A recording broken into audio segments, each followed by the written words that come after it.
In the world of anime, the simulator's wives form a chat group. Chapter 1. Childhood Sweetheart Kajiganosaura, Utah. According to reliable sources, ghouls in Kyoto have been active recently. I hope all hunters will pay attention to safety. The Magic Association has released the latest news that magic will change the whole world, but the clock tower has stopped magic from telling ordinary people. The Jujutsu High School will start full enrollment this year, and Jujutsu masters will begin to recruit ordinary people. The first generation of the Nero group said that they will definitely be irreconcilable with the feathered fox. A tiger-level monster appeared in a high school in Kanagawa, and the hero's magic hands destroyed it. Sakura Country, Kyoto, Private Feng's Hizaki Academy, Class 3, Grade 1. I can't live with this damn day for a day. If this goes on, I will die again sooner or later. Back row by the window, the hometown of the king. As a member of the time-traveling army, Liu Yuan, who traveled through time by writing a paper and watching a movie, has been in this world of anime for 18 years. As we all know, the family of the time traveler is a profession with a very high risk factor. Except for the elder sister, basically one will die. This condition is very compounded. When Liu Yuan came, his family members also died one after another, leaving only him and a younger sister. With the memory of being an adult in his previous life, Liu Yuan also lived well in this world. At least he didn't have to worry about money. He thought he could live a smooth life like this, but he accidentally saw a monster. After that, Liu Yuan found that this world was not an ordinary anime world, but a dangerous world full of supernatural power fantasy. Magicians, ghouls, monsters, heroes, cursed spirits, red world apostles, etc. are everywhere in the world, and the risk factor is extremely high. Through his own efforts, he finally understood that the peace of this world is only on the surface, and danger is surging in secret. And the organization called Hunter Organization, which organizes all these supernatural phenomena, is jointly funded by countries all over the world to protect ordinary people and stabilize society. And the information on his mobile phone is all confidential files that ordinary people can't see, and can only see after registering Hunter information. Although he is an ordinary person, it is not too difficult to register a most basic E-level hunter. He began to pay attention to information in this area. Liu Yuan found that these supernatural situations have occurred more and more frequently in recent years. Alas, I feel that there are more and more troubles in this world recently. Should I run away with Kayang and find a small place in the countryside to hide? Although it is not easy to get into Feng's Hiki, it is better than losing your life. Not being aggressive, not being competitive, and finally getting a chance to travel through time, Liu Yuan, as an ordinary person, has no big ideals, just wants to live a good life with his sister Kajiganosaura. He is not interested in saving the world. Hey, Liu Yuan, do you want to sing after school? Just when Liu Yuan was thinking, a female voice sounded beside him. Looking in the direction of the voice, the first thing that caught Liu Yuan's eye was a pair of long legs in black silk stockings. Looking up, the school uniform of Feng's Hiki private school was matched on the girl, which set off the girl's tall and plump figure to the fullest. Even though her clothes and appearance were no different from other girls, she gave people a different feeling.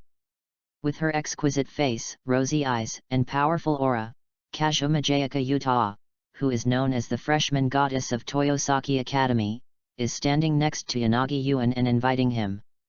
After school? Forget it. I'm going home to cook for Kayang today. How can I describe my relationship with Kajiganosaura? It's pretty good, because the two families live very close to each other. When Liu Yuan's parents were still alive, Kajiganosaura's parents knew his parents. They grew up together naturally.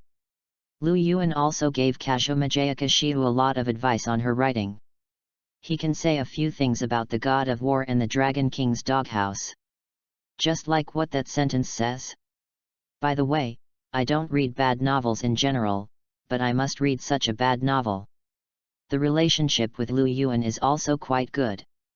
For Kajiganosaura, Lu Yuan is probably the only one who will not suffer from her poisonous tongue and is truly regarded as a friend by her. Cook for Kayang? You are really a good brother. It just so happens that no one is at home today. I'll go to your place for a meal. Is it okay? Playing with the ends of her hair gently, Kajiganosaura sighed that fortunately she still had plan B today.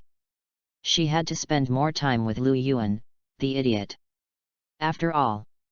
Looking at Lu Yuan in her eyes, Kajiganosaura suddenly felt powerless. The reason was simple, just because Lu Yuan was so handsome. The sun was shining, and the handsome and three-dimensional facial features of the boy were perfect, and his delicate and fair skin was more delicate than that of a baby. The eyelashes like light feathers half covered the black eyes. If you say that there are stars in the eyes, it may be an adjective, but it is not in Lu Yuan's body. Looking at Lu Yuan's pupils with the help of the sun, Kajiganosaura found a feather flower like a holy lotus slowly unfolding in it. Obviously, when she was a child, she just thought he was very handsome, but as time passed, Kajiganosaura found that Lu Yuan's charm was getting higher and higher. He was like a treasure full of temptation, attracting people around him all the time. Free food? Okay, but you have to bring your own ingredients. Looking at Kajiganosaura, Lu Yuan still had a good impression of his childhood sweetheart. The two grew up together. To some extent, Lu Yuan still regarded Kajiganosaura as his good friend.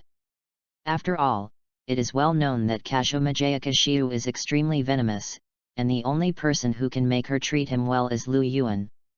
I have to bring my own food, you stingy guy. Looking at Lu Yuan angrily, Kajiganosaura said that she was unhappy, but in fact she was quite happy in her heart, because Lu Yuan's words meant that he did not treat her as an outsider. If Lu Yuan really ignored his sister and tried to lick her in front of a dog, then what was the difference between him and those ordinary people? It's agreed that I will go shopping after school and then go to your house to find you. After saying these heartbreaking words in front of many onlookers, Kajiganosaura shook her hair and returned to her class. P.S. The world set in this book will be slowly written out later. Basically, there are all kinds of supernatural powers. But the organization called the Hunter Association tries its best to hide the supernatural phenomena in the world.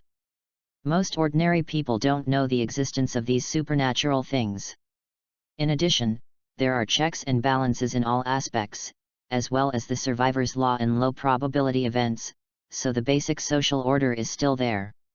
The protagonist feels the danger because the probability of these supernatural forces happening has increased in recent years, and as an ordinary person, he would want to avoid them. Have fun reading every day during the 11th. Recharge 100 and get 500 VIP points. Recharge now, event time, October 1st to October 7th. Chapter 2. Sickly Sister Kajiganosaura. I'm back. Kayang, are you awake? After school, Lu Yuan came home to a clean and tidy corridor and an empty living room. This kid, is he still sleeping in? After changing his school uniform into his regular clothes at home, Lu Yuan put down the daily necessities and school bag he bought, and came to the door of a room. Dong dong dong, knock on the door. Kayang, I'm coming in. After opening the door, Lu Yuan saw a small, warm bedroom. On the bed full of dolls, a small figure was in it, Lu Yuan's sister, Kajiganosaura. In the world where Lu Yuan lived, his father was an exchange student from the Donghuang Empire. Because he fell in love with the young Lu mother, they settled in the Sakura country, and then Lu Yuan was born. It's a pity that Liu's mother died of a serious illness, leaving Lu Yuan and his father behind.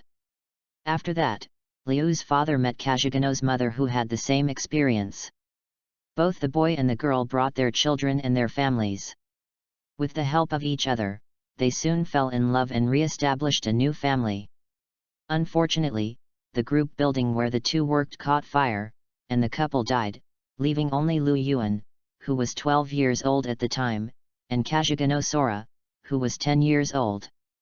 It was reasonable that Lu Yuan and Kajiganosaura would be adopted by their respective relatives, but in this era of human warmth and indifference, who would have two burdens at the same time? Not wanting to live in someone else's home, Lu Yuan took Kajiganosaura alone, relying on his parents' insurance money and his experience of 2 lives to survive. "Sora, why are you still sleeping? Did you eat well today?" Kajiganosaura did not follow Liu's father's surname after the merger of the two families, mainly because Sora's personality was taciturn since childhood, and his body was weak and sickly. He was afraid that establishing a new family would have a greater impact on Sora's young mind, so Sora still used the surname Kajigano. Impression of Kyung: at first, it was the memory of Yusuga no Sora, but as time passed, Lu Yuan realized that Kyung was not a character in any work. She had her own thoughts and memories. She was herself, Kajigano Kyung, Lu Yuan's sister. Of course, the sickly attribute was still there. Knowing that Kyung didn't like to communicate with others, let alone go out, Lu Yuan didn't force Kyung to go to school. He respected Kyung's wishes and hoped that she could grow up happily. Open the window with the curtains drawn, and with the setting sun, the fresh air washed the room.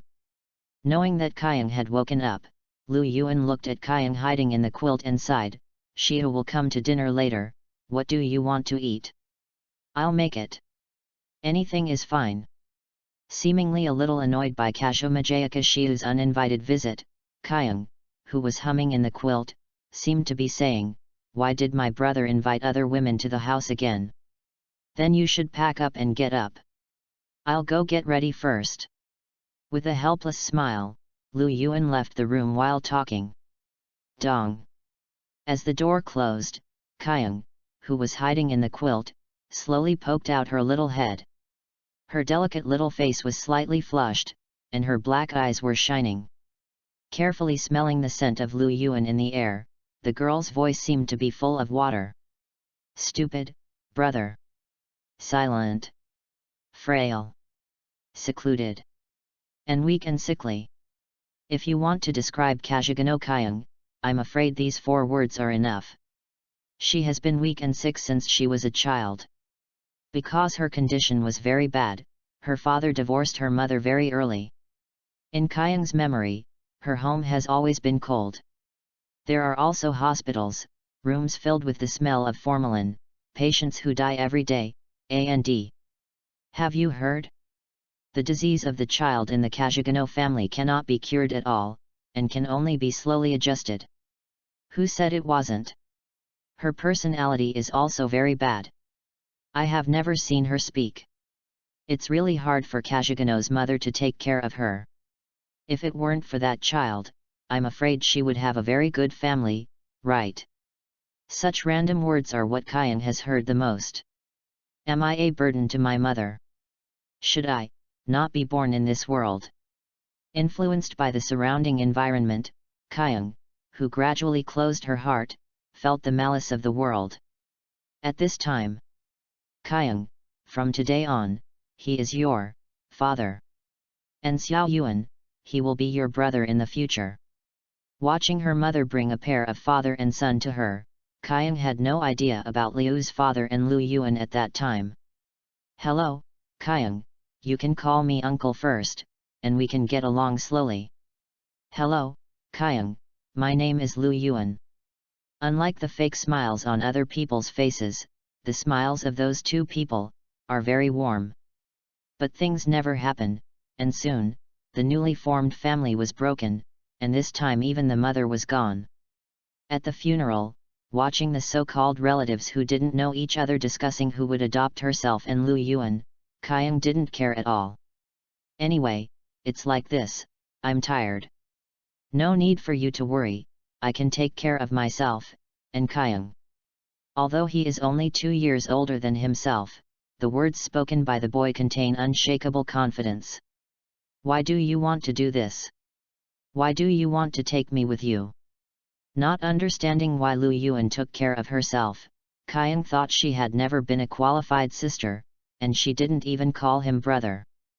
But Kyung, from today on, there will only be the 2 of us, At the funeral, Kyung's heart changed a little as she watched the boy, whose shoulders were not much wider than hers, bear the pressure from everyone.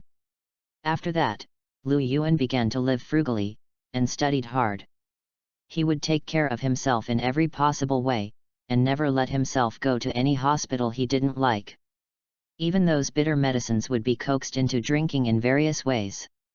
The girl, who had already despaired of the world, gradually had a light in her eyes, and that light was brought to her by Lu Yuan, who was called her brother. "Brother, will you leave me in the future?" She was afraid that Lu Yuan would leave her, afraid that Lu Yuan would leave her like her parents, afraid that this warmth within reach, this hard-earned tenderness would disappear, and Kajiganosaura didn't want to go back. "If I hadn't seen the light, I could have endured the darkness. But after seeing the beauty of that light, how could Kajiganosaura return to that cold world?" "Leave you? No, I will never leave you. The 4 seasons of the world may be stormy, but the boy's heart is always hot."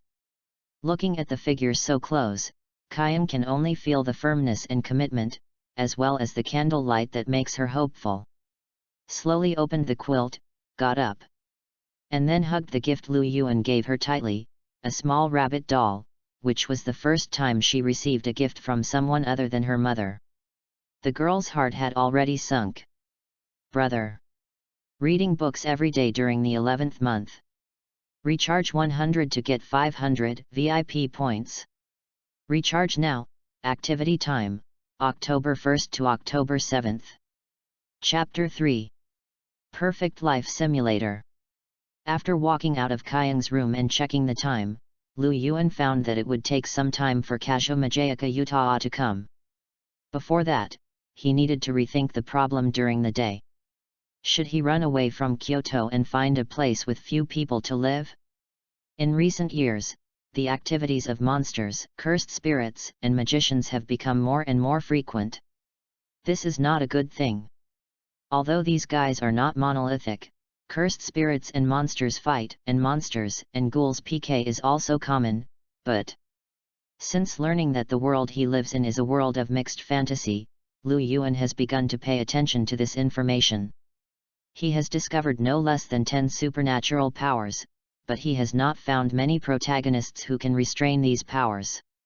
For example, cursed spirits, although the Jujutsu High School is there, Gojo Satoru and Geto Suguru are also there, but Yuji Itadori, I guess he is still a kid before he was born. For example, ghouls, CCG is there, Takatsuki Izumi is also there, but Kaneki-ken is nowhere to be found. For example, the monsters, the feathered fox in Kyoto is there, and the Nero group is also there, but I heard that the Nero group only has the 1st generation, not to mention the 3rd generation, and the 2nd generation is nowhere to be found. There are so many things like this. In short, the supernatural power in this world is not balanced at all, and as an ordinary person, Lu Yuan feels that he is not suitable to participate in it. At least he doesn't think he is the protagonist of those anime. He doesn't believe in fatalism at all, and it has nothing to do with him. It's not a big problem to run away with Kyung. With my current ability, I can live well even if I find a town, or go back to Donghuang. As for Xiu and a few other friends, remind them, and take care of them if you can. After thinking for a long time, when Lu Yuan made up his mind.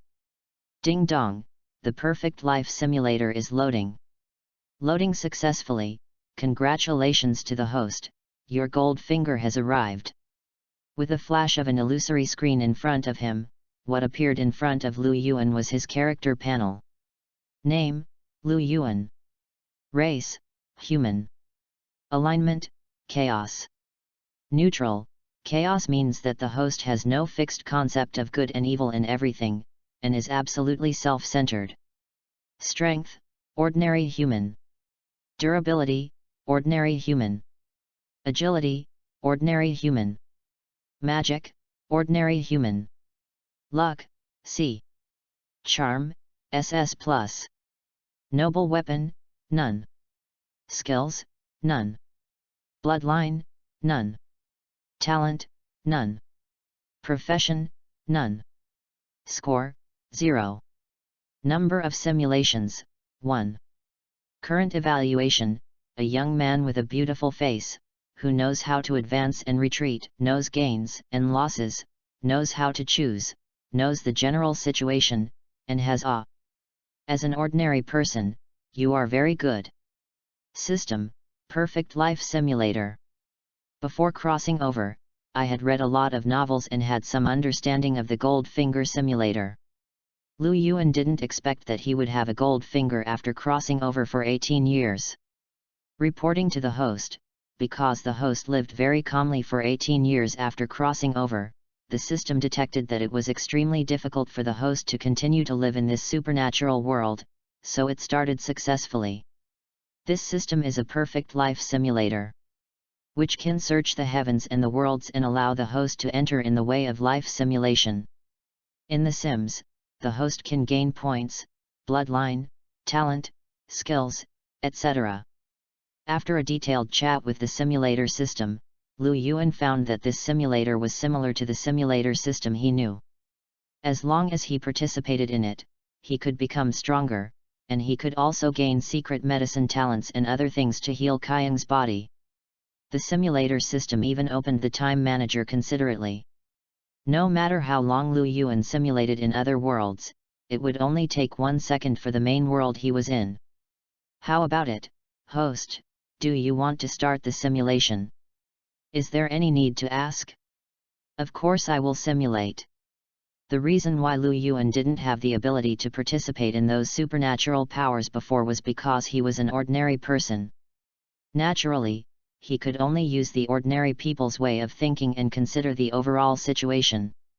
But now, he has obtained the golden finger and will naturally not miss any opportunity to become stronger. He is not the kind of person who hesitates and procrastinates, and has to wait until danger comes to him before he knows to cram at the last minute. Seize every minute and every second to become stronger. If he really encounters some supernatural power with bad intentions, he will have the confidence to do it regardless of the consequences. Just cut it with a sword.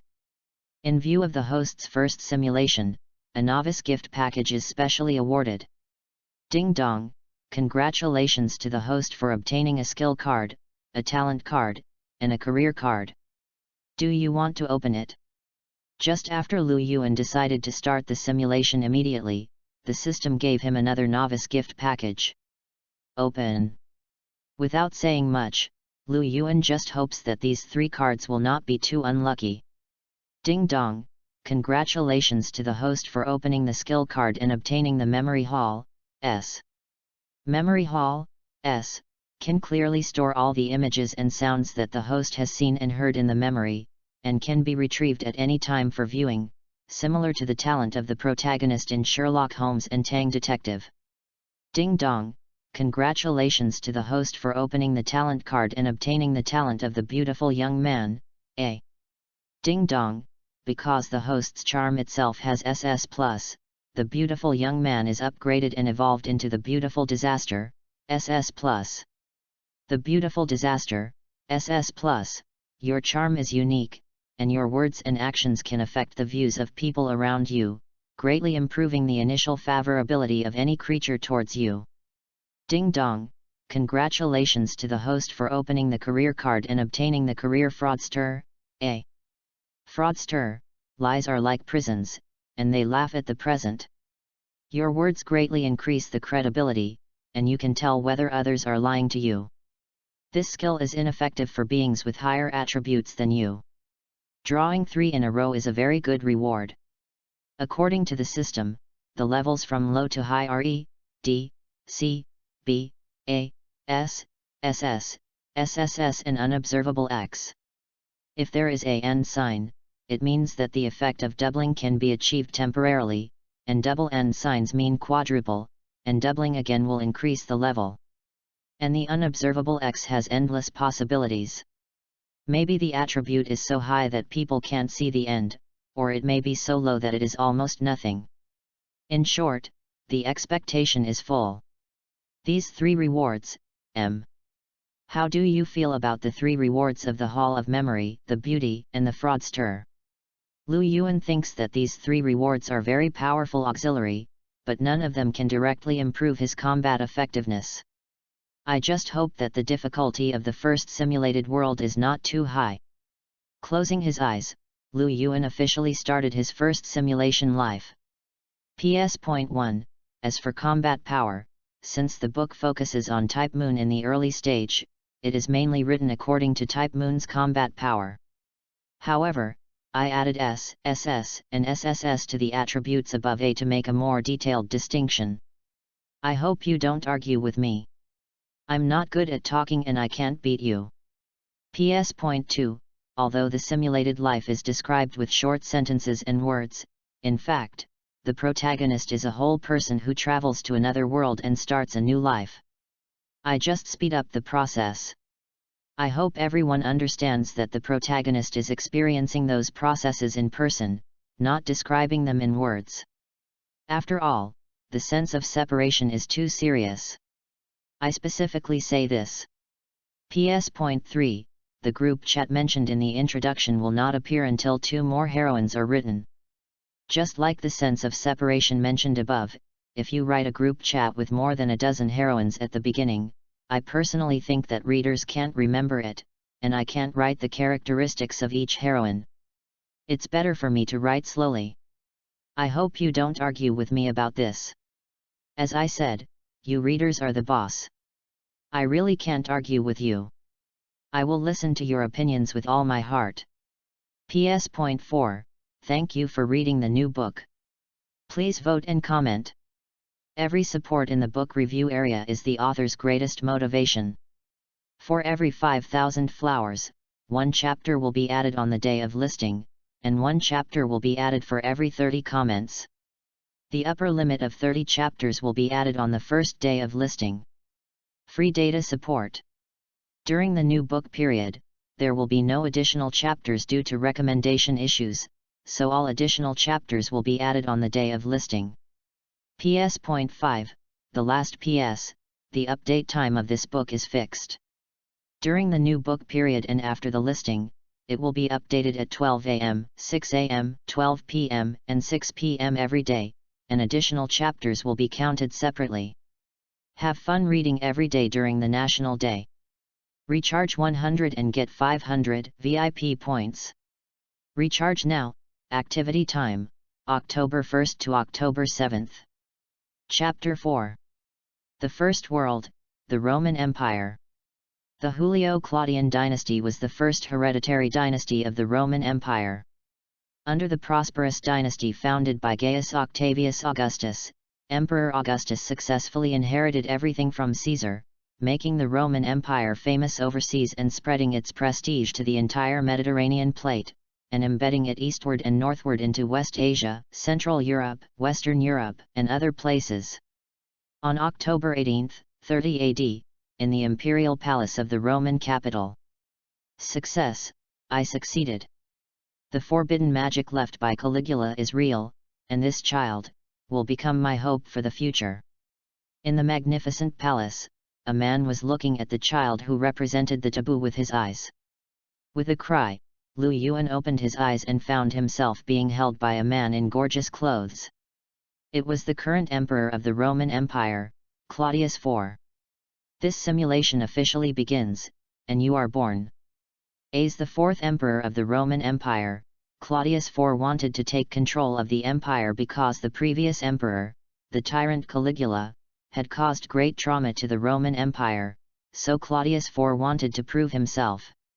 He studied everything left by the tyrant Caligula privately. In order to make himself famous and to make the entire empire his own, Claudius IV used forbidden magic and his own blood to create you who should not have existed.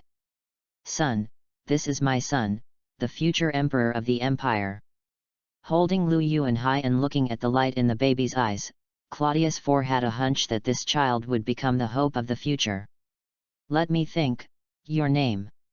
Let's call it Reinhardt. Reinhardt Claudius Caesar Augustus Germanicus, yes, that's your name. Ha ha ha ha. Too many lives and resources were sacrificed for your birth, but in today's Roman Empire, the so-called family affection is meaningless. What Claudius IV cares about is power and strength.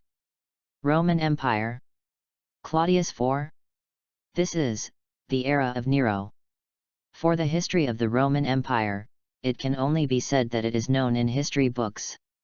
Lu Yuan naturally does not remember the history he read at the beginning, and has already returned it to the teacher.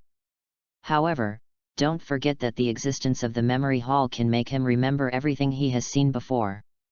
As long as he needs it, the information will automatically reappear in his mind. Knowing that in this era of the Roman Empire, Claudius IV will reform the government and fight overseas, he didn't expect that he would be born in this era. And he came as a brand new identity, a prince named Reinhardt. You should know that in the original history, there was no Reinhardt among Claudius IV's children. Naturally, there would be no forbidden magic. No, it should be magic. It should be the existence of the simulator that affected history. Although I am a little curious about the history of the Roman Empire, you know that becoming stronger is the way you should go. As the only child of Claudius IV, you have shown unparalleled talent since childhood. Whether it is the princes, ministers, or nobles and civilians, they all know that the prince named Reinhardt is a genius and the first heir to the future empire. Also full of expectations for you, although Claudius IV is busy with political affairs and has to go on expeditions, he does his best to cultivate you. Of course, his private life is also corrupt. For example, Rein, are you awake? In the early morning, with the rising of the 9 stars, the queen named Messalina appeared in your bedroom. Messalina, the third queen of Claudius IV, is the daughter of the president of the Imperial Senate and also the cousin of Claudius IV. After you were born, Claudius IV quickly married Messalina to consolidate his power. Similarly, the relationship between the two is just a combination of interests, and both parties basically play with each other. And you, Reinhardt, as a famous nobleman in the imperial capital, your talent for beauty makes your face resound throughout the continent. Rein, my dear child, are you awake? I'm here to have morning tea with you. As a famous St in the entire Roman Empire, Messalina's notoriety is known to everyone. Originally, she looked down on Claudius IV and thought that he was just a puppet relying on her family. She always looked down on the emperor. But for Lu Yuan and Reinhardt, watching this boy celebrate his 12th birthday today, she realized that the child had grown up without knowing when. It seems that he can enjoy it now. A pair of eyes full of lust stared at Lu Yuan. In Messalina's eyes, Lu Yuan was simply the most perfect boy in the world. Drinking morning tea? Queen, you are too polite. I don't like sweets. He has lived in the Roman Empire for 12 years. In these 12 years of simulation, Lu Yuan has confirmed that the era he lives in is the era of Type Moon. After all, the existence of magic is really impressive. With some tips on other simulators, it would be a problem if he can't see it. He has been practicing very hard. As a prince, he has obtained resources that ordinary people can't imagine. Naturally, all his attributes have reached the limit of human beings. Looking at Messalina who is eyeing him, Lu Yuan certainly can't have any relationship with this woman. Although brothers and sisters, uncles and nephews, and aunts and uncles are common in the history of the Roman Empire, Lu Yuan still finds this kind of chaotic relationship unacceptable. After all, this is comparable to Greek mythology. No, to be precise, it is a chaos that surpasses the Greek mythology Zeus. Plus, those people basically accept everyone, so. Faced with your rejection, Messalina did not show any regret, because she knew she still had a lot of time, and it would be bad to scare the children. Time passed. Because of the existence of the memory hall, you clearly remember the history of the Donghuang Empire, and you can often say shocking things to shock Claudius IV. And as you grow up, on this day in the 44th year, Claudius IV finally executed Messalina. The reason is very simple, because Messalina actually held a party in the palace when Claudius IV went out to fight, and even held a wedding with her lover Gaius Silius. Can such an insult be tolerated by that man? not to mention that she was the emperor of the empire. Even with the background of the Senate, Messalina still died under her own rampantness. It is clear that this is actually a struggle between the emperor and the Senate. You know, history is just beginning at this moment. P.S. The tyrant Caligula in history was assassinated in 41 AD, and Claudius IV succeeded to the throne after that. However, the timeline does not quite fit my rewrite, so I will create it and advance it a little. It has little impact. And you don't need to worry about it if you are not a pedant. Have fun reading books every day during the 11th. Recharge 100 and get 500 VIP points. Recharge now. Activity time, October 1st to October 7th. Chapter 5. The Daughter of Destiny, Imperial Nero. In 44 AD, Claudius IV executed Messalina, and the conflict between the emperor's power and the Senate of the empire reached its peak. You watched the struggle between the two sides, but did not participate in it, because it was not the time for you to take action. After all, although you are a prince, a 14-year-old prince can only do so much even if he is a genius. Knowing that in today's Roman Empire, the emperor, the Senate, the nobility, the religion, and the common people are mutually restrained and complicated, you decided to open a new path and recruit the existence of the guards. After the second emperor Tiberius died of illness on the island of Capri, the guards supported the third emperor, the tyrant Caligula, to ascend the throne. Later, because of Caligula's tyranny, the guards killed him, and then let my so-called father, the fourth emperor Claudius IV, succeed to the throne. It has to be said that in today's era, military power is the most important.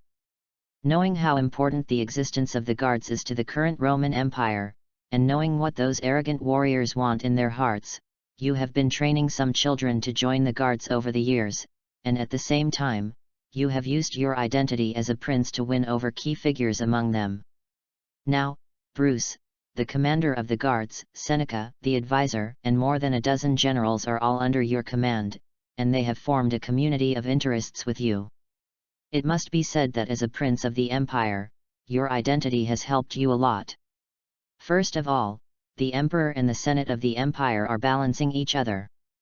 They are eyeing both sides, and no one can break the balance to recruit the guards without being affected by the hostile forces. Secondly, no one could have thought that a teenager would start to attack the army so early. No one could have thought that those unruly warriors would actually bow down to you.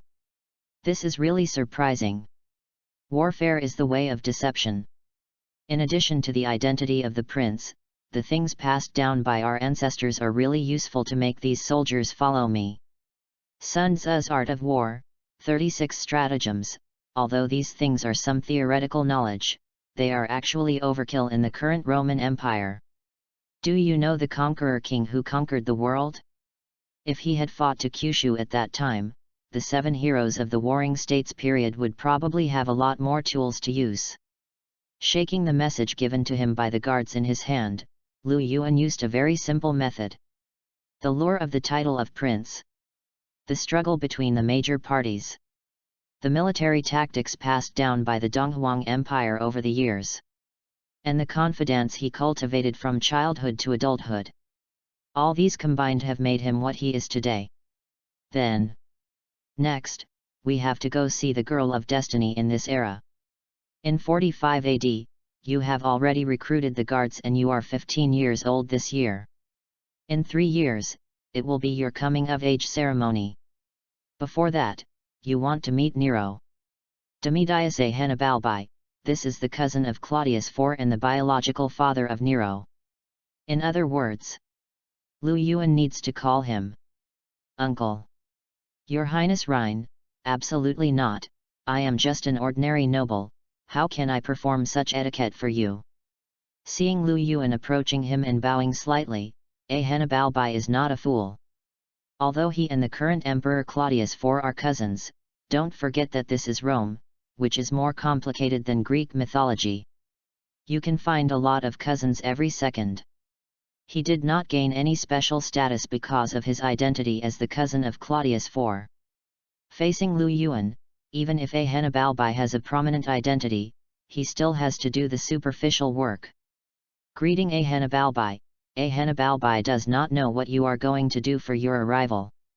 However, facing the Emperor's only prince, who is likely to become His Majesty the Emperor in the future, he maintains the greatest respect. Uncle. Looking at Anobarbai, Lu Yuan didn't waste any words and directly stated his purpose. That is, I heard you have a daughter, I want to meet her. Daughter? Are you talking about Nero? Nero Ahanabarbai, born in 37 AD. She should have been fostered at her aunt's house at the age of 3 because of her father's death. Because of the butterfly effect caused by Lu Yuan's presence in the Roman Empire, she is already 8 years old this year, but still lives with her parents. Your Highness, you like Nero, I will bring her here now. Agrippina the Younger, Nero's biological mother, is also the granddaughter of Augustus, the first emperor of Rome. Yes, you heard it right, the granddaughter of the first emperor married the cousin of the fourth emperor. This is the network of the Roman Empire. If you throw a brick on the street, you can hit a royal relative. As a famous poisonous queen in history, Agrippina the Younger is the biggest contributor to Nero becoming the emperor of the empire. In any sense. Regarding your arrival, Agrippina the Younger obviously thought that you were attracted by Nero's beauty. Although Nero is only 8 years old now, she has already attracted many nobles after seeing Furong for the first time. It is an honor to be favored by His Royal Highness, and she sells her daughter to you without hesitation. Agrippina the Younger brought Nero the Younger to you. Nero. Claude, Ahanabarbai. As Nero came forward, Lu Yuan looked at the 8-year-old girl and sighed that this was indeed the girl of destiny. Although still young, Nero's skin was as soft as water, and her delicate little face was accompanied by a pair of green pupils. She was curious about Lu Yuan's existence, liked him, and so on. Little Nero looked at Lu Yuan and didn't know what to do. Go up, Nero, say hello to His Royal Highness. Agrippina the Younger reminded, gently patting Nero's shoulder. Hello. Although Nero was born in a noble family, due to the personalities of his parents, Ahanabarbai and Agrippina the Younger, Nero never experienced the love of his parents since he was a child. Except for important holidays, she is more like a passerby living here than a lady of this mansion.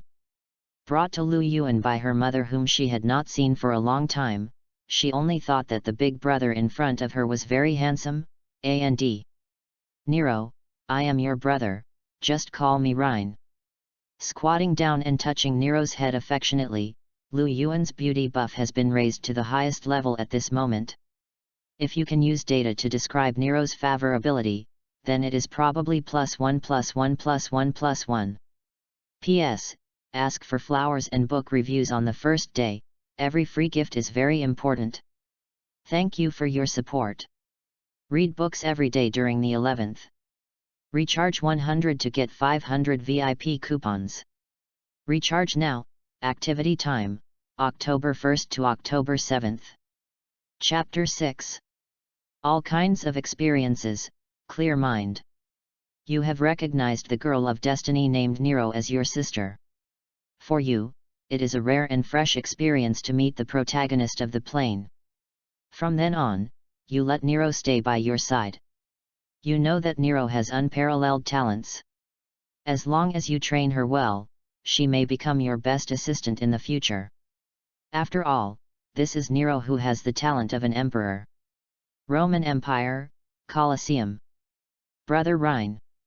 Turning on Lu Yuan's sleeve, Nero, who is already 10 years old, has grown up a lot. Although she is still the same height as that child, she has obviously grown a lot compared to the immaturity when she first met Lu Yuan 2 years ago. Brother Rein, why are these people so excited? They are so scary. Following Lu Yuan, Nero was well taken care of. For the first time, she found that having a brother would be so happy. She has always lived a happy life. These 2 years are the happiest time in her life. Being brought to the Colosseum of the Roman Empire by Lu Yuan, she looked down from the highest room at the excited and shouting nobles, and she found that these usually gentle people had changed at this moment. "Nero, what do you think of the Roman Empire?" Patting Nero's hair and putting the little girl on his lap, Lu Yuan asked patiently. "What do you think of the empire?" Nero was still young and didn't know what to say because he didn't have an answer to Lu Yuan's question. "Then I'll change the question." As if seeing Nero's embarrassment, Lu Yuan pointed at the people who were fighting and shouting excitedly, "What do you think of them?" "I don't like them." Nero's view of people is very simple and immature, and there are only 3 ways for her to express her feelings. People she likes, people she doesn't like, and the only special Lu Yuan. I don't know why Lu Yuan brought me here, but Nero can feel that the atmosphere here is unusual and makes her unhappy. Don't like it? That's right. But, Nero, you know, we don't have the ability to change all this at this moment. The emperor who reigns supreme.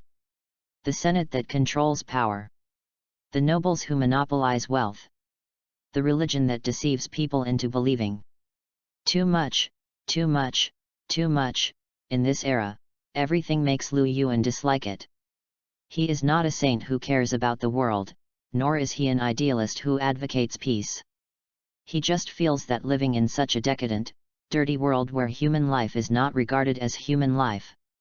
It's very cowardly. Nero, you know. Lu Yuan picked Nero up, and this time he took her to see not the Colosseum, but the entire imperial city, the entire Rome, the entire world. The purpose of my birth in this world is to change it. Alignment, chaos.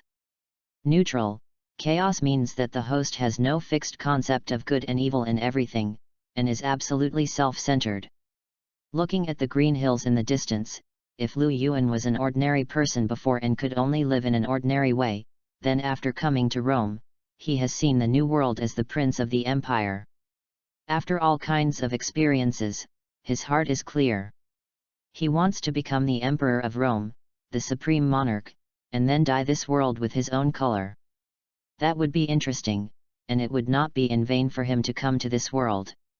Although she doesn't understand what you want to do, Nero always supports you without reservation. In her eyes, you are her only one. In 48 AD, Nero's father Ahenobarbie died of illness and held a funeral for her father. At the funeral, your father Claudius IV also came to attend. Looking at the figure of Claudius IV, Nero's mother Agrippina the Younger had a strange light in her eyes. In 49 AD, although your arrival changed the original history, this year, Agrippina the Younger still relied on her charm to let Claudius IV marry her and become the new queen. Naturally, Nero, who was already 12 years old, became the princess of the empire, your sister. Brother Rhine, I will become a princess now. Inside the palace, at the ceremony of the title, facing countless princes and ministers who flattered her, Nero didn't quite understand what was going on. She had a very weak concept of parents, and she didn't understand why her brother's father married her mother. How did she become the princess of the empire? Yes, Nero, you will be a real princess in the future. Lu Yuan, who was over 18 years old and began to gradually accept the transfer of power, looked at Nero and gave him the gift he had prepared with all his heart. A harp made by him. Princess, then I will be your brother's real sister in the future. Looking at countless people offering various congratulations to him, Nero's heart was very complicated at this time. She was happy that she had become Lu Yuan's real sister, and she and her brother would be a family in the future. But she was also confused that she was her brother's sister, so would she only be her brother's sister in the future? With some of her own little thoughts in her heart, the little girl who was gradually growing up began to desire further development in her heart. Looking at the gift Lu Yuan gave her personally, Nero accepted it. After Agrippina the Younger married Claudius IV, Claudius IV's body aged visibly. After all, he had lived for more than 60 years and spent most of his life on the battlefield. You can feel that Agrippina the Younger is beginning to eagerly recruit power in the empire. You know, it's time to come out and start building your ideal country. P.S. Does anyone read this book? The results on the first day were really bleak, and there were not many people who wrote flower book reviews. Reading books every day on the 11th. Recharge 100 to get 500 VIP coupons. Recharge now. Activity time, October 1st to October 7th. Chapter 7. Emperor of Eternal Night, Reinhardt. Knowing that the marriage between Agrippina the Younger and Claudius IV was to seize the throne, after all, Agrippina the Younger's brother was the previous emperor, the tyrant Caligula. Realizing that Claudius IV's death is getting closer and closer, your feelings about this father, how should I put it, it's actually very complicated. Rein, my child, come here, let me take a good look at you. In 50 AD, Claudius IV, who was already 62 years old, was in declining health, and he had even handed over state affairs to Liu Yuan to handle. Looking at the young man who was like the rising sun, whose light enveloped the entire empire, Claudius IV realized that he had never observed this child well, let alone understood him carefully. Father. Half squatting beside Claudius IV, for Liu Yuan, Claudius IV was not a qualified father. He studied the forbidden magic left by the last emperor, the tyrant Caligula. In order to consolidate his power, he used countless blood and his own genes, which allowed Liu Yuan to be born. For Liu Yuan, the existence is a combination of interests. Just as Claudius IV thought, Liu Yuan really showed a unique talent at a very young age, and he was more suitable to be an emperor than him. It is also because of Liu Yuan's existence that Claudius IV, who has no worries, can sit on the throne for so many years. Rein, my child, I'm sorry, I can't give you a strong Roman Empire. Looking at Liu Yuan, Claudius IV, who has been a soldier all his life, realized that until the end of his life, there was no one around him who could accompany him. Those heroic ideals in his youth, those beloved beauties, those trusted generals, those flattering ministers. At this moment, no one is around him. At the end, it turned out that this son who he didn't pay much attention to was still with him. There was a hint of guilt in his cloudy eyes. What was Claudius IV thinking at this moment? Did he not accompany Liu Yuan well? Did he not build the Roman Empire as perfect as he imagined? Or, it doesn't matter anymore. A satisfied smile appeared at the corner of his mouth. In Claudius IV's view at this moment, nothing mattered. As an emperor, he enjoyed fine wine and food, beautiful women, and power. He had already walked the peak road of a man. For the rest, he also believed in his son. Reinhardt could do it better than him. Reinhardt. Suddenly, he shouted Liu Yuan's name loudly. As Claudius IV stood up again, the aging emperor announced his last order to the entire empire. From today on, Reinhardt Claudius Caesar Augustus Germanicus will inherit the throne. As Claudius IV's voice resounded throughout the Roman Empire, he was later hailed as the most cruel executioner in the entire Roman Empire, the most tyrannical new monarch, and the most terrifying dictator in history. The Eternal Night Emperor, Reinhardt has succeeded to the throne. With the departure of Claudius IV, you who inherited the throne first began to reform the Roman Empire. The Senate, the nobility, religion, the army, these are all things you want to change. No one expected your sudden rise. In everyone's eyes, although Prince Rein is a genius, he is just a prince after all. First, he has no power, and second, he has no soldiers. It was already difficult for him to stabilize his position when he ascended the throne. No one could have thought that you would take the initiative to attack. Your Majesty, the people in the Senate have been controlled. These are their crimes. Your Majesty, the guards have disorganized all the troops in the imperial city, and those generals have sworn allegiance to you. Your Majesty, those scumbags in the church have all confessed. These are proof that they deceived believers. Using thunderous means to eradicate all existences that are not conducive to the emperor, for you, everything you laid when you were a prince came in handy at this time. The replacement of laws, the abolition of the original Senate and nobles, and the establishment of a brand new political system. The army was disorganized to make it easier to control the force, etc. With the help of the memory hall, you combined the best systems of each dynasty in the history of the Donghuang Empire with the current situation of Rome, creating an unprecedented grand occasion.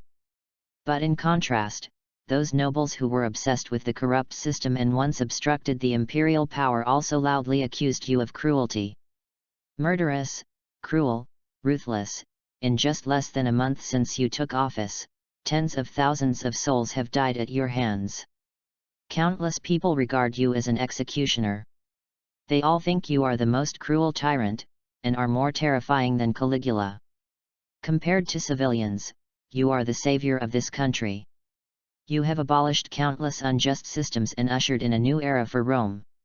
If the previous Roman Empire was a thriving glory under power and hypocrisy with a false cloak, then the current Roman Empire is the eternal night that has been completely eradicated by you. Although it is painful, it is a new life. Everyone saw it, saw the flame that never goes out under the eternal night. In 54 AD, Nero, who was supposed to inherit Claudius for this year, is now the most admirable judge in the entire empire. Every case she tried is convincing, and everyone has the greatest respect for this rising princess of the empire. In comparison, the existence of the Eternal Night Emperor Reinhardt has received mixed reviews. The surviving small nobles and churches, as well as the rats who once relied on the Senate, hate the Eternal Night Emperor.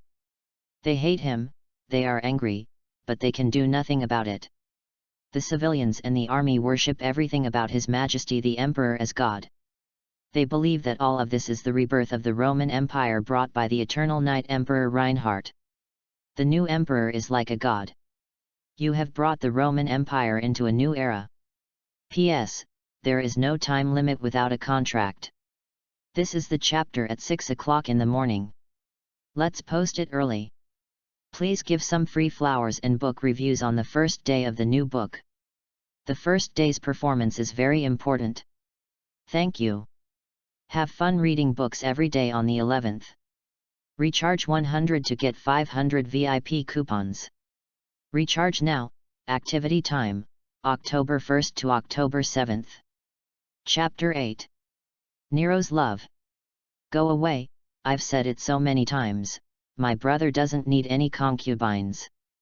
In the palace of the Roman Empire, Nero looked at Bruce, who had followed Lu Yuan as the leader of the guards and was now a marshal, with a bad face and tore up the portraits of those so-called beautiful girls without hesitation. But Nero, His Majesty is now 25 years old, and he should have a son to inherit the throne. This is not my personal request, but the need of the entire empire. In 55 AD, Lu Yuan, who had ruled the Roman Empire for 5 years, was now 25 years old. Although this was still a young age in later generations, for the current Roman Empire, this was the only hope of the entire empire. Many people were looking forward to His Majesty the Emperor giving birth to a child as soon as possible, and countless girls were looking forward to Lu Yuan. After all, the talent of beauty is no joke. How scary the name of the Emperor of Eternal Night is, how many people expect the Emperor of Eternal Night to look good. Even some overseas countries have offered their princesses in order to attract the attention of His Majesty the Emperor. But he blocked all these people out without hesitation. Nero, who was already 18 years old, had grown up completely and became the most beautiful Olympian flower in the Roman Empire. Staring at Bruce with his green eyes without hesitation, Nero said sternly, "Marshal Bruce, I don't want to repeat it again. My brother doesn't need a concubine. This. I know, Your Highness." Looking at Nero with a complicated expression, Bruce could of course see Nero's feelings for Lu Yuan. Not only him, but the entire empire could see it. Although to some extent, Nero, as the great-granddaughter of the first emperor, and Lu Yuan, the son of Claudius IV, have some blood relationship, but it has been beyond many generations. Moreover, in today's Roman Empire, it is just a common thing for brothers and sisters with blood ties to marry. It's just that for some reason, Lu Yuan did not marry Nero, and everyone dared not ask about it. Looking at Bruce's departing back, Nero murmured, "I'm about to have my 18th birthday, and my brother will marry me then." 18 years old, yes, this is Lu Yuan's promise to Nero. He has been raising Nero since he was a child, and has regarded Nero as his closest family. Lu Yuan has cultivated Nero, and he even thought about passing the throne to Nero in the future. Nero, who has also been with Lu Yuan and has a girlish heart for Lu Yuan, also knows her feelings for her brother when she grows up. She has long determined that she will not marry anyone other than Lu Yuan in this life, and Nero confessed to Lu Yuan very early. "Brother, I like you very, very much." For Nero, Lu Yuan's positioning is actually complicated. Brother? Teacher? Emperor? When he was young, because of his parents' indifference, Nero, who never felt the love of his family, tasted the so-called family affection for the first time, when that figure came to his house and said that she would be his sister in the future. As time went by, Lu Yuan became Nero's teacher. He taught Nero a lot of knowledge and even asked Nero to sing. Later, he inherited the position of emperor. He was cold and ruthless outside and controlled the lives of countless people, but he was warm and tender when he returned home, loving his brother. Who can refuse such a man with top-notch looks, power, money, and who is full of care for himself? Anyway, Nero can't do it, he can't do it at all. I don't know when I started to regard Lu Yuan as my only one. Looking at my brother, Nero found that this figure had already filled his heart completely. Nero, you, like me. How should I put it? Lu Yuan didn't have any romantic feelings for Nero. It's like you have a sister who grew up together. No matter how pretty your sister is, you won't have any other thoughts about her except family affection. Although he and Nero didn't grow up together, Lu Yuan really regarded Nero as his sister. Suddenly hearing Nero's confession, he didn't expect that Nero would like him and fall in love with him. Looking at the girl who confessed in front of him, Lu Yuan realized that this girl was no longer the little girl who only asked him questions and acted like a spoiled child. She was not the king in the original book who had a headache caused by her mother's drugging and liked to call herself you. She is Nero Claudius, Reinhardt's sister. After all, the life of a tyrant is not immutable, just like Lu Yuan himself came to this world and started his life simulation. Unlike those fixed histories, the Nero in front of him is just Nero. Confidence, beauty, pride, boldness, strength, fairness, sense of justice. While retaining these beautiful qualities, Nero also has memories that belong to her and Lu Yuan in this world. It is these that combine to form a new Nero. Brother, I like you. This is not Nero's worship of the emperor, nor is it due to the sister's belief in her brother, but Nero, and as a girl, I like the true idea of the opposite s*x. I have always liked you since I was a child. I was afraid that such a straightforward statement would make you hate me, and I was also afraid that you would reject me and leave me. So I hesitated. But the tone was gentle, which was the look that Nero would hardly say, but at this moment, between the two of them, she still expressed her love to Lu Yuan. But even if I refuse, even if I hate it, you taught me that I am Nero, and I will try my best to do everything I want to do, even if I fail. There are tears on the delicate little face, and complex emotions are intertwined in the heart. Looking at Lu Yuan seriously, the emotion called love at this moment makes Nero bold. Because no matter what, such Nero is Nero, she will always be that confident girl. And facing such Nero, Lu Yuan naturally would not say a word of rejection, even if he did not have so much love for Nero at the moment, but he would not watch Nero leave him. After all, the tyranny of the Emperor of Eternal Night is quite famous. Nero, although I can't guarantee that my feelings for you are all love, I will not escape, let alone leave. From now on, I will try to treat you as my lover, not my sister. In the future, I will also get along with you as your lover. With only the heaven and earth and the years as witnesses, Lu Yuan accepted Nero's feelings. By the way, although it's a bit strange to say this, but Nero. Looking at the little girl, Lu Yuan's words this time are very important. Nero, even if we love each other, let's say in advance that we will get married when you come of age. Still retaining some habits of the former Donghuang Empire in his heart. Lu Yuan does not want to make some strange habits. Reading books every day on the 11th. Recharge 100 and get 500 VIP points. Recharge now. Activity time, October 1st to October 7th. Chapter 9. Let's go through wind and rain, no matter sadness or joy. After Nero expressed her feelings, you accepted her love. In 56 AD, you officially married Nero as your imperial concubine. Whether before or after the time travel, Nero was your first lover and your first wife. You gave her the greatest love. Your life was very happy, and the Roman Empire was also thriving under the leadership of the two of you. It is worth mentioning that Nero still kept the harp you gave her at the beginning, and gradually fell in love with music. To Nero, you are her player. Player, yes, you are my player. Brother, elder brother, teacher, emperor, these titles have alternatives. After all, as the successor of Claudius, you and Nero's family have a lot of relatives who are not related at all. There are also many so-called distant cousins in blood. In Nero's view, only the two words player are her unique titles. In 58 AD, civil strife broke out in the Second Persian Empire. Vardanes II took advantage of Emperor Vologases I's expedition to Armenia to launch a rebellion in the country. In 59 AD, new news came from Britain. They hoped that the Roman Empire could send some envoys to improve Britain's agriculture and politics, and expressed their admiration for the Emperor of the Eternal Night, Reinhardt. In 60 AD, in the blink of an eye, you have inherited the throne for more than 10 years.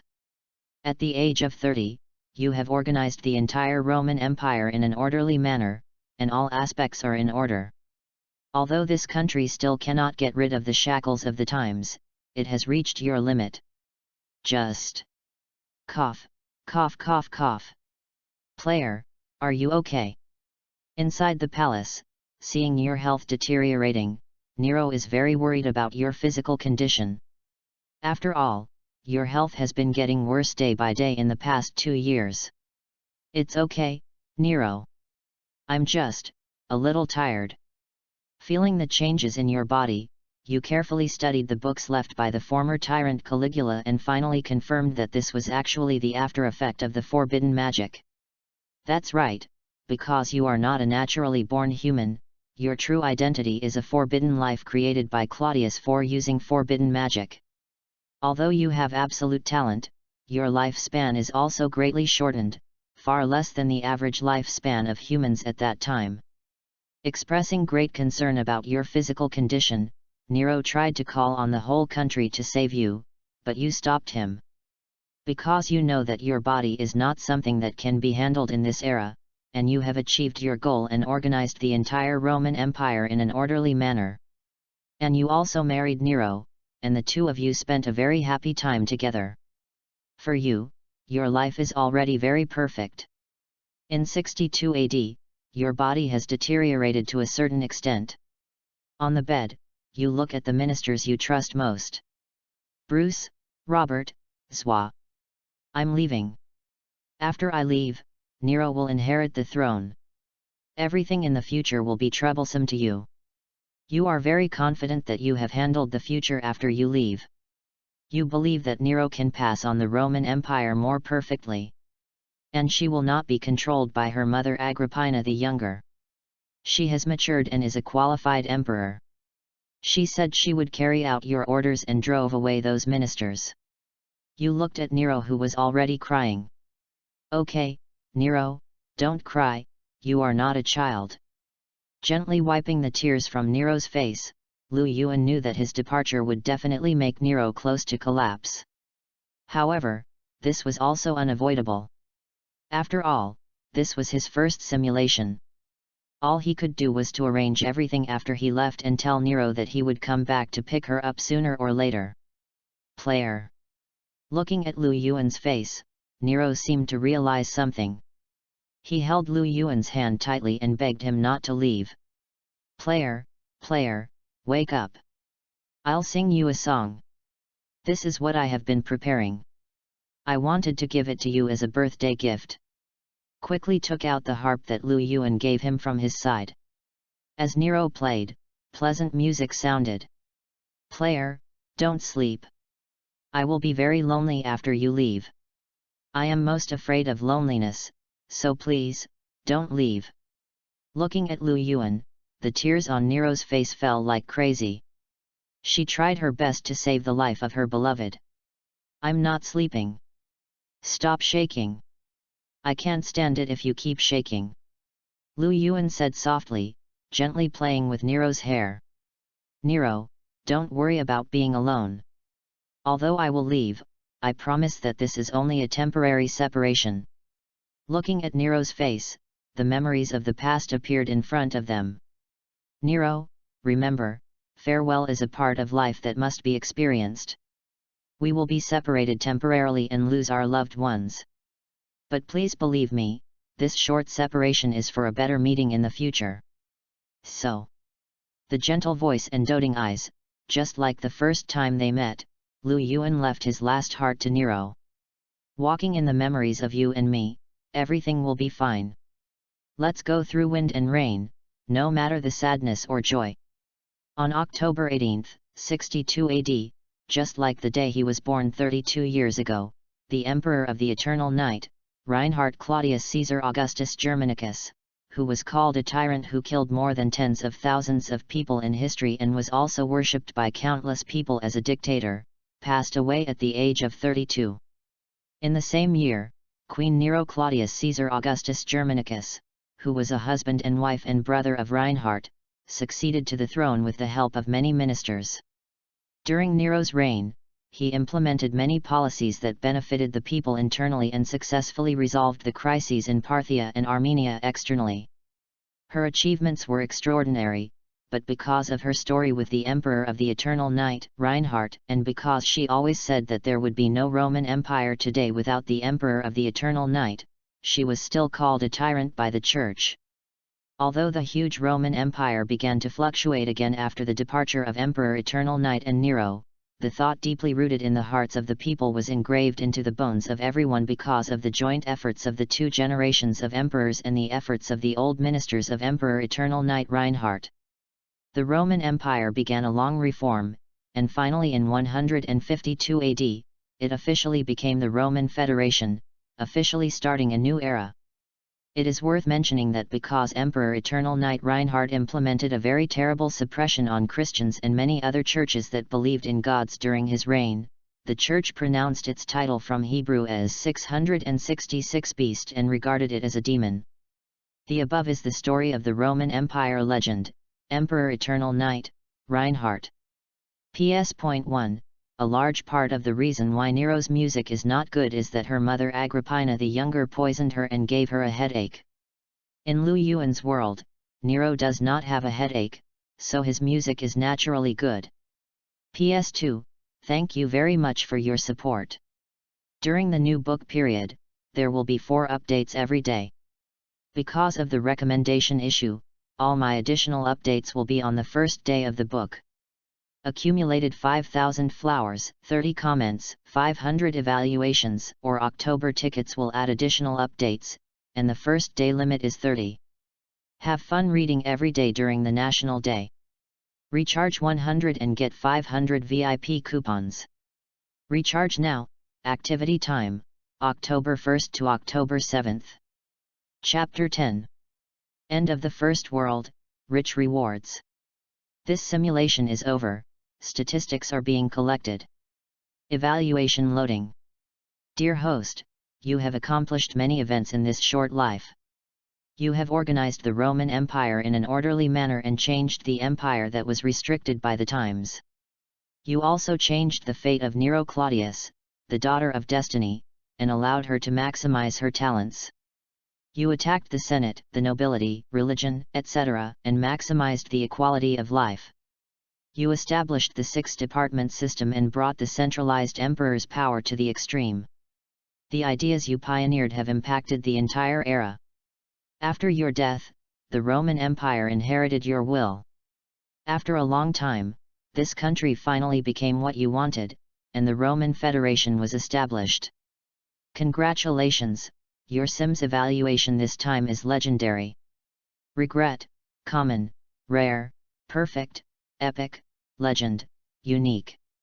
Congratulations on receiving the reward of 4,000 simulation points and congratulations on receiving the number of simulations +2. Congratulations on obtaining the gifted Emperor privilege, X. Emperor's privileges, X. In the Roman Empire, the Emperor is no different from God. Even if you call a deer a horse, it is really a horse. As an Emperor, you can adapt to all occupations and job descriptions. The so-called skill learning conditions and restrictions are invalid for you. Congratulations to the host for obtaining the Bloodline Beast 6/Rapture Beast of Revelation, X.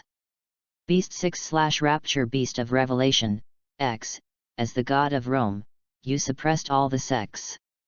With fear of you, the Church regarded you as the embodiment of desire and killing, the king of the world who blasphemed all gods. The sixth beast in charge of killing, the juvenile body. Self-transformation, X. Modify your own existence. The form of life has no meaning in front of you. You can be a human, a demon, an angel, or any fantasy species. As long as you want, you will be able to change into any life posture to adapt to the environment. Sea of Killing, X. The earth collapses, the ocean is stained with blood, as long as you open your mouth, everything compiled by life will die.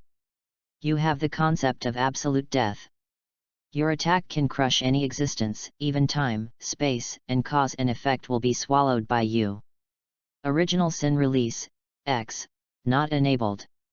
Death Infection, X. Not enabled. End of the World, X. Not enabled. Congratulations to the host for obtaining the Bloodline Beast 6/Lapse Savior Beast, X. As the god of Rome, you have swept away all the injustices in the empire, and you have given those people who have been living in darkness hope of life. With love for you, the people of the Roman Empire, the Persian Empire, the British Isles and other places regard you as the savior. The sixth beast in charge of salvation, the juvenile body. Born with destiny, X. As the savior, you are the hope of the world, because you have saved too many lives, so the world's favorability towards you is the highest, and you are lucky in any situation. Life and death conversion, X. Death and life, life and death, these two concepts have no meaning to you, because you can see the road to death and the bridge to life, and you can reverse the concept of life and death. Protect the world, X. Not enabled. Make destiny, X. Not enabled. Harmony for the world, X. Not enabled. Congratulations to the host for obtaining the Ride, X. Ride, X. As an emperor, you are also the highest ranking being. You can flexibly drive any tool and mount, even the legendary fantasy species. Congratulations to the host for obtaining the skill, the Order of the Emperor of Eternal Night, S. The Order of the Emperor of Eternal Night, S. The Emperor orders his subjects to die, and the subjects have to die. As an emperor, the orders you issue are everything. You can issue absolute orders to lives that are lower than or equal to your own, and the other party can only obey. Each life form can only issue one order per day. Congratulations to the host for synchronizing its attributes with the simulated world. Because this evaluation is legendary, the synchronization rate is 200%, and all attributes are increasing. Name, Lu Yuan. Former name, Reinhardt Claudius. Title, Emperor of Eternal Night. Race, Human, Beast. Camp, Chaos. Neutral, Chaos means that the host has no fixed concept of good and evil in everything, and is absolutely self-centered. Strength, C+. Durability, C+. Agility, C+. Magic, C+. Luck, X. Charm, SS+. Noble Phantasm, none. Skills, Memory Hall, S. Order of the Emperor of Eternal Night, S. Bloodline, Beast 6/Lapse Savior Beast, X. Juvenile. Beast 6/Rapture Apocalypse Beast, X. Juvenile. Talent, Beauty, SS+, Emperor's Privilege, X. Occupation, Fraudster, A. Points, 4000. Number of simulations, 2. Current evaluation, as the Emperor of Eternal Night, you are undoubtedly the best existence for building the Roman Empire into a prosperous and powerful country. It's a pity that the magic defect of forbidden life prevents you from perfectly building Rome. After all, you are a little short of the only evaluation. But you are still a great beast with the name of the two beasts. You only need to give yourself some time to grow, and you will definitely surpass the glory of the past. With the end of the journey to the Roman Empire, Lu Yuan finally woke up. As the sun set, the boy stood up, opened the window, and breathed the air outside that was different from Rome. Hey, is it over? Although it is a life simulation, Lu Yuan actually went to the Roman Empire and experienced 32 years.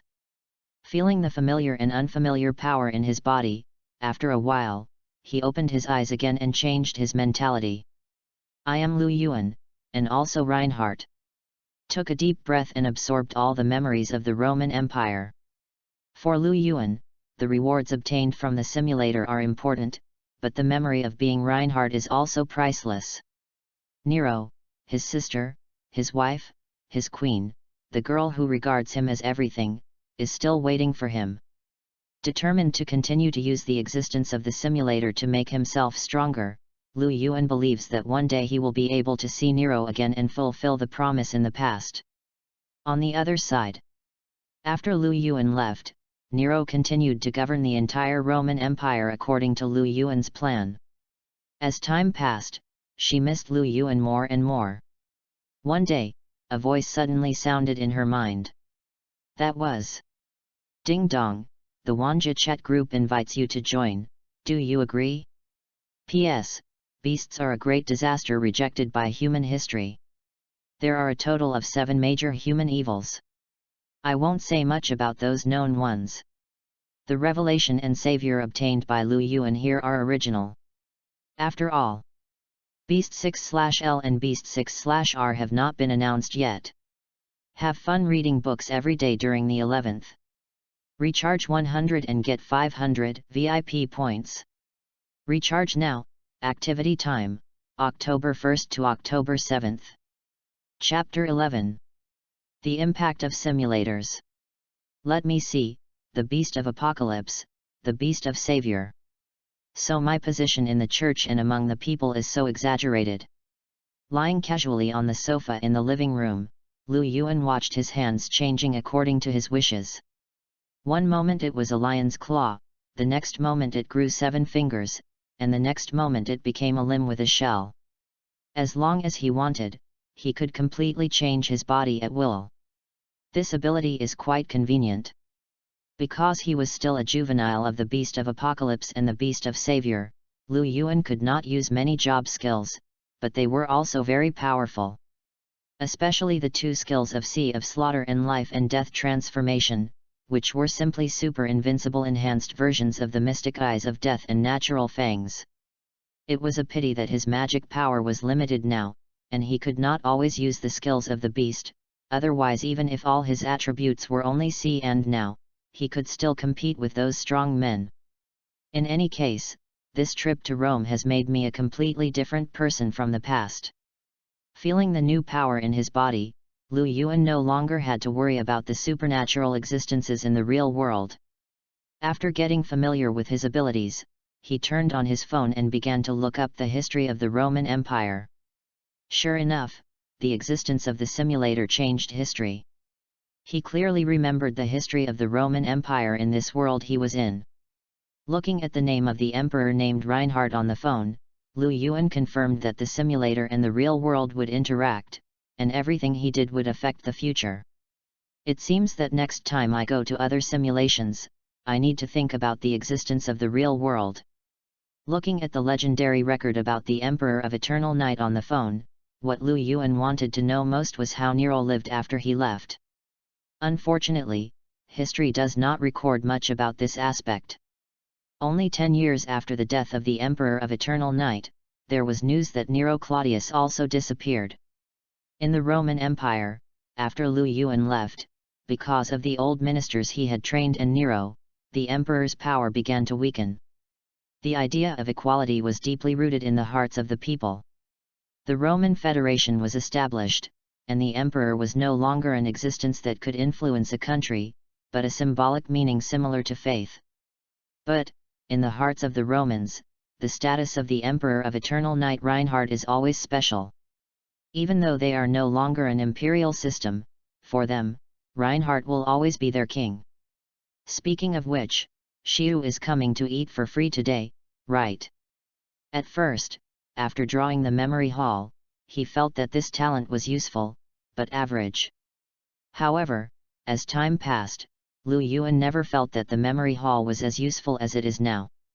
Not to mention how much the memory hall helped him when he was in the Roman Empire. Just today, after 32 years, he could remember that Kajiganosaura Xiu was coming to eat for free. This was useful. He started to prepare dinner casually. While washing the vegetables, he checked what the simulation points could be exchanged for.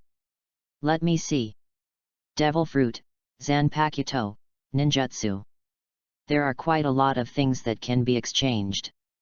In the simulator store, points can be said to be omnipotent. Not only can they be exchanged for professions, talents, skills, they can also be exchanged for many features of the anime world that Lu Yuan knows. Looking for what he wants among these exchangeable things, Lu Yuan's first thing to do is to make his sister Kajiganosaura's body better. System, do you have any recommendations? I don't think I can find a suitable one. Looking back and forth about medicines for treating physical illnesses, Lu Yuan found a lot of similar things, but they didn't seem to be very suitable. After asking the simulator system, he felt that the system knew more than him. Host, do you simply want your sister to recover, or do you want her to have a certain ability to protect herself? Are my points now okay? 4,000 points is not a lot, but it's not much either. I don't know what kind of things I can exchange, Lu Yuan asked. T-virus potion, physical fitness enhancer, entry-level magic. There are many low-level rewards like this. But if you want someone who is suitable and has great development potential, host, you can consider a follower. In the world where Lu Yuan lives, there are really many supernatural powers. Although T-virus drugs can effectively improve people's physical fitness, it is limited to this. Just in case. If Kajiganosaura encounters a cursed spirit or a monster, which is not particularly useful for physical damage, then pure physical fitness will be useless. In contrast, non-physical supernatural powers are much more useful. Followers. The followers in memory are gods and beliefs. Lu Yuan is very sure that his current points are definitely not enough to exchange for such high-level existences. Host, your current body already has the potential of a god. Don't forget your emperor's privileges, which are the existence that ignores all job titles, powers, and professional learning conditions. Although it is still early for you to become a god, as long as you want, you can completely cultivate your own believers. Because Lu Yuan is the Emperor of Eternal Night, he has the Beast of Apocalypse and the Beast of the Savior on his body. He is fully qualified to be a god. As long as he is given time and faith, it is not impossible for him to create his own world. Believer? Can Kajang become my believer? As long as she believes in you enough and respects you, then she can. What should I do? Just ask her directly. Ask directly. After a pause, Lu Yuan did not expect the process of becoming a believer to be so simple. "Brother, what do you want to eat tonight?" Kajang, wearing pure white pajamas, interrupted the conversation between Lu Yuan and the system and walked out of the door. Holding a very old but very clean rabbit doll, she looked at Lu Yuan and seemed to see something incredible. "Brother, how did you become so handsome?" Rubbing her eye sockets, she was very sure that the brother in front of her was Lu Yuan. In Kajiganosaura's opinion, although her brother was very handsome, he was even more outstanding at this moment. The skin that was already very delicate had become like a dream at this time, and the black eyes were even more brilliant like stars, with faint golden light. The temperament of the whole person changed from the original elegance to majesty and solemnity. If she hadn't confirmed that Lu Yuan in front of her was her brother, Kajiganosaura would even think that she saw the emperor. Thinking of this, she suddenly found that Lu Yuan's aura suddenly changed, and he became the same as before, as if everything just now was an illusion. "Kajang, you're awake. Eat omelette rice and your favorite sweet and sour pork tonight." Concealing his own temperament as an emperor, he walked in front of Kajang, and looked at his sister's unreserved trust in him, and Lu Yuan asked, "Kajang, are you willing to believe in me? P.S. Next is about 10 chapters of daily life, and then start the second simulation. I want to ask whether the reality and simulation are 1:1 or 37. Please give some comments on the book review. Thank you for the flowers and monthly tickets. I won't type thank you one by one if I don't count the words. The data is recorded. These are all added on the first day of listing. This chapter is from 6 a.m. I don't know why the contract has not been signed yet. I can't set a time. I'm so angry. Have fun reading during the National Day holiday. Recharge 100 and get 500 VIP points. Recharge now. Activity time, October 1st to October 7th. Chapter 12. Dependence, Princess. Lu Yuan has a high degree of trust in his sister Kajiganosaura. Considering Sora as his family, he naturally wants to protect his only sister. At the prompt of the system, he looked at the girl and tried to ask her if she was willing to believe in him. "Believe in you? What are you talking about, brother?" Looking at Lu Yuan, Kajiganosaura took 2 steps forward and curled her petite body slightly into the man's arms. She took Lu Yuan's hands and put them on her chest. "Of course I believe in you, brother. No matter what you do, I will always be your sister." Ding dong, congratulations to the host for obtaining the first follower, Princess. Name, Kajiganosaura, follower. Race, human. Follower occupation, Princess. Strength, E. Durability, E. Agility, E. Magic, E. Luck, B. Charm, S. Princess ability, can use a skill of the gods. But the ability level is reduced. Followers, this is an ability that only gods have. They can give their believers their own power in another materialized way. The stronger the god, the stronger the follower, and the weaker the god, the weaker the follower. They are bound to each other by a chain called eternity. For Lu Yuan, he certainly has the ability to cultivate followers. And Kajiganosaura, who is full of her brother, has reached the top level of favorability for Lu Yuan, so she naturally has the potential to become Lu Yuan's follower. As the girl's body temperature came, Lu Yuan could feel a close bond between himself and Kajang.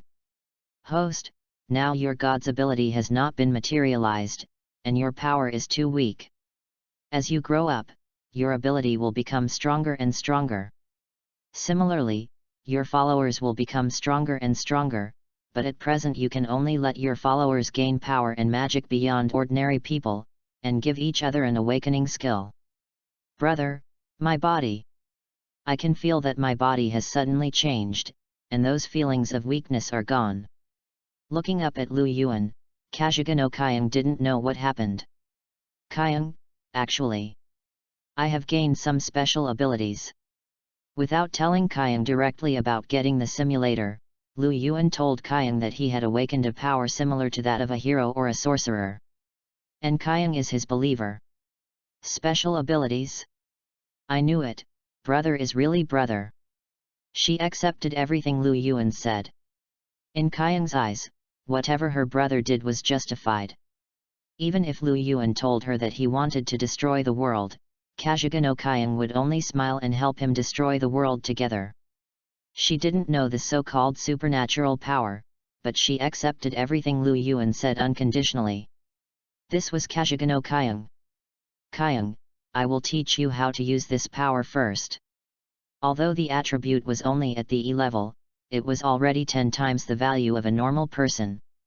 Kajigano Kyung, who had obtained the data panel, had already surpassed 99% of people in terms of physical fitness. Unlike other gods, Lu Yuan's gods were more like the mysteries of the universe because of the emperor's privileges, the existence of the beast of apocalypse and the beast of the savior. That is the universe called Arcanum. Therefore, his followers can have their own special abilities, such as Kajiganosaura, whose affinity is more suitable for the princess job. The reason why it is called a princess is that Arcanum universe is represented as arcana in human culture, that is, the main card, major arcana, and auxiliary card, minor arcana, of tarot cards. Of course, the system of tarot cards cannot fully explain Lu Yuan's divine power. It is just a way of embodiment. Jobs like princess are expansions. Decided to let Sora use the skill of innate destiny. Lu Yuan felt that luck was a very abstract thing. Compared with his other combat abilities, the existence of innate destiny is more suitable for Sora, a girl who has never fought since childhood. Even if the level of this innate destiny will be reduced by 1 level, it is the same. Innate destiny, X, as a savior, you are the hope of the world. Because you have saved too many lives, the world's favorability towards you is the highest, and you are lucky in any situation. Looking at Lu Yuan teaching her how to use the power she had gained with a smile in her eyes, Kajigano Kyung had never felt so happy as she did now. But, brother, there's someone outside the door. The newborn ability of the dependent was soon displayed. Looking at the direction of the door, Kajigano Kyung suddenly spoke from more than 10 meters away. Well, it's Shia coming. Lu Yuan, who also felt someone coming and discovered this earlier than Kyung, nodded with satisfaction.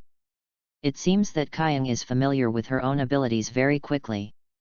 Ding dong. After 3 seconds, the doorbell rang. Brother, I'll open the door. Looking at the doorbell ringing rhythmically, Kajigano Kyung stepped forward and opened the door. Lu Yuan, I bought carrots, curry sauce, chicken, and.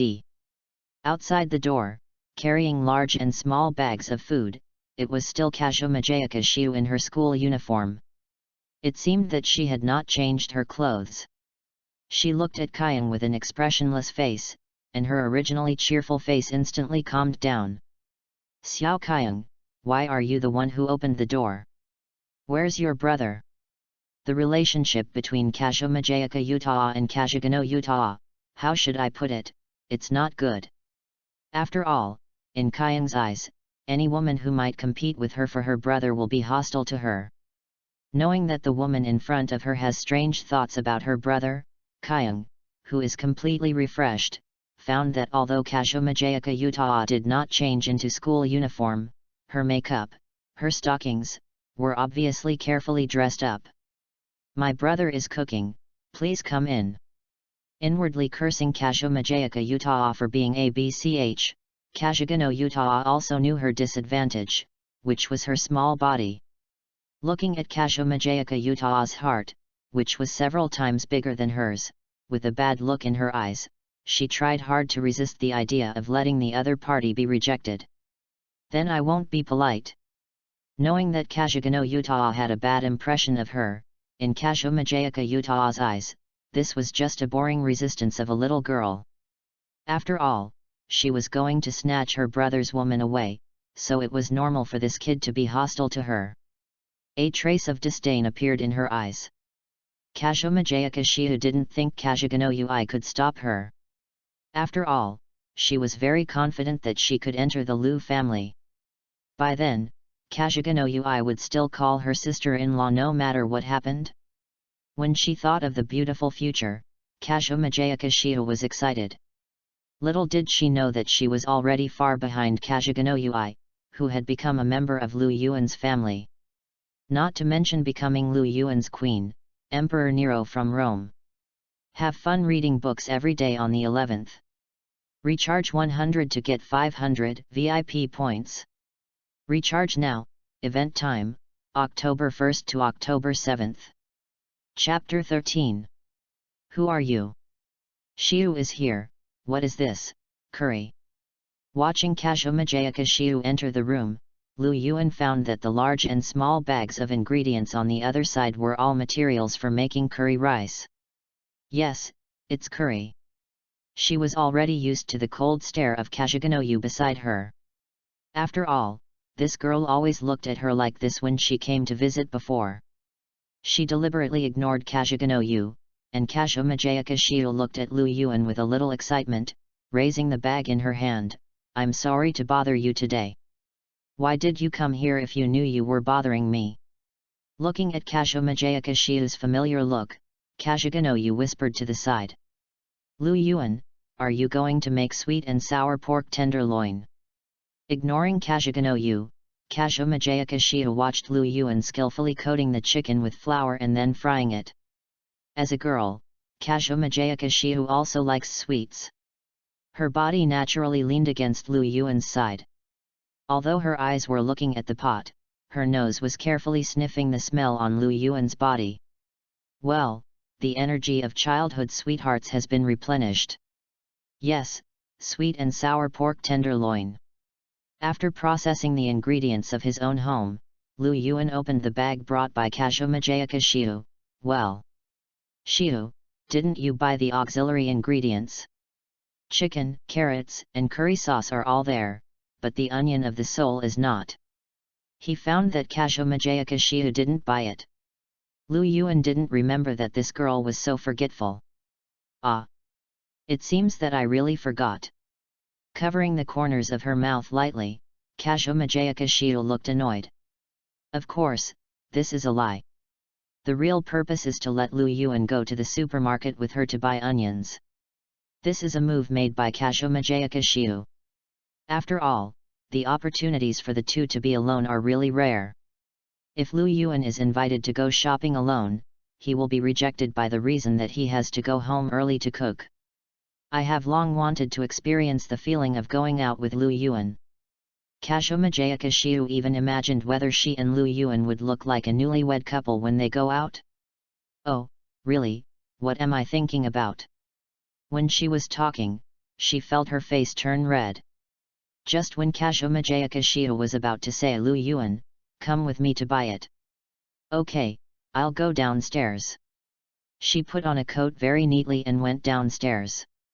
Looking at Lu Yuan's departing back and the closed door, Kajiganosaura suddenly felt powerless.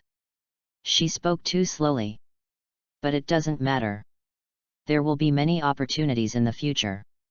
This failure is a preparation for the next success. Moreover, compared to this, Kajiganosaura has another bigger obstacle at this time. That is Kajiganosaura. Xiao Yu, have you been feeling better recently? Looking at Kajiganosaura intimately, Kajiganosaura can feel that the girl today is different from usual. She used to look sick, but today her face is rosy and her body seems to be much better. Hehe, who are you? Although I hope my brother can have many friends, I don't want him to have a girlfriend. Although I don't mind my brother being admired by women, these women are not allowed to get close to him. My brother only needs me, all the other girls, get out of here. Kajiganosaura, this bad woman, must have bad intentions for my brother. I have always had too many thoughts about Kajiganosaura, but because of Lu Yuan's existence, Kajiganosaura usually does a good job of superficial work with Kajiganosaura. Now, Lu Yuan went downstairs to buy onions, so she doesn't have to hide her thoughts anymore. Kajiganosaura's eyes instantly became cold, and she looked at Kajiganosaura in a cold tone and said, "Who are you?" The cold eyes were like looking at some kind of estrus animal. Kajiganosaura said slowly. "What's wrong? Xiao Qiang is angry? Do you think I will snatch your brother away?" Also keeping Kajiganosaura's eyes looking at Lu Yuan in mind, Kajiganosaura knew that it was the same as hers, and it was more than family affection and friendship. She didn't seem to mind Kajiganosaura's sudden attack at all. Instead, she crossed her arms across her chest, which made her look even more dignified. Feeling a sense of crisis?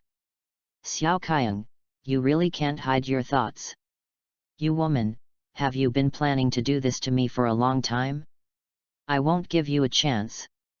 Looking at Kajiganosaura, Kajiganosaura cursed a cow inwardly. "Don't give me a chance? What's the use? Lu Yuan is my childhood sweetheart. To be honest, we have known each other for longer than you." Because Lu Yuan and Kajiganosaura's families are from the same group, Kajiganosaura naturally has not known Lu Yuan as long as Kajiganosaura, who grew up together. "What's the matter with a long time? You are a woman with only a bear." Putting her lips slightly, Kajiganosaura faced Kajiganosaura's attack, and of course her words could not match the other party. But she is Lu Yuan's sister after all, so she naturally has her own weapons. That is. "Humph, Kajiganosaura, have you ever slept with your brother?" Kajiganosaura was so shocked that she said something shocking. "Sleeping together, sleeping?" Looking at Kajiganosaura with eyes wide open, Kajiganosaura was no longer calm. "Yes, you know, every time I was sick and uncomfortable, my brother would watch me sleep. Not only that, he would coax me when it was thundering and raining, and he would go out to build snowmen in front of me when it snowed, and he would take me out to appreciate the flowers when the flowers bloomed in spring. Even my relatives, my brother would help me rub my belly when my relatives came over. All these things that I live with my brother are my things. Have you experienced them? No, I'm afraid you don't even have the chance to imagine them, Kajiganosaura. Your jealousy is about to overflow, Xiao Qiang." With a slightly relieved look, Kajiganosaura thought that sleeping was who was sleeping, but after listening to Kajiganosaura's explanation, she was relieved instead. "Xiao Qiang, what you said is just the love of a good brother for his sister. To be honest, do you really think Lu Yuan has any love for you?" And looking at Kajiganosaura's thin figure, Kajiganosaura stopped talking. Everything is self-evident. Have fun reading every day on the 11th.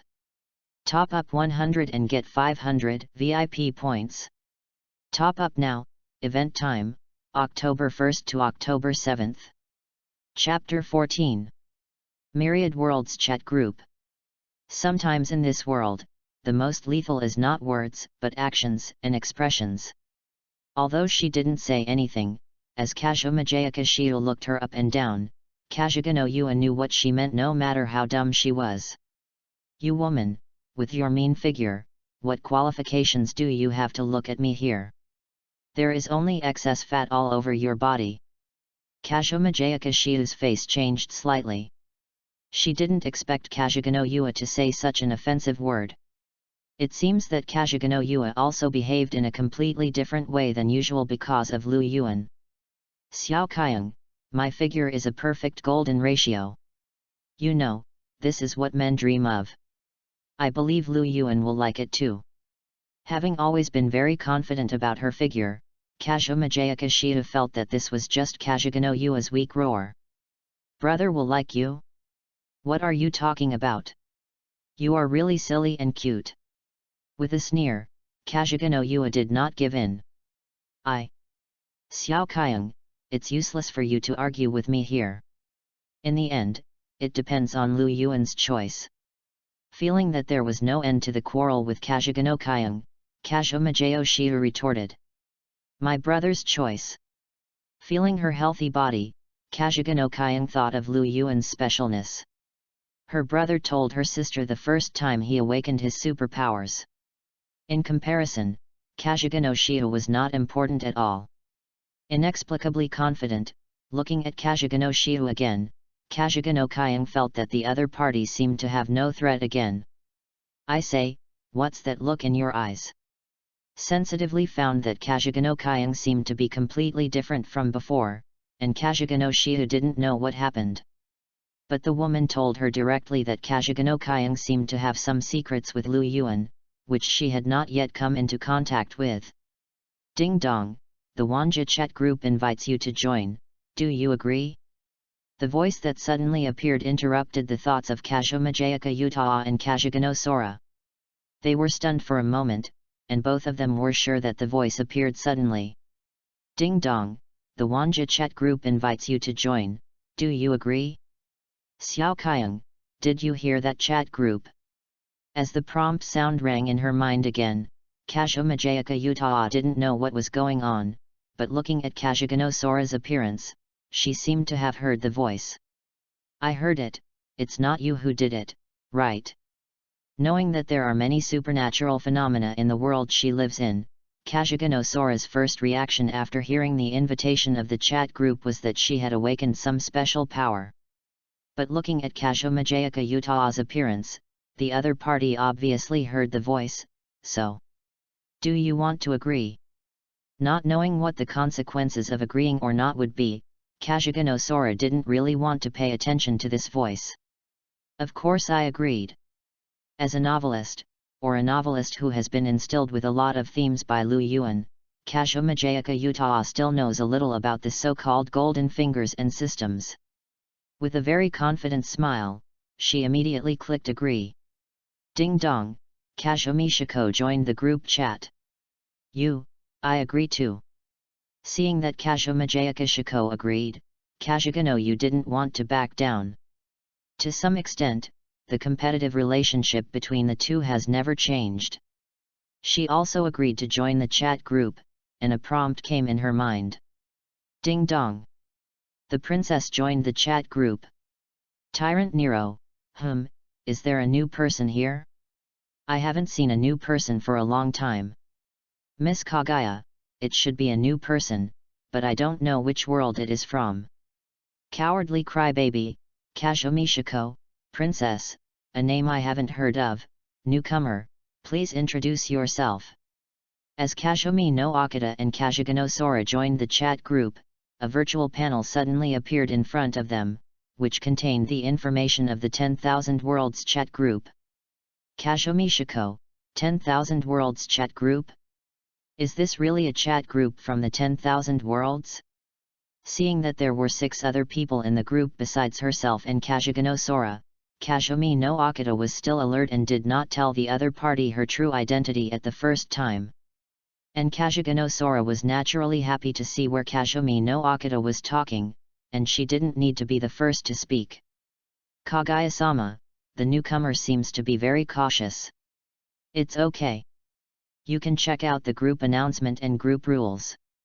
"Kagaya-sama, at the beginning, we were actually confused about this group, but after a while, you will find that the people here are pretty good." "Kagaya-sama, by the way, a newcomer has come. You 3 should stop lurking. At Dragon Tribe Monster at Perfectionist at Yukinashita Harano." Group announcement. Group rules. Taking the reminder of the group member named Kagaya-sama in mind, Kajiganosaura and Kajiganosaura checked together what this so-called 10,000 Worlds chat group was all about. 10,000 Worlds chat group Rule 1, this group is a group chat that connects the heavens and the worlds. We hope that the group members in the group will help each other, love each other, and not be hostile to each other. It is strictly forbidden for both parties to have physical confrontation. 10,000 Worlds chat group Rule 2, this group invites the most promising girls in the heavens and the worlds. Men are prohibited from joining this group. Rule 3 of the Wanja chat group, this group strictly prohibits all members from revealing the information of this group to the outside world, and the existence of this group cannot be revealed to non-members of this group. Violators will be punished by death. Rule 4 of the Wanja chat group, this group has special rules for inviting group members, and the invitation system is not open for the time being. Rule 5 of the Wanja chat group, this group time is independent, and the changes in the world timeline of all group members have nothing to do with this group. Rule 6 of the Wanja chat group, this group does not have open permissions for the time being, so there is no group owner and management. Rule 7 of the Wanja chat group, this group does not have open group tasks and group points for the time being, please stay tuned. Looking at the so-called group rules of the Wanja chat group, Kajiganosaura quickly understood everything in it. In general, this group is a chat group that only invites girls, and group members are not allowed to reveal the existence of the chat group to outsiders. At the same time, group points, group tasks, etc. do not seem to be enabled, and I don't know if it's because there are only 8 members in the group. Kagaya-sama, how is it? How do you see the rules for newcomers? You don't have to be so wary of us, we are all in the same boat. At the Shinomiya family. The girl named Shinomiya Kagaya smiled slightly as she looked at the silent Kajiganosaura and Kajiganosaura in the group.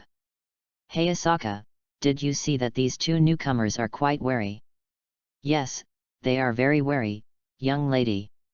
Nodding to Shinomiya Kagaya, Hayasaka AI continued to operate the computer in front of her.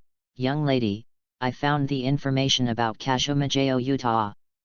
Turning the computer screen towards Shinomiya Kagaya, the information of the author officially named Kajiganosaura was displayed, which is the name of Kajiganosaura. P.S. The chat group is just a rough write-down now, and it will be officially launched when the Second World Camelot ends. At that time, the heroines in reality and the simulator will enter the chat group and start to talk. It's a bit too deliberate to write too much now, just for the sake of writing. Reading books every day on the 11th. Recharge 100 and get 500 VIP points. Recharge now, activity time, October 1st to October 7th. Chapter 15. Miss Kagaya. Kagaya Shinomiya, as the eldest daughter of the Shinomiya Group, a top consortium that can currently influence the lifeblood of the Sakura country, has been the envy of countless people since she was born.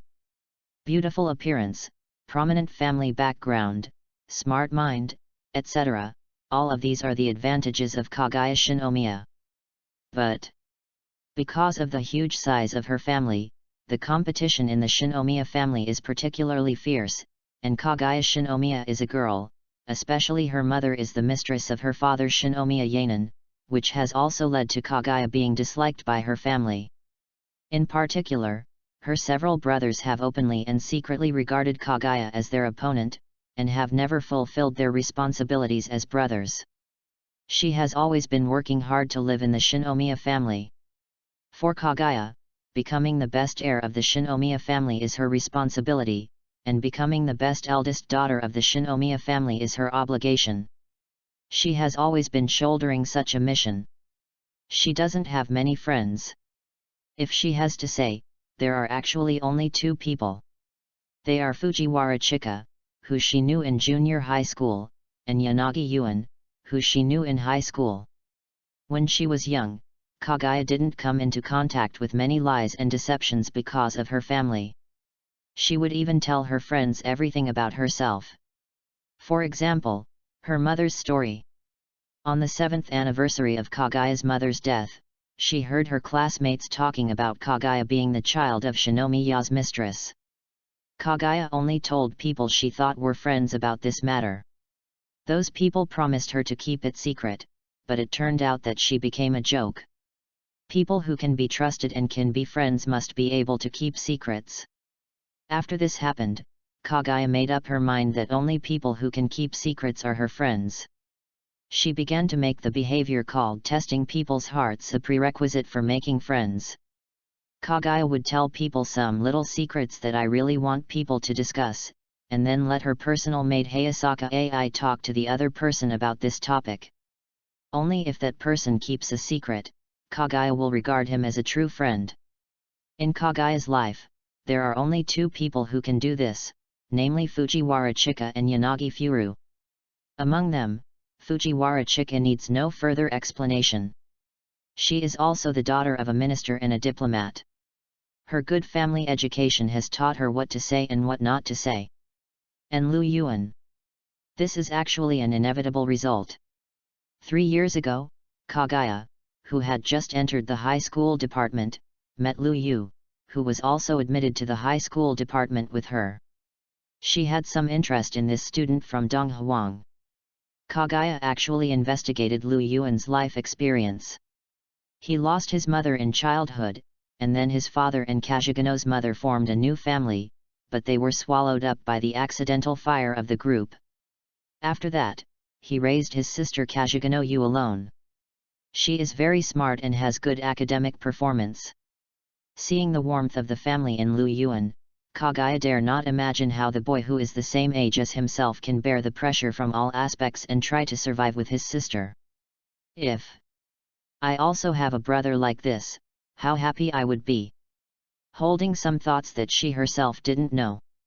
Kagaya interacted with Lu Yuan more than once, including but not limited to letting her wallet get lost on the road that Lu Yuan had to take after school, telling Lu Yuan some little secrets about herself, and many other things. In fact, she knew Shinomiya Kagaya quite well, but because of the long time of traveling through time, Lu Yuan almost forgot which anime Kagaya was in when he was in high school. The only memory of Kagaya was that she was a genius lady, the eldest daughter of the Shinomiya family. Lu Yuan was very principled. He didn't like to say bad things about others behind their backs, and he didn't want any unexpected wealth. He had the consciousness and bottom line of an ordinary person, just as he showed in the Roman Empire. He didn't want the Senate and aristocratic religions to oppress the common people, nor did he want religious beliefs to ruin everyone's dreams. Living in an era where human life was worthless, and then going with the flow and being polluted by it, such a day, he felt cowardly. Therefore, it was inevitable that Yanagi could become Kagaya's friend. However, the two were of different genders and had very different family backgrounds, so the two of them were just ordinary friends. After that, Shinomiya Kagaya continued her studies and successfully entered Feng's Hizaki Academy after this year's graduation exam, and was in the same class as Yanagi. Ding dong, the Wanja chat group invites you to join, do you agree? A few months ago, a virtual voice suddenly sounded in Kagaya's mind. She had never encountered such a situation before, so Kagaya subconsciously chose to agree. Ding dong, Miss Kagaya joined the group. Tyrant Nero, finally someone came, so touching, I knew that this group couldn't be just me. At the beginning, Kagaya was the second person to join the group. At that time, Kagaya didn't know anything about the group rules. Fortunately, her personal maid Hayasaka AI followed her into the group chat. Cowardly Crybaby was Kagaya's nickname for Hayasaka AI, and it also became the name of Hayasaka AI's group. After that, after chatting with the woman who called herself Tyrant Nero, Kagaya and Hayasaka AI were surprised to find that the other party was really the sixth emperor of the Roman Empire around 60 AD. Every day, I listened to Nero talking to me about the glorious history of the Roman Empire and her player named Reinhardt. About half a month ago, Kagaya found that 3 more people had joined the group. Among them, Dragon Monster was a very innocent and kind girl. She seemed to have no vigilance and told everyone her identity directly. She was the head of the Usugi family, one of the 3 families in the Snake 8 families. And the Perfectionist and Yukinashita Harino were actually the 2 sisters Yukinashita Yukino. They had more ideas than Eri at the beginning and were also hiding their identities. But after knowing Yukinashita Harino's real name, Kagaya quickly found the 2 people in reality. After a conversation, they also formed a simple offensive and defensive alliance. It is worth mentioning that Yukinashita Yukino and Shinomiya Kagaya were classmates in high school, but they didn't get along much. The only thing in common, it seems that they both know Yanagi. Now, seeing 2 new people in the group again, Hayasaka AI asked her to check the information about the name Yashizi. Under the huge information network of the Shinomiya family, the identity of Kazumajaya Shio was quickly found. Kajiganosaura? This guy seems to be childhood sweethearts with Yanagi, right? Looking at the charming girl on the screen, Shinomiya Kagaya raised her eyebrows. Yes, miss, Kajiganosaura and Yanagi are childhood sweethearts, and their fathers are colleagues. Nodding, confirming Kagaya's words, Hayasaka AI looked at Shinomiya Kagaya, who was thoughtful, and asked, Miss, do you need to meet this Kajiganosaura? Looking at the time when she and the princess joined the group, maybe they are friends like the Yukinashita sisters and us. In this Wanja chat group, Hayasaka AI discovered one thing, that is, except for the tyrant Nero who was there at the beginning, all the people in the group are from the same world, or even the same country. Shinomiya family, Hayasaka family, Yusuji family, 3 of the 8 families in Snake, and Kajiganosaura who just joined. Feeling that there is a similarity between these people, Hayasaka AI is actually thinking whether there is anything special about the invitation mechanism of this Wanja chat group, and whether these group members can help each other together. At least, it can allow her to get rid of the control of Shinomiya Kagaya's elder brother, Shinomiya Huangguang, and then become the real family of her own lady. PS1, it's not quite right. Why is there no one scolding me in the book review area? Could it be that the trolls are all vegetarians and chanting Buddha? If you want to scold me, do it quickly. Although I don't want to be scolded, I am not used to no one scolding me. Just think of it as preventing later readers from falling into the pit. It's okay to scold a few words. PS2, this chapter is also updated at 6 o'clock in the morning. No, it's been 3 days and I haven't signed the contract yet. If I don't sign the contract tomorrow, I will run away. This website is too unfriendly to me. Others sign the contract the next day, and I have been reviewing it. I am afraid I can write it. Reading books every day is fun on the 11th. Top up 100 and get 500 VIP points. Top up now, event time, October 1st to October 7th. Chapter 16. No different than her god. Go meet them? Let's see what they say first. I am a little curious about Kajiganosaura's identity, especially the other guy called Princess is also very strange. In Shinomiya Kagaya's opinion, the group notes of this Wanja chat group seem to be related to some of the identities they show. For example, Tyrant Nero, she is known as the tyrant of the Roman Empire, so her group name is also simple and clear. I don't need to say much, Miss Kagaya, the eldest lady of the Shinomiya group. Hayasaka AI's cowardly crybaby is the nickname I gave her.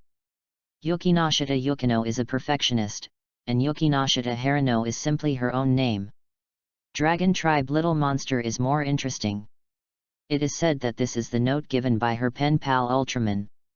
But no matter what, there is a certain connection between the group name and the identity of the person, this is absolute. Kajiganosaura's pen name is Kazumishiko, so what about the princess? She is very familiar with the current Sakura country. According to Kagaya Shinomiya, no matter whether it is the official groups, individual chaebol, or major supernatural organizations, there seems to be no one called a princess. So is this princess from Sakura country? What is her real identity? In the group, she ed the dragon monster and the sisters Yukinashita one after another, waiting for Kajiganosaura to finish reading the rules. Kajiganosaura, a chat group that connects all the heavens and the worlds, is it true or not? In the living room, they were shocked by this sudden chat group. What Kajiganosaura and Kajiganosaura did not expect was that there was such a fantasy existence in this world. However, why is my group name my pen name, and your group name is Princess, Xiao Kaiyang? Looking at Kajiganosaura, Kajiganosaura found something wrong. This is a secret. Thinking of the dependence that Lu Yuan gave to her, Kajiganosaura did not want this matter to be known to outsiders. Although Lu Yuan did not tell her to keep the secret, the girl's heart was undoubtedly all on Lu Yuan. Forget it. Knowing that the competition with Kajiganosaura had just begun to some extent, Kajiganosaura was about to reply in the group when Lu Yuan came back. "Brother." Seeing Lu Yuan coming back, Kajiganosaura immediately went up to help him take off his coat. With her virtuous appearance, it was hard to tell that she was arguing with Kajiganosaura just now. "Kyung, Shiu, are you two okay?" Finding that his sister and King Mei looked a little strange, Lu Yuan didn't know the existence of the chat group and thought that the two had quarreled again. In his memory, Kyung and Kajiganosaura didn't have a good relationship. But he just went downstairs to buy an onion, so it shouldn't be that serious. "We didn't quarrel, brother." Turning his head to look at Kajiganosaura, Kajiganosaura gave her a look that said he would talk about it later. "Well, there was no quarrel. I just asked Xiao Kyung whether I should help her with her homework. After all, she is not in good health and has not been to school for a while." After understanding what Kajiganosaura meant, Kajiganosaura also knew that she should not show jealousy in front of Lu Yuan. After all, no man likes a nagging and hypocritical woman. She has decided to attack Lu Yuan bit by bit. She thinks that this so-called Wanja chat group may be an opportunity. "It's okay if there is no quarrel. Let's prepare for dinner. I will cook." Nodding, Lu Yuan actually didn't mind the little conflicts between Kajiganosaura and Kajiganosaura. After all, no one is perfect. When he was in the Roman Empire, Nero was angry about his concubine issue countless times. In his opinion, it's just a little bit of incompatibility in temperament. It's not a big problem. There are so many good girlfriends who love and hate each other. Maybe in the future, Kajiganosaura and Kajiganosaura will become very good friends. "Lu Yuan, let me help you." Having helped with cooking at home since she was a child, Kajiganosaura's cooking skills are pretty good. She started to help wash and cut vegetables next to Lu Yuan, and she was very close to Lu Yuan. Bad woman. Because she had been sick since childhood, Kajiganosaura had no experience in cooking. She could only watch Kajiganosaura showing off her presence, and she was in a bad mood. Oh! Because she had a destiny, Kajiganosaura had reached a very high level of luck to a certain extent. As the girl struggled in her heart, Kajiganosaura, who was cutting vegetables, accidentally cut a small cut on her hand. "Cut your hand." Looking at Kajiganosaura's slightly bleeding finger, Lu Yuan took the medicine box and carefully bandaged her. "Okay, more intimate." Looking at the two of them angrily, Kajiganosaura was not sure whether her so-called destiny was lucky or not. Could she have become someone else's assist? After dinner. "Kyung, I'll take Shiu home." Although Kajiganosaura and Yanagi live in the same neighborhood, it's getting late, and because of the recent frequent reports of supernatural powers, Yanagi still has to take Kajiganosaura home. "Go ahead." Looking at Kajiganosaura angrily again, Kajiganosaura is not the kind of girl who doesn't make sense at all. Although she does make very exaggerated behaviors in the original work at certain times, it's all caused by her worry about her lover and a sense of crisis. In this world, she believes in Yanagi very much and has a 100% good impression of Yanagi. She never thinks that her brother will leave her, so although she is a little unhappy, Kyung's sister still doesn't behave out of line. On the way back to Kajiganosaura's house. "Shiu." Under the moonlight, the chill in the air indicates that the early autumn season has arrived. Feeling a little cold, Kajiganosaura leans against Yanagi. Looking at the shadows of the two people gradually overlapping on the ground, she heard Lu Yuan calling her, and thought that her childishness was discovered, and she felt shy. "What's wrong?" After calming down, Kajiganosaura asked. "Let me ask you something, do you believe in the existence of gods?" During dinner, he thought about whether to take Kajiganosaura as his own follower, because his divine power has not yet materialized. At this time, he is only the beast of the apocalypse and the beast of the savior. Although Lu Yuan, who is in the infancy, has endless possibilities in the future, if he wants to develop a follower, he needs the absolute trust of the follower, rather than giving it arbitrarily by himself. He also has a high favorability for Kajiganosaura, his childhood sweetheart. He does not want Kajiganosaura to have any accidents. Although the girl spent the previous 18 years safely, the days to come may be uncertain. Having seen too many cases of opening champagne in the first half and knowing the efforts only when danger comes, Lu Yuan does not want to wait until Kajiganosaura has an accident one day and regret it. So he was going to ask Kajiganosaura whether she believed in gods. It would be best if she could become his dependent, but if not, he should give her some ability to protect herself. Believe in gods. Suddenly hearing Lu Yuan asking her this question, Kajiganosaura was stunned, and then a pilgrim smile appeared on her delicate face. I don't believe in gods, Lu Yuan. Shaking her head, indicating that she was an atheist, Kajiganosaura's tone changed again. But, looking at the man eagerly, Kajiganosaura's voice was firm and hot, like the feathers of a white crane. But, if you must say that gods exist, then in my eyes, Lu Yuan, you are my god. For Kajiganosaura, Lu Yuan, who saved her life, is no different from her god. P.S. Thank you for your support, A&D. Why haven't you signed a contract yet? You are really going to run away. Reading books every day on the 11th is fun. Top up 100 and get 500 VIP points. Top up now, event time, October 1st to October 7th. Chapter 17. Paper people may be virtual, but love is not. Kajiganosaura, with a mature figure and exquisite appearance different from her peers, has been sought after by people around her since she was a child. She has never lost the second place in the school since the first grade. She can even write scripts for the drama club and publish articles in magazines. She is a person with rare literary talent. Lu Yuan, let's go together after school.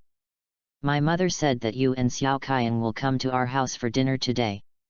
Although she was very smart since she was a child, Kajiganosaura knew that she had a very scary competitor, that is, her childhood sweetheart who was one grade higher than her and always ranked first in the grade, Lu Yuan. When she was young, Kajiganosaura didn't have any special opinion of Lu Yuan. He was just a very handsome boy. If you have to say it, he is very strong. Even if his parents are not around, he insists on taking care of his non-blood sister. The impression of Lu Yuan only stays on the premise of the identity of childhood sweethearts. If those accidents hadn't happened, I'm afraid the two would have been friends like this for the rest of their lives, right? The cause of the incident was probably in junior high school. At that time, Yanagi's father had just had an accident with Kajigano's mother. They sympathized with Yanagi's situation. Kajiganosaura's parents often invited Yanagi and Kajigano to their home for dinner, hoping to take care of the siblings. Kajiganosaura classmate, it's time to eat, are you ready? Calling Kajiganosaura's surname, Yanagi, a second-year junior high school student, knocked on Kajiganosaura's door. Unexpectedly, the door was not locked, and he saw the girl who was reading comics. Yagi? Damn. In fact, she is a girl with rich knowledge of otaku. You should know that Kajiganosaura in the original work can make Aki Tomoya think of more than 5 game names with just a random description. In Yanagi's world, she also likes those comic novels and is addicted to the world of the second dimension. Originally, there were only herself and her parents at home, but she forgot that Yanagi was also invited to her home by her mother today, so Kajiganosaura accidentally exposed the fact that she was a otaku. Yanagi, this matter, actually. I don't know how to explain to Yanagi, because the adjective otaku doesn't fit the beautiful and lovely girl at all, and the peers around her are more or less hostile to otaku. Just when Kajiganosaura wanted to explain. Kamen Writer? Kajiganosaura-san, you still like to watch this, I remember that after this part is. It's very natural to talk to me about the plot of Kamen Writer. Looking at Yanagi who was talking slowly. Kajiganosaura was stunned. Yanagi, you are also an otaku. In her memory, Yanagi was a serious and good student. Kajiganosaura didn't expect that he would watch these things. Ah! If Kajiganosaura-san is talking about the second dimension, then I am. Nodding, Yanagi was a standard second dimension before crossing over, and he also paid attention to things in this area after crossing over. After all, there are too many characters in this anime world. You are also a second dimension, so don't you think these are fake? Looking at Lu Yuan with hesitation, Kajiganosaura remembered Lu Yuan's response very clearly. Fake? Maybe. I know better than anyone that they are virtual, but this love is real, that's enough. I also thought about whether these people after I traveled through time were just a virtual existence, or an NPC. But as time passed, Lu Yuan finally figured it out. These people are them, each of them is a living, independent individual. The paper man may be virtual, but this love is not. The slightly hot mobile phone, maybe it's the temperature of their embrace. It was the first time I heard someone say this. At this moment, Lu Yuan had surpassed everything in Kajiganosaura's eyes. As he said, it doesn't matter if she is an otaku or not, as long as this love is real, that's enough.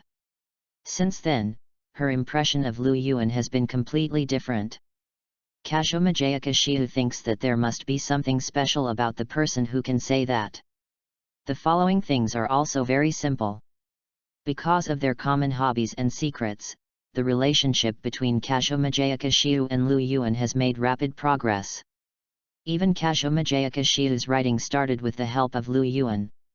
Lu Yuan, these people are too much. They scold so badly.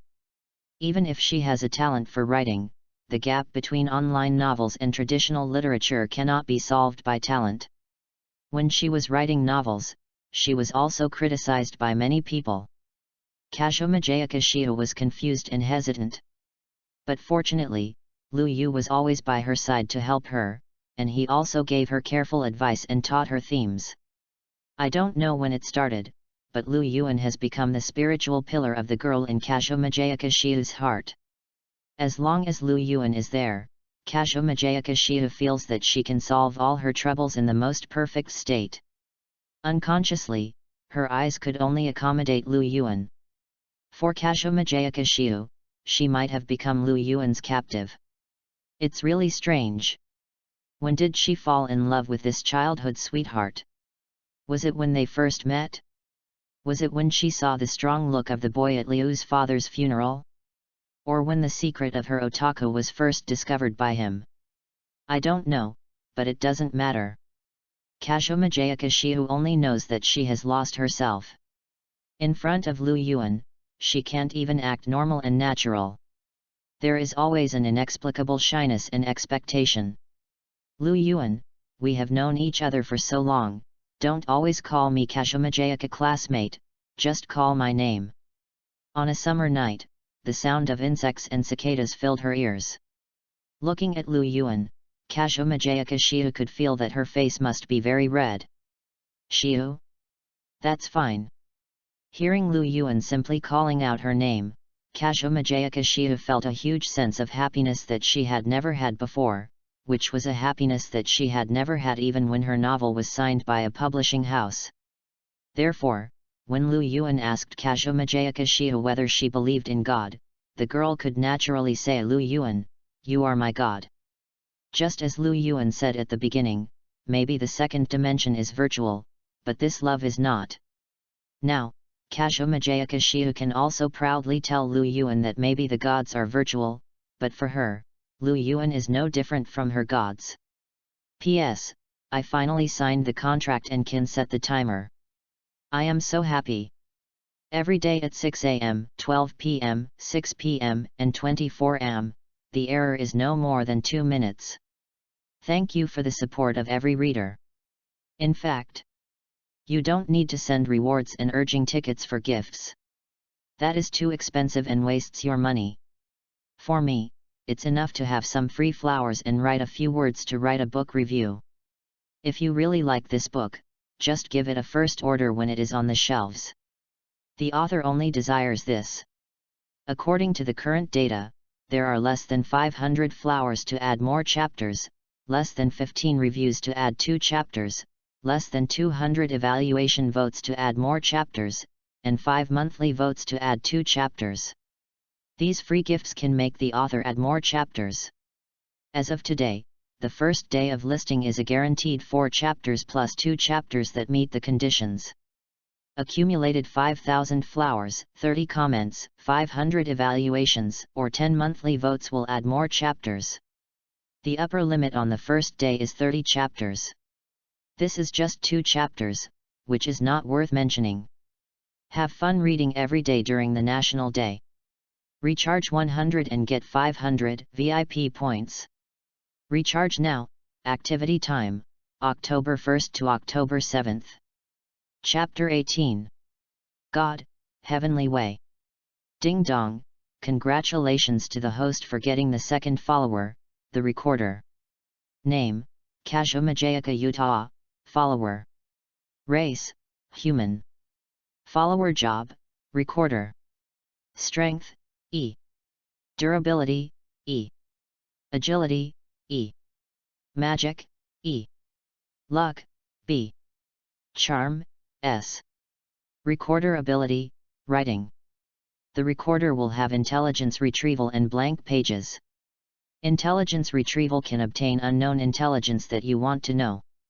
The difficulty of intelligence information increases, and the relevant information that emerges will be less. For example, if you want to know everything about a certain god, but intelligence retrieval can only give you the other party's name, the retrieval ability will also increase as the follower's own ability increases. Blank page, write what you want to happen in the future on it, and the corresponding things will be realized according to the difficulty. For example, write that you can win 100 million in a week, then you will win 100,000 in a week. Writing ability can be used once every 168 hours. Ding dong, congratulations to the host for getting 2 followers, the power of the gods awakens, and is materializing. Materialization is completed. Congratulations to the host for obtaining the final occupation Tiendeo, X. Heavenly Way, X, the rules of all things, the truth of all things, everything is the universe of Arcanum. As a beast with the privileges of the Emperor, the beast of the Apocalypse, and the beast of the Savior, you already have the foundation of creation and destruction. Everything comes from you, and you are the universe of Arcanum. Heavenly Way with the rules of all things. Heavenly Way Ability 1, Family. Heavenly Way can actively develop its own family and grant them awakening special abilities. At the same time, Heavenly Way can use the special abilities of all family members. Heavenly Way Ability 2, Rules, not yet opened.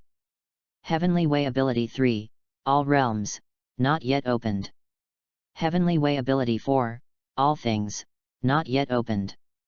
Heavenly Way Ability 5, Authority, not yet opened. Heavenly Way Ability 6. Heavenly Way Ability 7. Heavenly Way Ability 8. Heavenly Way Ability 9.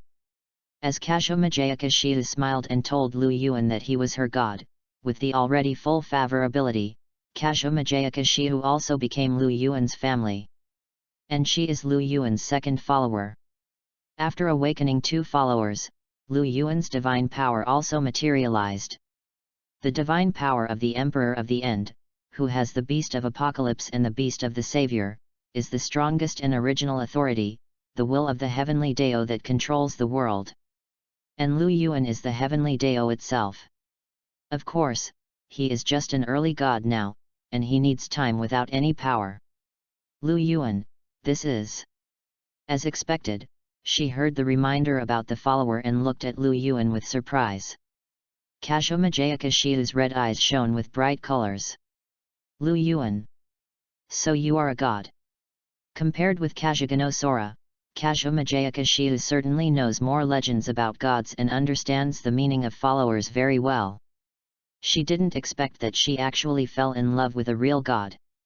Shiu, you don't seem to be surprised. Lu Yuan was a little surprised that Kajiganosaura became his follower just because of his words. Surprised? Rather than being surprised, it's better to say it's a surprise. Slightly closing her eyes and feeling the power in her body, Kajiganosaura instantly understood all her abilities. Lu Yuan, to me, your existence is special and unique. The existence of gods may be virtual, but to me, you are no different from my gods. The pious look seemed to be on a pilgrimage, telling Lu Yuan along with her own feelings. Kajiganosaura's voice was not loud. But Lu Yuan remembered every word. Sending Kajiganosaura home, under the ambiguous eyes of Kajiganosaura's parents, Lu Yuan said that he still had to go home and would not bother him anymore. Having reached a family relationship with Kajiganosaura, the two were not in a relationship of lovers.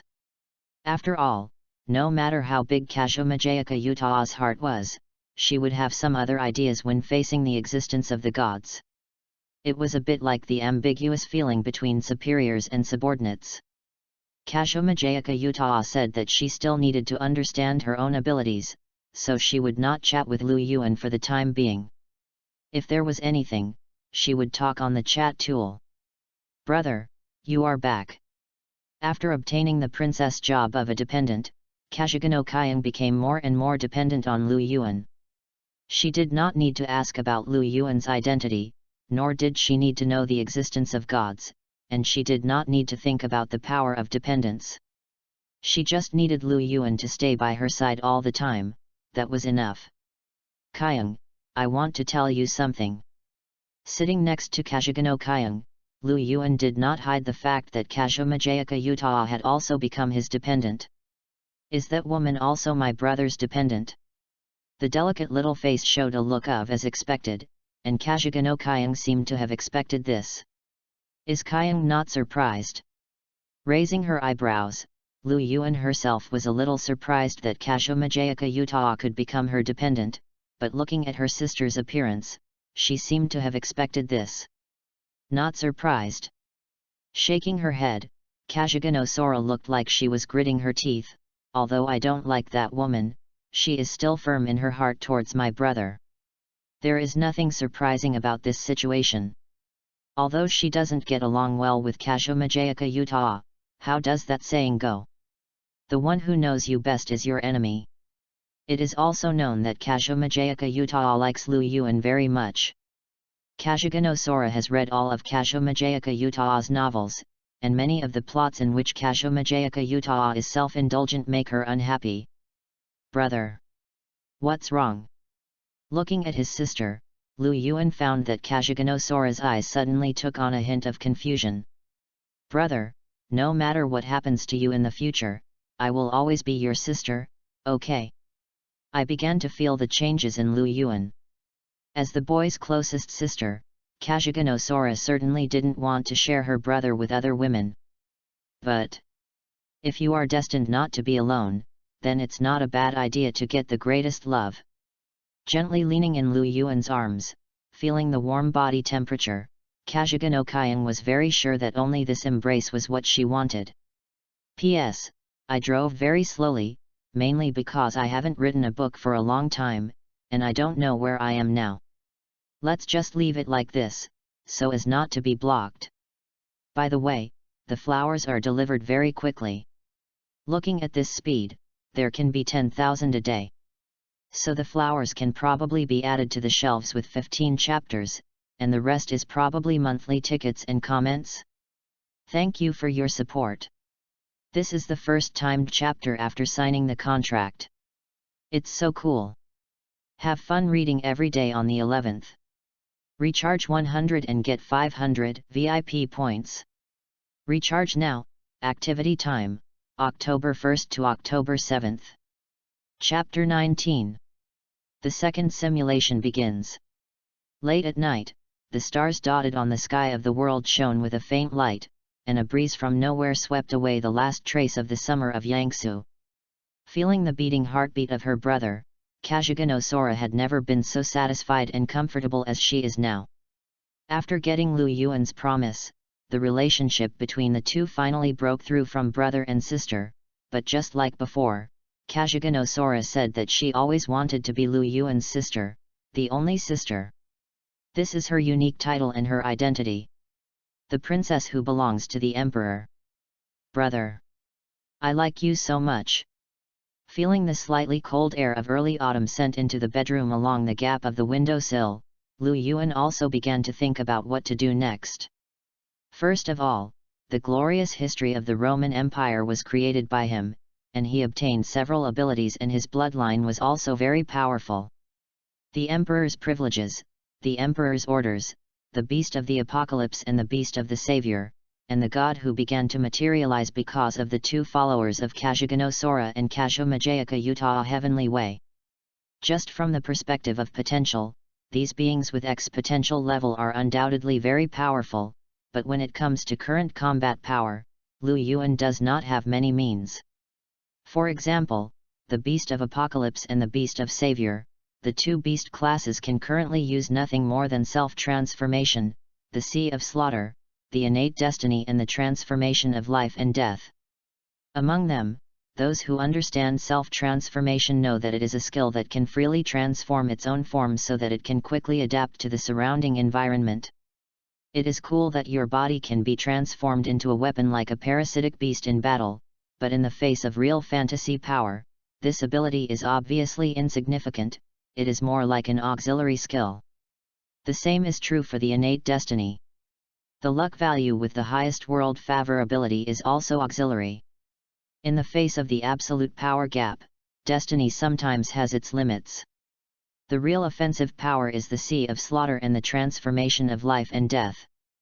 The sea of slaughter can make Lu Yuan have the concept of death. His attack will ignore cause and effect, space, elements, etc., causing absolute damage, which is the synonym of true injury in the game. In other words, if Lu Yuan went to the world of pirates, even if he didn't have elemental restraint or sea stone domineering, he could still cause damage to the natural fruit ability users. This is the sea of killing. The same is true for life and death conversion. Everyone knows the effect of the mystic eyes of death perception, but there are also conditions for use. Life and death conversion also requires a high level of physical fitness for Lu Yuan, and endurance is also very important. In summary, Lu Yuan now has many means, but they are basically auxiliary abilities. There are too few means of direct attack. It's okay to encounter weak enemies, but if you encounter a real strong one, you may have to fight hard. System. I'm here. What does it take to evolve the beast of apocalypse, the beast of the savior, and the way of heaven? Time or the host can perform more simulations and experience more worlds to evolve the two beast classes and the power of the gods. Continue the simulation. Although no matter how long the simulation has passed, it is only 1 second for Lu Yuan's real world, but those experiences in the simulation and those times are what Lu Yuan has really experienced. He had lived in the Roman Empire for 32 years just one moment, and returned to reality the next moment. Even the mind of the Emperor of Eternal Night needs time to accept it. That's why Lu Yuan didn't start the second life simulation right away. As for the recorder ability of Kajomajayaka, the 168-hour cooling time is quite long. Lu Yuan doesn't have any special information to know or the future he wants to make. It's better to wait and use it when needed. But, brother, will you leave me? Lu Yuan, maybe the existence of gods is false, but to me, you are no different from my gods. The love between Kajiganosaura and Kajomajayaka can heal everything Lu Yuan has in the Roman Empire. The power of love will also make the human heart glow with new strength. Looking at his sister Sora's peaceful sleeping face, Lu Yuan decided to start his second life simulation. Confirm to start the second life simulation. Loading. Loading completed. Officially started. As a life with divine power, your birth does not require life as a carrier. In other words, you do not have parents in the traditional sense. The beast of the apocalypse, the beast of the savior, the existence of the way of heaven allows you to be independent of the world and exist in the world. AD 408, British Isles, the inner side of the world, in the inner sea of the stars, Avalon. As a fairy in the inner sea of the stars, Vivien is the last fairy in this world. After all, in today's era, the mystery fades, the magic on the earth disappears, and the fantasy species that were once active in the world also disappear without a trace. If it weren't for the good luck to find the passage to the inner side of the world, Vivien believes that she would have disappeared from this world long ago. I have always lived alone in Avalon. Except for some unreliable guys coming to eat sometimes, Vivien has not seen anyone else. The birds are singing and the flowers are fragrant. Avalon, which should be an ideal place, suddenly appeared with a wave of fluctuations. What is this feeling? Destruction? Death? I don't know, I can only feel the extremely terrifying breath flowing. Vivien saw that the whole Avalon seemed to be polluted by something. The sky was getting darker, the earth was black, and the lake was blood red. This. Looking at the changes in Avalon in confusion, Vivien felt her heart beating violently at this moment. But it seemed that there was something opposite to destruction. Countless stars fixed the world, and the earth with waves returned to calm. Stunned by these two completely opposite phenomena, Vivien didn't know what happened. Boom! Suddenly, it seemed that the balance was broken by some existence, and the boiling lake made a whistling sound. Looking at the unknown rushing towards her, Vivien was strangely not afraid at all, only a faint expectation. What am I looking forward to? Why am I so happy? The unreasonable mood made Miss Fairy confused, but she had no time to think about it, she had been swallowed. In the face of the end of the beast named Apocalypse and the beast of the Savior, even the fairy was powerless, as fragile as tofu. So this is the impact caused by the power correspondence. After a long time, a voice emerged from the vast land, and walked out of the silent world. The voice of the boy resounded throughout Avalon. Fortunately, I still have the ability to transform myself, otherwise I would probably be born in this world as a monster. As a life that does not conform to the world, you are naturally not born as a human. It is said that the 7 heads of the deadly sins are the enemies of the world, and the 10 crowns of blasphemy are also high on your chest. The beast of Apocalypse is born, the beast of the Savior is born, and self-transformation is activated. You were born as a human. Looking around, Lu Yuan found that there seemed to be no one around him, and this did not seem to be an ordinary world. Then, who is the girl in his arms? Looking down at the girl in his arms, Lu Yuan found that the other's ears were pointed, a bit like a fairy or an elf. Who are you? Hearing Lu Yuan's voice, the girl opened her scarlet eyes and gently touched the boy's face with her hand. I am your follower, master. Looking at Lu Yuan's third follower, with a dazed look in her eyes, Vivien said softly. Have fun reading every day during the 11th. Recharge 100 and get 500 VIP points. Recharge now, activity time, October 1st to October 7th. Chapter 20. The Third Dependent, Fairy. Ding dong, congratulations to the host for getting the third follower, the fairy. Name, Vivien, follower. Race, fairy. Follower job, fairy. Strength, C. Durability, B. Agility, B. Magic, A+. Luck, A. Charm, S++. Fairy ability, magic affinity, which can greatly improve the growth and understanding of magic-related aspects. Because you were involved in the Beast of Apocalypse and the Beast of Savior when you were born, the fairy named Vivien was assimilated by you. You have obtained the third follower, the fairy. Vivien? This is Avalon. Looking at the obsessed look of the girl in his arms, Lu Yuan knew that this was because the other party became his follower. But looking at the prompt of the simulator, he found that the girl of the fairy race was actually Vivien. Thinking of the strangeness of the world he was currently in, the only possibility Lu Yuan could think of was the inner sea of Avalon. Yes, master, this is Avalon. Walking down from Lu Yuan's arms, Vivien leaned on Lu Yuan's shoulder and nodded slightly. This is the inner sea of stars, my master, and I am your most loyal follower. As a fairy, Vivien has an amazing face. Slender pointed ears, silver-like bright hair, and a lovable and delicate body. Although slender, it is not lacking in feminine charm. Looking at Lu Yuan, the gorgeous rose-red eyes gradually have a charming beauty. As if she walked out of the painting, the girl who could be in a fairyland just by looking at each other looked at Lu Yuan like this. Well, she was not wearing clothes.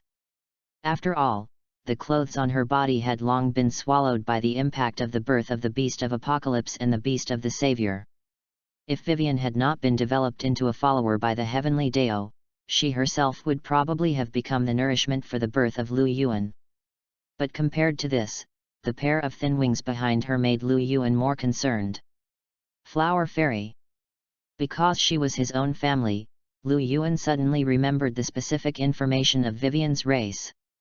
As a fairy that once caused controversy and scramble among various fantasy races because of its beauty, the Flower Fairy is a very rare race.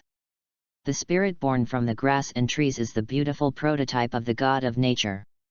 Although they are considered to be close relatives of elves because of their ears, the difference between fairies and elves is that they are more gifted in magic, but at the same time they are more servile. In ancient times, mystery was abundant on the earth, and various fantasy races also stood by. Compared with those powerful races, they are obviously much weaker. Flower fairies are a kind of currency to some extent, a kind of existence that is regarded as powerful, precious, and rare. Conquered by the strong, and then have an absolute sense of obedience. Although after so many years, this kind of performance of flower fairies no longer appears in today's era, the memory once engraved in the genes cannot be changed. With the power of the contract of the heavenly patron, Vivien had an incomparable love for this god whom she met for the first time. Or, an incomparable sense of following. She only wanted to follow Lu Yuan, only wanted to see Lu Yuan's figure, and completely lost her own existence. Looking at the god on the throne, she felt an unprecedented sense of satisfaction. The beautiful face was filled with a faint happy smile. Vivien realized at this moment that her previous years had been lived in vain. As expected, as a flower fairy, she needs to find a master to give her soul, life, and the meaning of her survival. Through Vivien's existence, you know that you have indeed come to the type moon world, Camelot, that is, the era of King Arthur. In the current British Isles, because the mystery began to dissipate, natural disasters and man-made disasters have come here.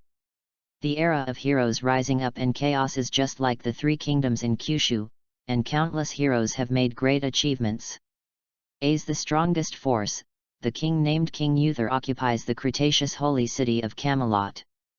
Besides him, there is another powerful king named Vortigern, who is King Uther's brother and occupies the border city of Lentheim.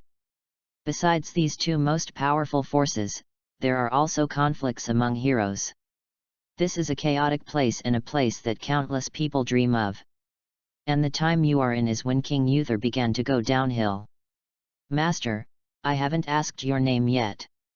After telling Lu Yuan about the current situation in Britain, Vivien asked Lu Yuan.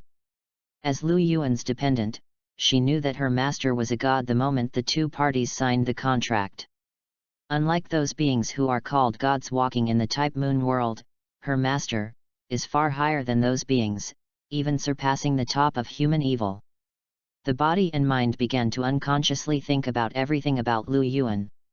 For the flower fairy who has stimulated the nature of slavery, serving her master, making her master happy, and worshipping her master can make her feel as happy as ascending to heaven. My name is...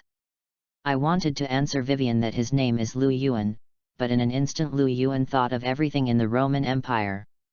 His life in the simulator can change history and even affect the relevant records of later generations. For example, his return from the Roman Empire can be proved by the records in history books. After a slight pause, he smiled at Vivien, showing an expression that made the flower fairy tremble all over. "Reinhardt, Vivien, my name is Reinhardt. Since I was born on the land of Britain, from this moment on, I am the destiny of this world alone. Reinhardt Pendragon, this is my name."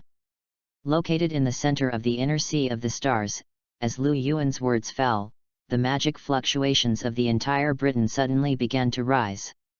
The sea of clouds is surging, the air is twisted, everything is singing, and everything is singing praises. The new king of this era descends here. P.S. Although the existence of Wang Ji and Vivien in the Lost Belt is one, I really don't know how to write about the trinity of Wang Ji. In addition, the descriptions of the Lost Belt are a bit uncertain, so I separated them. Vivien is Vivien, and Morgan is Morgan. These are two completely different individuals. Wait until I go to the Lost Belt in the future to merge them. Read books every day on the 11th. Recharge 100 and get 500 VIP points. Recharge now. Activity time, October 1st to October 7th. Chapter 21. Reward or Punishment. In the morning, the moon is shining, and the stars are shining. You can sit on the futon together. In the smoke island and the cloud forest, when you are in the mood, why not go alone with a bamboo stick? Located in the center of the inner sea of the star, Lu Yuan has lived in Avalon for a month since he came to this world. During this period, he was sleeping most of the time. After all, as a god who was just born in this world, all his powers were in an absolute infancy. After opening his eyes again, after a month of recuperation, he has now recovered to the state of sea and in all attributes. Well, as expected, after I have 2 beast ranks and the power of gods, my body grows amazingly fast even if I do nothing. Through self-transformation, Lu Yuan now has the most handsome appearance in his youth, which can be seen from the sparkle in Vivien's eyes. In a scenery that can be called a painting, Lu Yuan is now soaking in the best underground hot spring in the inner sea of the star. Beside him, Vivien is preparing to serve her master in everything. "Vivien." Lu Yuan in the hot spring suddenly spoke, "I want to ask you some questions." After sleeping for a month, Lu Yuan had already had many ideas about this trip to Camelot, but he wanted to confirm with Vivien. "Master, please speak." Lu Yuan, first question, do you know Morgan Le Fay? It is recorded in many of the history of Type Moon that Vivien is the evil side of the Morgan Le Fay trinity. Lu Yuan is a little curious about what kind of existence Vivien is in this world he lives in. "Vivien, Morgan Le Fay? She is the daughter of King Uther and inherited the mysterious existence of Britain." Vivien, in Britain, King Uther, as a Pendragon, is a king with the protection of Britain, but with his defeat at the hands of the humble King Vortigern, the bloodline that should have been cut off appeared in his daughter, Master. In the original history of Type Moon, Uther was the destiny of Britain, just like Lu Yuan's natural destiny.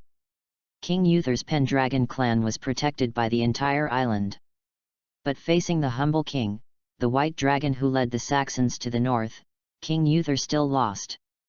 With the dissipation of mystery, Pendragon's protection is about to disappear. But, beyond everyone's expectations, King Uther's daughter Morgan Le Fay actually inherited the mystery of the entire island, even more than King Uther. "I see." Nodding gently, Lu Yuan continued, "The second question, what do you think of the existence of Britain? Or, for the current situation, what do you want to do?" "Vivien, do something?" "I don't want to do anything, I just want to stay by my master's side." The power of the followers plus the nature of the flower fairy gave Vivien, who had always been alone, an inner support. Looking at Lu Yuan tenderly, all she wanted was the company of her master. "I mean, if I didn't appear here, what would you do?" After a pause, Lu Yuan continued to ask. "Vivien, master is not here." As if thinking of something terrible, Vivien's delicate face showed panic and anxiety. "Vivien, master, do you think I did something wrong? Or is my presence an eyesore? Please tell me and I will change it immediately." Vivien, anyway, please don't be angry. If my presence is unnecessary, I can go now. Lu Yuan, stop. Finding that Vivien had overreacted to the assumption he mentioned, Lu Yuan reached out and took the flower fairy into his arms, gently patting her back to comfort her. I'm just saying, if I want to know how you, as a fairy, view Britain today, and what you think about the current situation. In the original history of Type Moon, although the description of the Fairy of the Lake, Vivien, was not much, her presence was very important. She had given the Holy Sword to King Arthur many times, and the Fairy of the Lake even welcomed the disappeared king into Avalon at the end of King Arthur. Lu Yuan had this question because he wanted to know Vivien's original idea. Vivien, if I understand, I'm sorry I was too excited just now, Master. Vivien, if you, Master, were not here, I would not be interested in the Pendragon family, and I would not care about them no matter what. As a flower fairy, it is enough to be able to live well in Avalon. Compared to how the humans on land live, Vivien doesn't care about them. After all, no matter how Britain on the surface of the world changes, it can't affect Avalon on the inside of the world. By the way, speaking of this, it seems that the guy is quite interested in humans. She doesn't seem to have come back recently. Do you want to tell the Master about her? Forget it, her personality is too bad. It will be bad if she makes the Master angry. Forget it. She seemed to think of someone in her mind, but when she thought of the other person's bad personality, Vivien gave up. She should wait for that person to come back and introduce him to the Master. I don't know what Vivien is thinking, but Lu Yuan can roughly hear what she means from Vivien's words. It seems that he still has to go out and visit Britain on the surface side of the world. But there is no rush for now. At least Lu Yuan can still enjoy tonight. Master, do you have any other questions? Looking at Lu Yuan affectionately, Vivien asked. I've asked all the questions I wanted to ask. You don't know the other questions, so let's leave it at that. In the steaming mist, Lu Yuan saw Vivien's appearance. The water drops fell from the girl's hair, causing ripples on the calm surface of the hot spring. What's wrong? Lu Yuan asked gently when he found that Vivien seemed to have something to say. Vivien, Master, although it is my job to answer your questions, but... Vivien, please forgive me for my transgression as your family and servant. I want to wait for more care and love from the Master. While speaking, Vivien approached Lu Yuan's arms and looked at Lu Yuan's face, becoming more and more obsessed. Master, I answered your questions, so can you give me a reward? The scarlet eyes stared at Lu Yuan, and the weak tone aroused the desire for destruction deep in people's hearts. Master, please give Vivien, the greedy servant, some insignificant rewards, or punishments in your own way. Reading books every day is fun. Top up 100 and get 500 VIP points. Top up now, event time, October 1st to October 7th. Chapter 22. The Holy Flame Sweeping the World, Guanzhou. Life in Avalon is very comfortable, and Vivien's service also makes you enjoy great pleasure. But as a god, you know clearly what you should do, that is, go out, go to the land of Britain, transform this territory, and gain faith. Master, are you leaving now? As a flower fairy, Vivien, who has lived in Avalon for many years, is not unable to go out, but must not go out. After all, she is the only flower fairy left in ancient times, and one of the few fantasy species in the world today. In the outside world, those mysterious times will make flower fairies feel tortured every minute and every second, just like humans living in a high-pressure, hot, and oxygen-deficient environment. If you stay in the outside world for too long, the life of the flower fairy will be greatly shortened. Unable to accompany you all the time, watching you leave, Vivien did not stop her master. Don't worry, Vivien, I'm not coming back. Leave when the sun rises and the morning dew comes, return when the sun sets and the moon comes, and the day of the new moon is the time for you to enter and exit. Yes, although Avalon has the fairy lake as a link to the surface of the world, this channel cannot be opened at any time. The new moon of each month is the time to open. Walking on the land of Britain, you just walked around at first, but as time passed, your power as a god is also growing rapidly. All your attributes have come to be, and you have become a strong man of this era. Walking on this mysterious archipelago that is about to retreat, you see the chaotic side of this world. This is a chaotic world. Human life is cheap as grass. This is a chaotic world. Heroes emerge in large numbers, but they are all selfish. This is a chaotic world. Faith disputes, but God never saves the world. Looking at the whole of Britain, you don't like this kind of world. You don't like the nobles' superiority, you don't like the so-called knights bullying the weak, you don't like the so-called churches deceiving the world. Just like what you experienced in the Roman Empire, you feel cowardly for being born in such a world. Determined to change this world, you are clear-minded and you have to do what you should do, what you want to do, and what you want to do. You begin to have your own reputation, and with the name of the emperor, you naturally attracted a group of followers. Also in this chaotic world, you have a heart to make achievements, and many good generals come to your side. Not only that, in this era, there are still many people who follow the way of chivalry, and they have also heard about you. Countless young people who have dreams and want to change the world have also come to your side. Based on the center of the fairy lake, the city that suddenly appeared on this land belongs to your country. He lit up the entire dark world, saved countless broken families, and created a new era of kings. Humanity saw it, saw the holy flame that swept the world, the glory. Type Moon World, 412 AD, the Cretaceous holy city of Camelot. As King Uther of the Pendragon clan, he now occupies the best capital of Britain.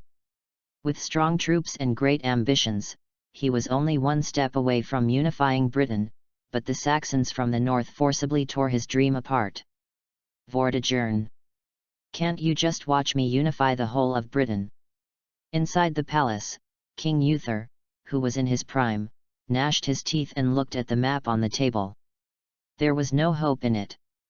For him, his brother Vortigern was the biggest trouble. Thinking of this, he couldn't help but start thinking about the plan. Can it really be realized? Or? He hesitated for a moment, and the ferocious veins on his neck revealed King Uther's reluctance, but as a king, he quickly buried his mercy. I've decided, let's do it. Sorry, my daughter. Morgan. After making a certain decision, 3 days later, at the National Assembly of Camelot. Morgan, have you really become a slave to the power of darkness? Looking at his daughter below, King Uther asked in a deep voice. Father, whether I have become a slave to darkness, you know better than anyone. Looking around at the eyes of anger, fear, jealousy, and greed around him, Morgan Le Fay, who is known as the most beautiful woman in Camelot, smiled. She crossed her arms across her chest. Although she was not very old, she had already begun to show the temperament of a king. I just inherited the mystery of Britain. Everything in this country is continued by me. Morgan Leaf Pendragon. The daughter of King Uther, she is also the heir who inherited the super bloodline and mystery of the British Isles. Originally, as the first heir of King Uther, Morgan, who has a strong talent, would be the best heir of King Uther, but in this era, no, even in the future, Morgan has an unconcealable flaw. That is her gender. That's right, it's gender. As Britain fell into war, in this era, the princes rose up, the whole country was madly starting internal fighting, the major families were fighting constantly, and King Uther was just one of the most powerful forces. As a woman, Morgan's natural gender disadvantage made countless people reject her from the bottom of their hearts. Too many knights could not accept loyalty to a woman. Not to mention that this woman is born with a strong desire for control and command, which will only make those knights feel more embarrassed. As the saying goes, kings, Princes, generals, are they of the same kind? After King Uther had only Morgan as a child and could not give birth to a second child, many people in Camelot had evil thoughts. What King Uther could do, why can't we? Are we going to let this country become the possession of that little girl? No. Absolutely impossible. With many ideas in mind, and Morgan's magic full of dark mysteries, these ministers and knights who wanted to let themselves take the stage began to spread rumors in the city, claiming that the king's daughter Morgan Le Fay was a witch, a disaster, and a fear. Finally, on this day, they couldn't help but launch the offensive speech to King Uther. For these knights and ministers, there is no better time than now. P.S. As of this chapter, 20,000 flowers will add 4 chapters, more than 500 evaluation votes will add 1 chapter, more than 60 monthly votes will add 6 chapters, more than 70 comments will add 2 chapters, and the first day of listing is guaranteed to be 4 chapters plus 13 chapters. Thank you for your support. Let me repeat, there is a recommendation mechanism problem during the new book period, so there will be no additional chapters during the new book period, and the daily update time is fixed at 6 a.m., 12 p.m., 6 p.m., and 24 am. Have fun reading every day during the National Day. Recharge 100 and get 500 VIP coupons. Recharge now, activity time, October 1st to October 7th. Chapter 23. Morgan's Shock. Morgan, the magic in your body is full of dark power, and this is no longer something you can say. King Uther, how can I say this? This is not a qualified king. Not to mention being a qualified father. With no bearing as a king at all, it is no wonder that he easily lost to his brother Vortigern. If it were not for King Uther's protection of the power of the British Isles, Camelot would have been annexed by Londinium long ago. Also lamenting the pressure brought by the ministers and knights around him, in order to consolidate his position, King Uther thought for a long time and decided to give up Morgan. Anyway, she was just a daughter, and he didn't care. As long as the national teacher was still there, that plan could be realized sooner or later. For Britain, Morgan was not only his daughter, she was also the daughter of Camelot. It was normal for her to sacrifice for her country. Thinking of this, King Uther did not mean to continue explaining to Morgan. Father. Looking at the cold eyes of King Uther on the throne on the high platform, Morgan suddenly realized that he had been abandoned. With a bitter smile, she suddenly realized that her efforts over the years were just a joke. Morgan, for the dark power in you, I and you have come up with a solution. That is to send you to the City of Glory next to Camelot. I believe that the King of Glory can remove your darkness. King Uther already knew everything about Lu Yuan's presence around Camelot. He remembered that he was just a slightly famous person not long ago, but how long has it been? 1 year? Or 2 years? It's really a ghost. How could he grow so fast? And I heard that he was also called Pendragon. Could he be a branch of the clan? In Britain, although the interpersonal relationships here are not as chaotic and complicated as the Roman Empire at the beginning, it is normal for Pendragon, as a royal family, to have many children. Thinking about which branch of the king named Reinhardt he was from, facing this sudden neighbor, Uther's intention to make friends couldn't be more obvious. After all, his main target at the moment is Vortigern, and before that he needs to accumulate all the strength that can be united. Morgan, which King of Glory is not far from Camelot, I think he will be happy to help you, and come back when the darkness in your body is removed. Seeing Morgan's disappointment, Uther's heart flashed a trace of pity, but then he put it behind his mind. For the plan, to defeat his brother Vortigern, and to continue the glory of Pendragon, these are necessary sacrifices. Presumably his daughter Morgan will understand his painstaking efforts sooner or later. Yes, she will definitely understand.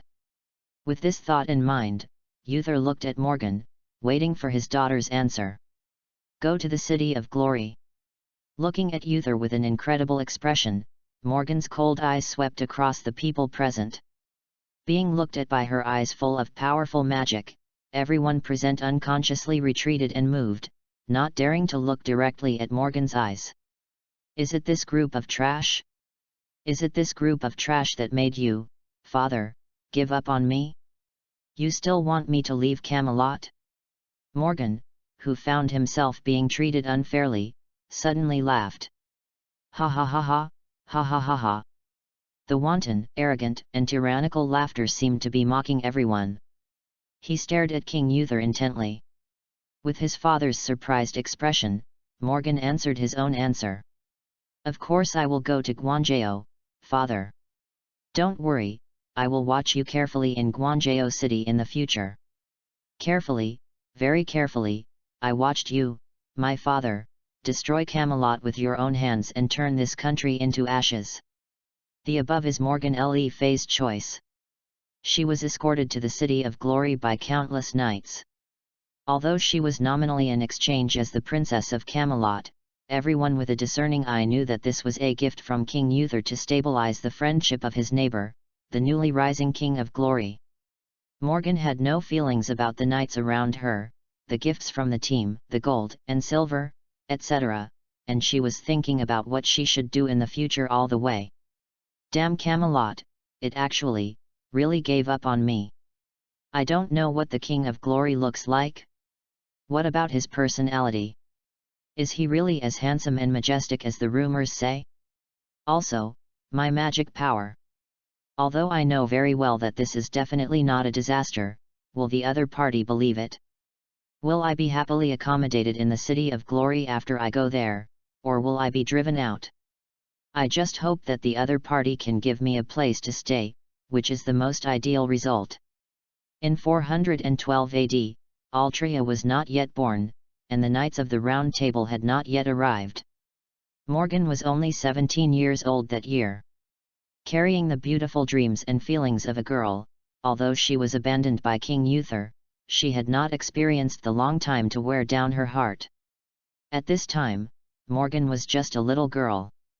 Muttering about the things she heard about the City of Glory, she was full of curiosity about the King of Glory who she had never seen. After all, the heart of a girl is unpredictable. In this way, after 2 days of travel, Morgan soon arrived at the City of Glory. Boom! Just when the convoy arrived at the city gate, grand ritual music sounded, and golden magic fireworks sounded in the sky. Wearing very handsome dresses, the honor guards held up the glorious flags to welcome Morgan's arrival. Hello, distinguished guests from Camelot. I am sent by my king to greet you. My name is Slok. A polite knight came to the front of Camelot's convoy as countless people watched. Behind him were several maids in long skirts, who were specially used to serve Morgan. Is this Gwangjao? Unlike the city in her imagination, if Morgan hadn't seen it with her own eyes, she couldn't believe that this magnificent city was built only in the past 2 years. What Morgan saw was a wall as high as dozens of meters, with silver light flashing on it, which was obviously endowed with very strong defensive magic. The road at the entrance was wide and the gate was full of heaviness. Even the people watching around were dressed neatly, and it was completely impossible to tell that this was Britain, a land where mystery was about to fade away. Shocked by this scene, Morgan didn't know what kind of person she would face in the future who would change her life. P.S. The real world is so chaotic, there must be problems between each other, but I haven't written about it yet, don't worry. Have fun reading every day during the National Day. Recharge 100 and get 500 VIP points. Recharge now, activity time, October 1st to October 7th. Chapter 24. Morgan's Curiosity. The Palace of the City of Glory. It was the Parliament period of the City of Glory. The King of Glory, Lu Yuan, sat lazily on the throne, watching the ministers below quarreling with each other. I said, we absolutely do not support the king to welcome the witch named Morgan Le Fay. The knight standing on the right side of Lu Yuan, who was speaking in military uniform, was the current leader of the Knights of Glory City, Gazef. The muscles were tense all over the body. The man who could only be described as burly gave people a very reliable sense of trust at first sight.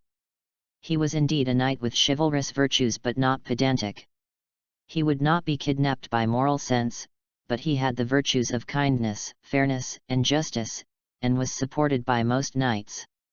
Although Camelot came with a friendly attitude this time, all of us present should understand that King Uther's actions are just a means to stabilize the king.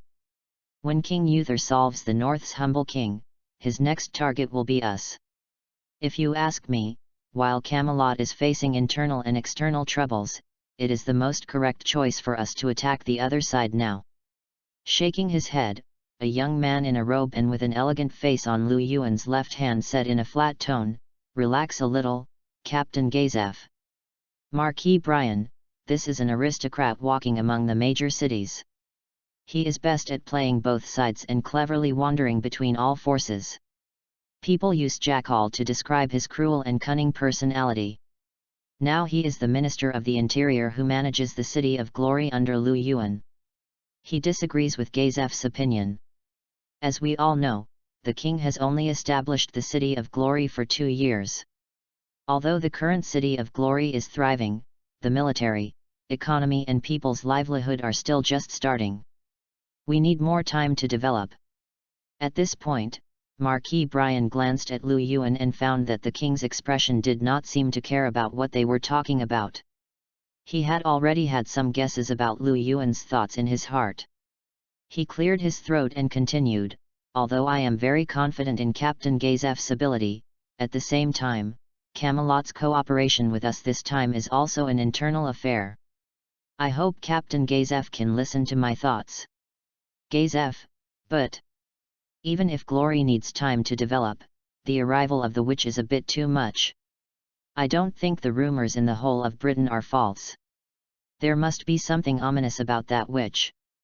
Listening to the people below discussing with each other thinking about Morgan's coming, Lu Yuan seemed to have returned to the Roman Empire at that time. At that time, Bruce, Robert, Juillet, and other ministers also quarreled with each other freely, but no matter what, they had only one purpose. That was for the prosperity of Rome/Glory.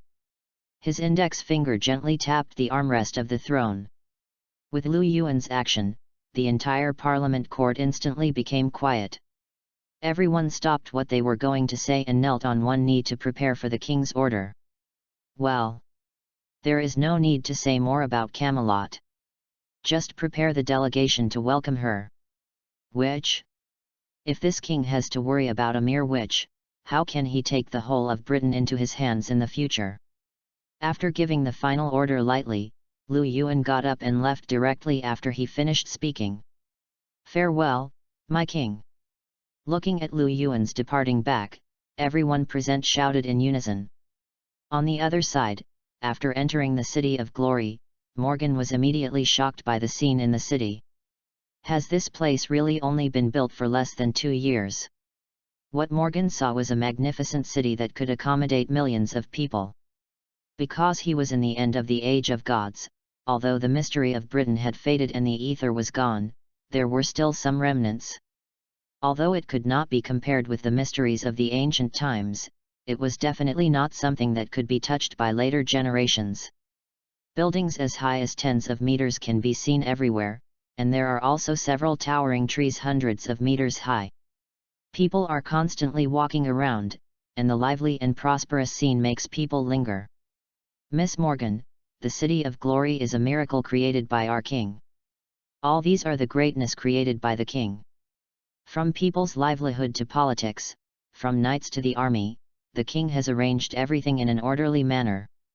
There are shops, schools, training grounds, martial arts arenas, auctions, etc. in the City of Glory. The king even connected the underground passages of the whole city, and domestic water and toilets are also available. Outside Morgan's carriage, the ambassador of the mission, Slok, seemed to have heard Morgan's voice, and explained, "Do you see the towering tree in the center? That tree is the giant tree cultivated by the king himself. I heard that the greatness born here is due to the giant tree." Giant tree. Looking through the window of the carriage in the direction pointed by Slok, Morgan saw a towering tree hundreds of meters high, but rather than a tree, it was more like a huge white pillar with cracked skin. I don't understand, but it feels very powerful. Attracted by the prosperity of the City of Glory, Morgan also noticed that his arrival did not cause panic among the residents. People worked as they should, played as they should, and even the eyes of the children only showed their expectations for the future. Completely different from Camelot, everyone there only saw Morgan as a witch. They hated her, they... Forget it, don't think about that. After being led by Slok to the palace, Morgan was surprised that this palace... How should I put it? It looked a bit mediocre. Yes, although it was a very impressive building in terms of scale, it looked very shabby compared to the entire City of Glory. It felt just a little bigger than the palace in Camelot. Seeing Morgan's doubts, Slok explained, "My king has said that there is no need to make too many people live in a place.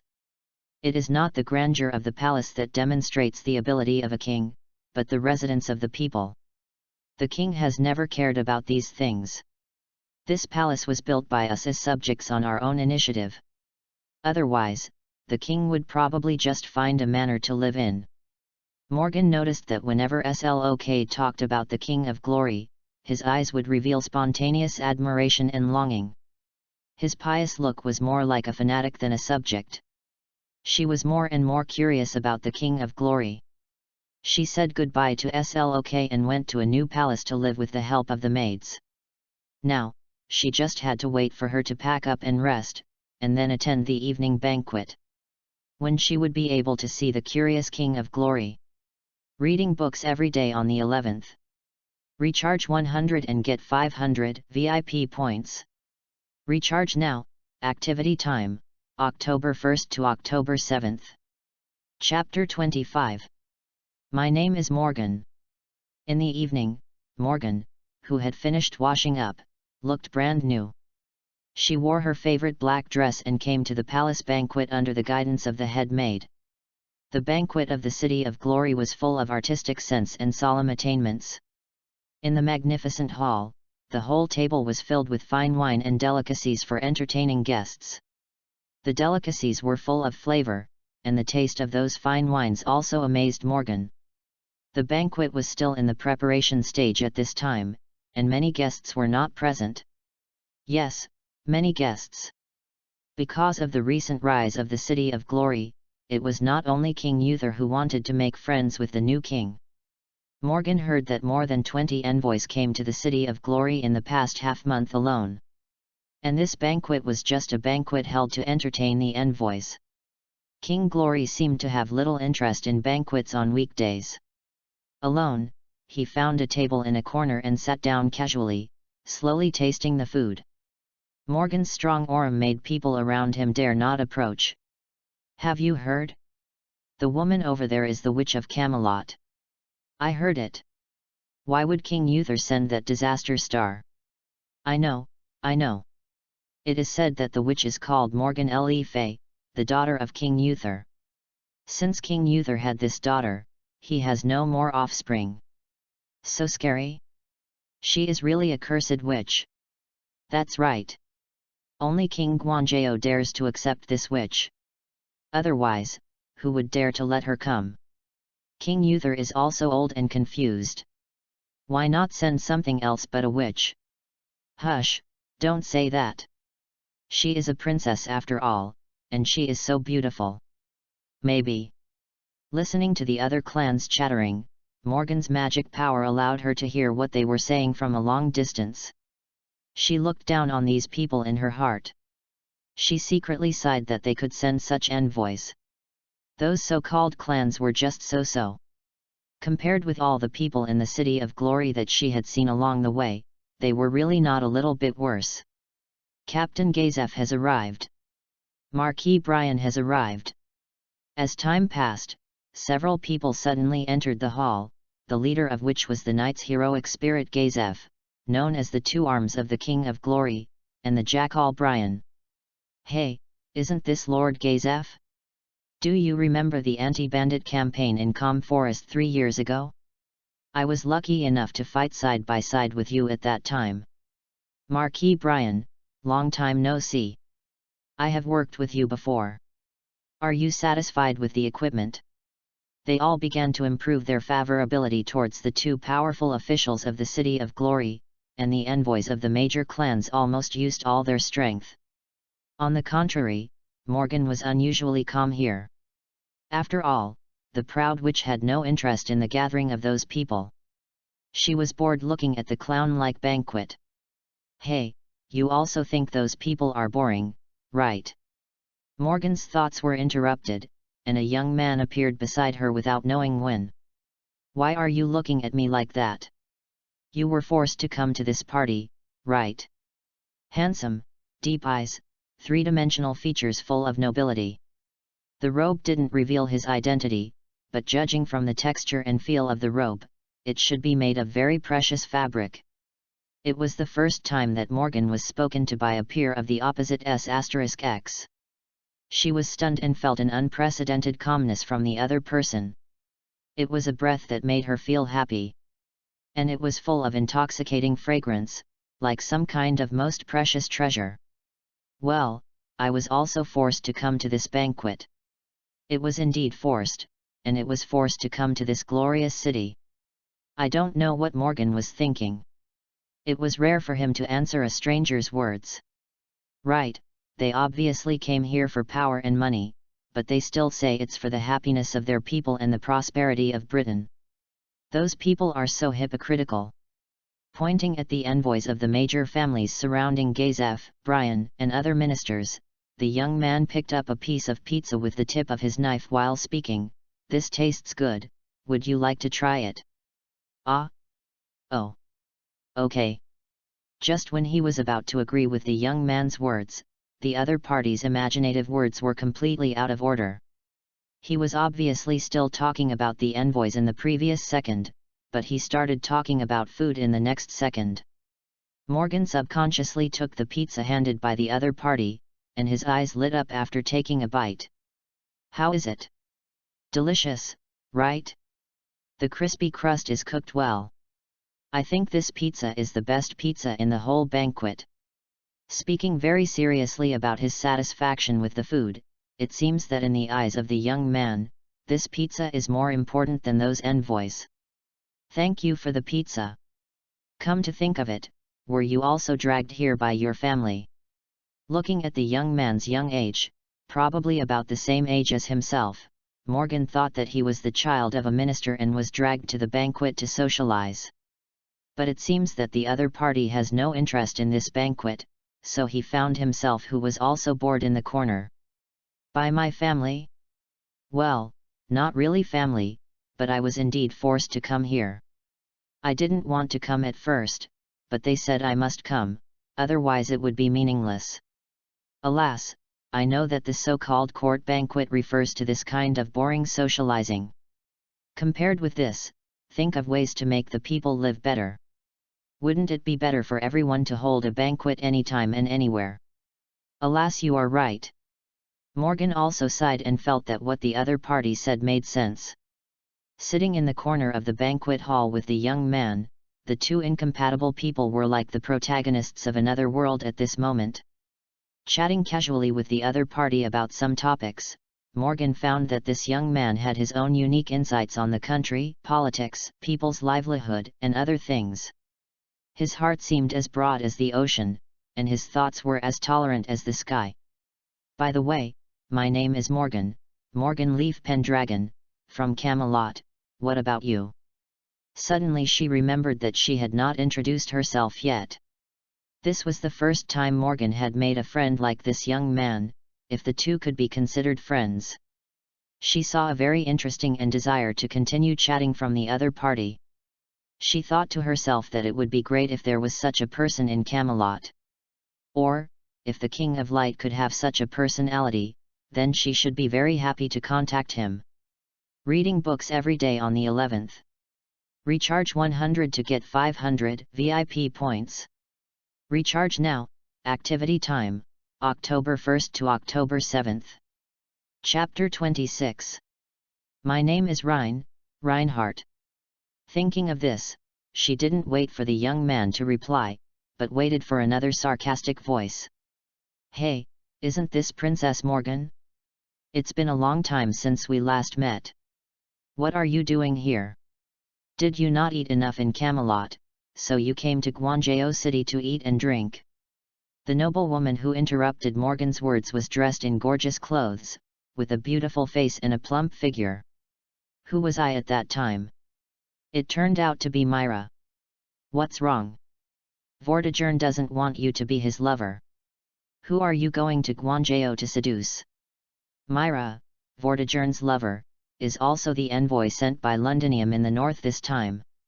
As the Princess of Camelot, Morgan had followed King Uther to the battlefield before she was crowned with the title of witch. Her magic power can play a great auxiliary role. She had also fought with the army of the humble King Vortigern. Morgan certainly knew Myra. She was a woman with a vicious heart. She was also good at magic and had a great talent for charm.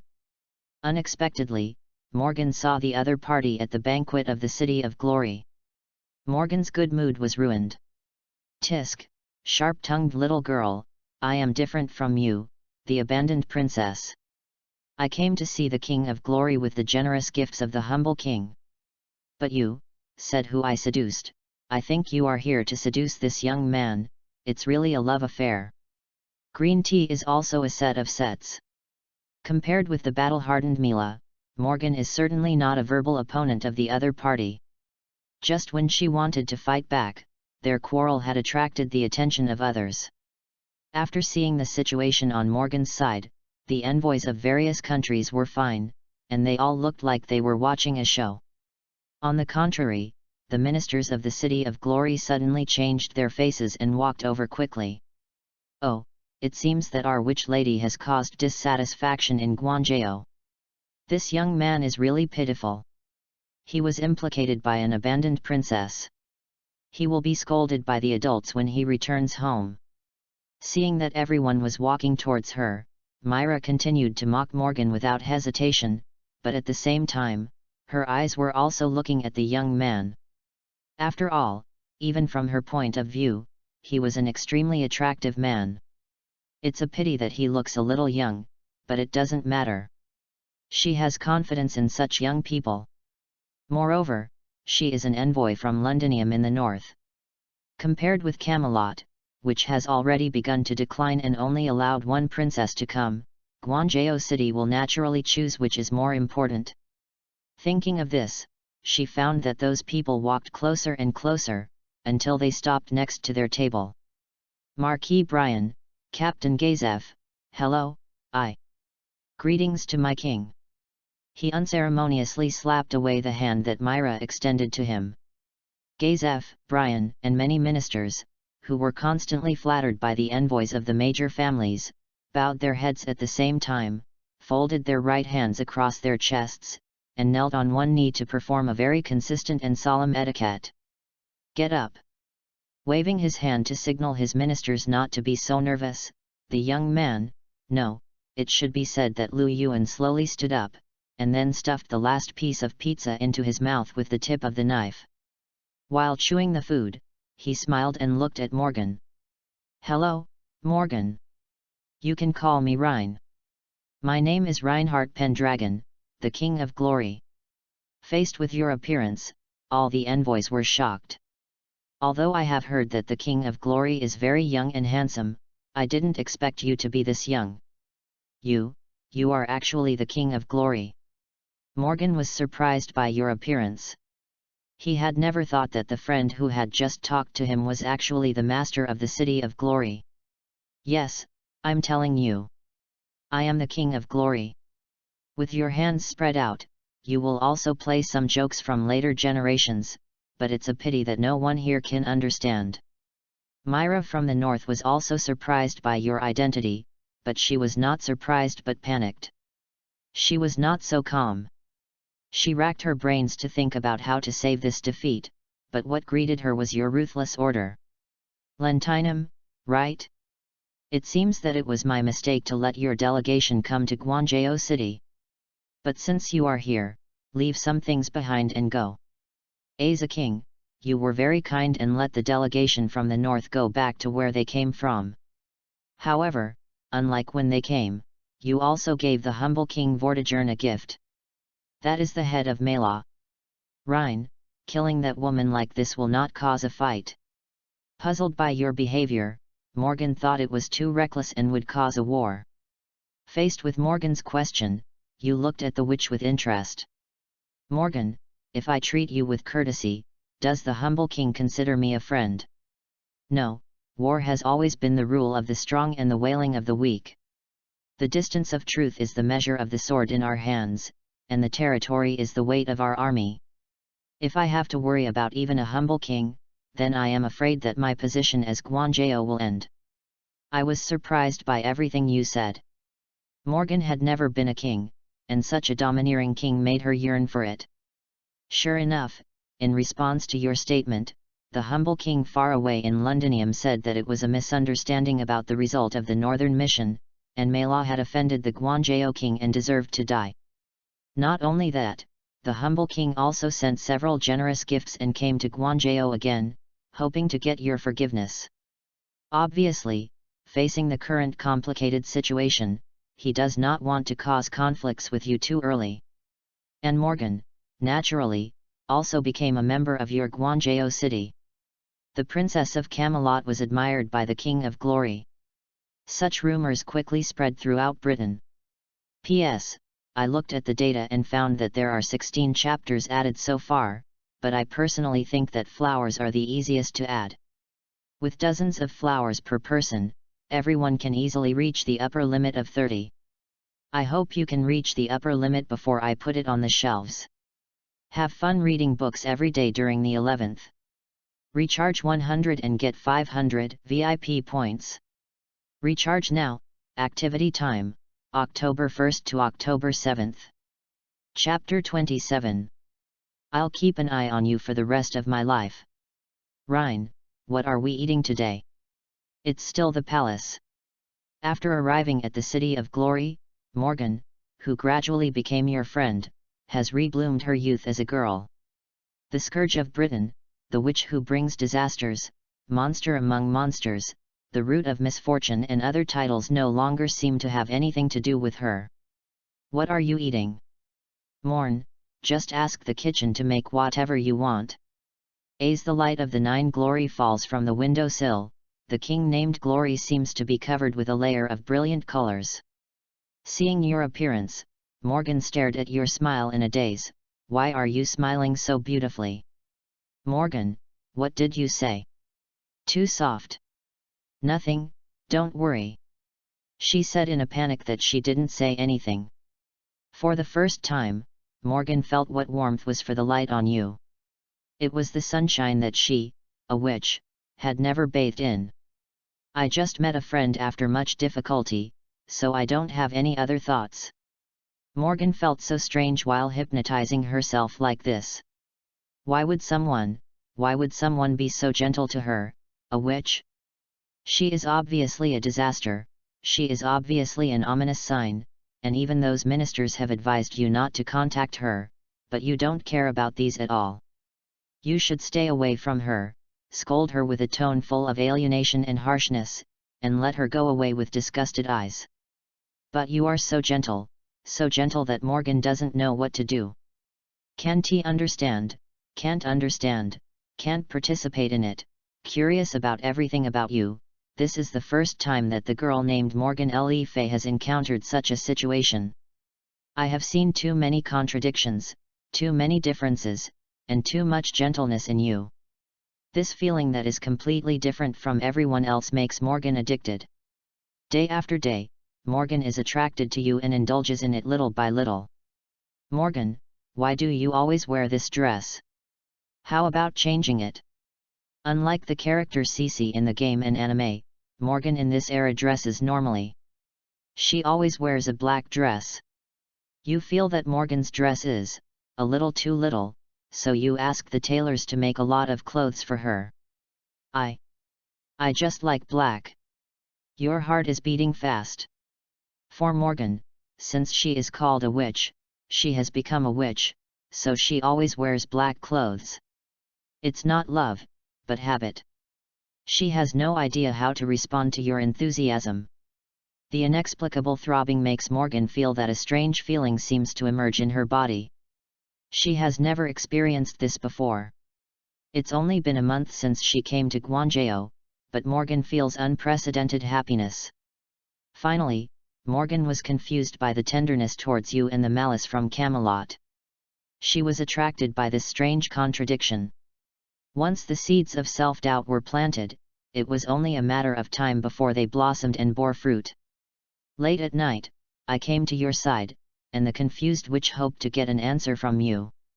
Rein, tell me, did I do something wrong? Thinking back to my childhood, every time my father King Uther went to war, he said he would give me a gift, and said, "It's just a trip, I'll be back soon, father will take you next time," and so on. When I grew up and was given the title of witch. Morgan still remembered that. I don't know when it started, but every time she waited, it was a lie.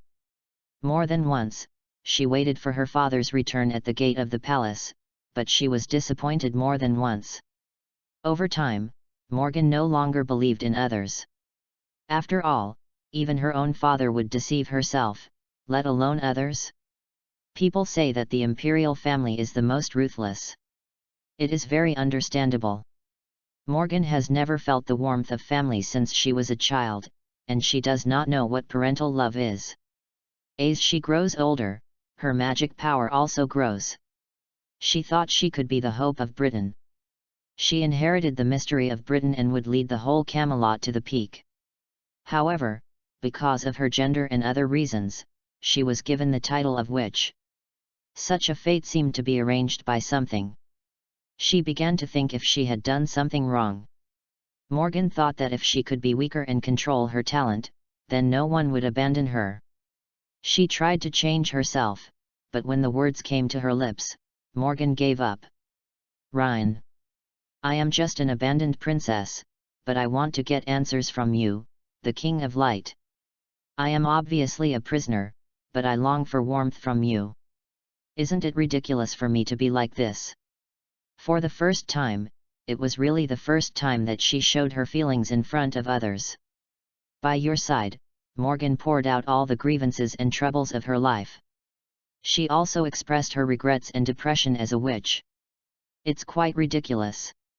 She shattered Morgan's pride without hesitation. You know, if you want Morgan to be reborn, you have to let her understand the indifference between people. Morgan was too naive before, and too easy to trust others. It's no wonder that she was betrayed by Britain in the original plot and turned into a sad and angry witch.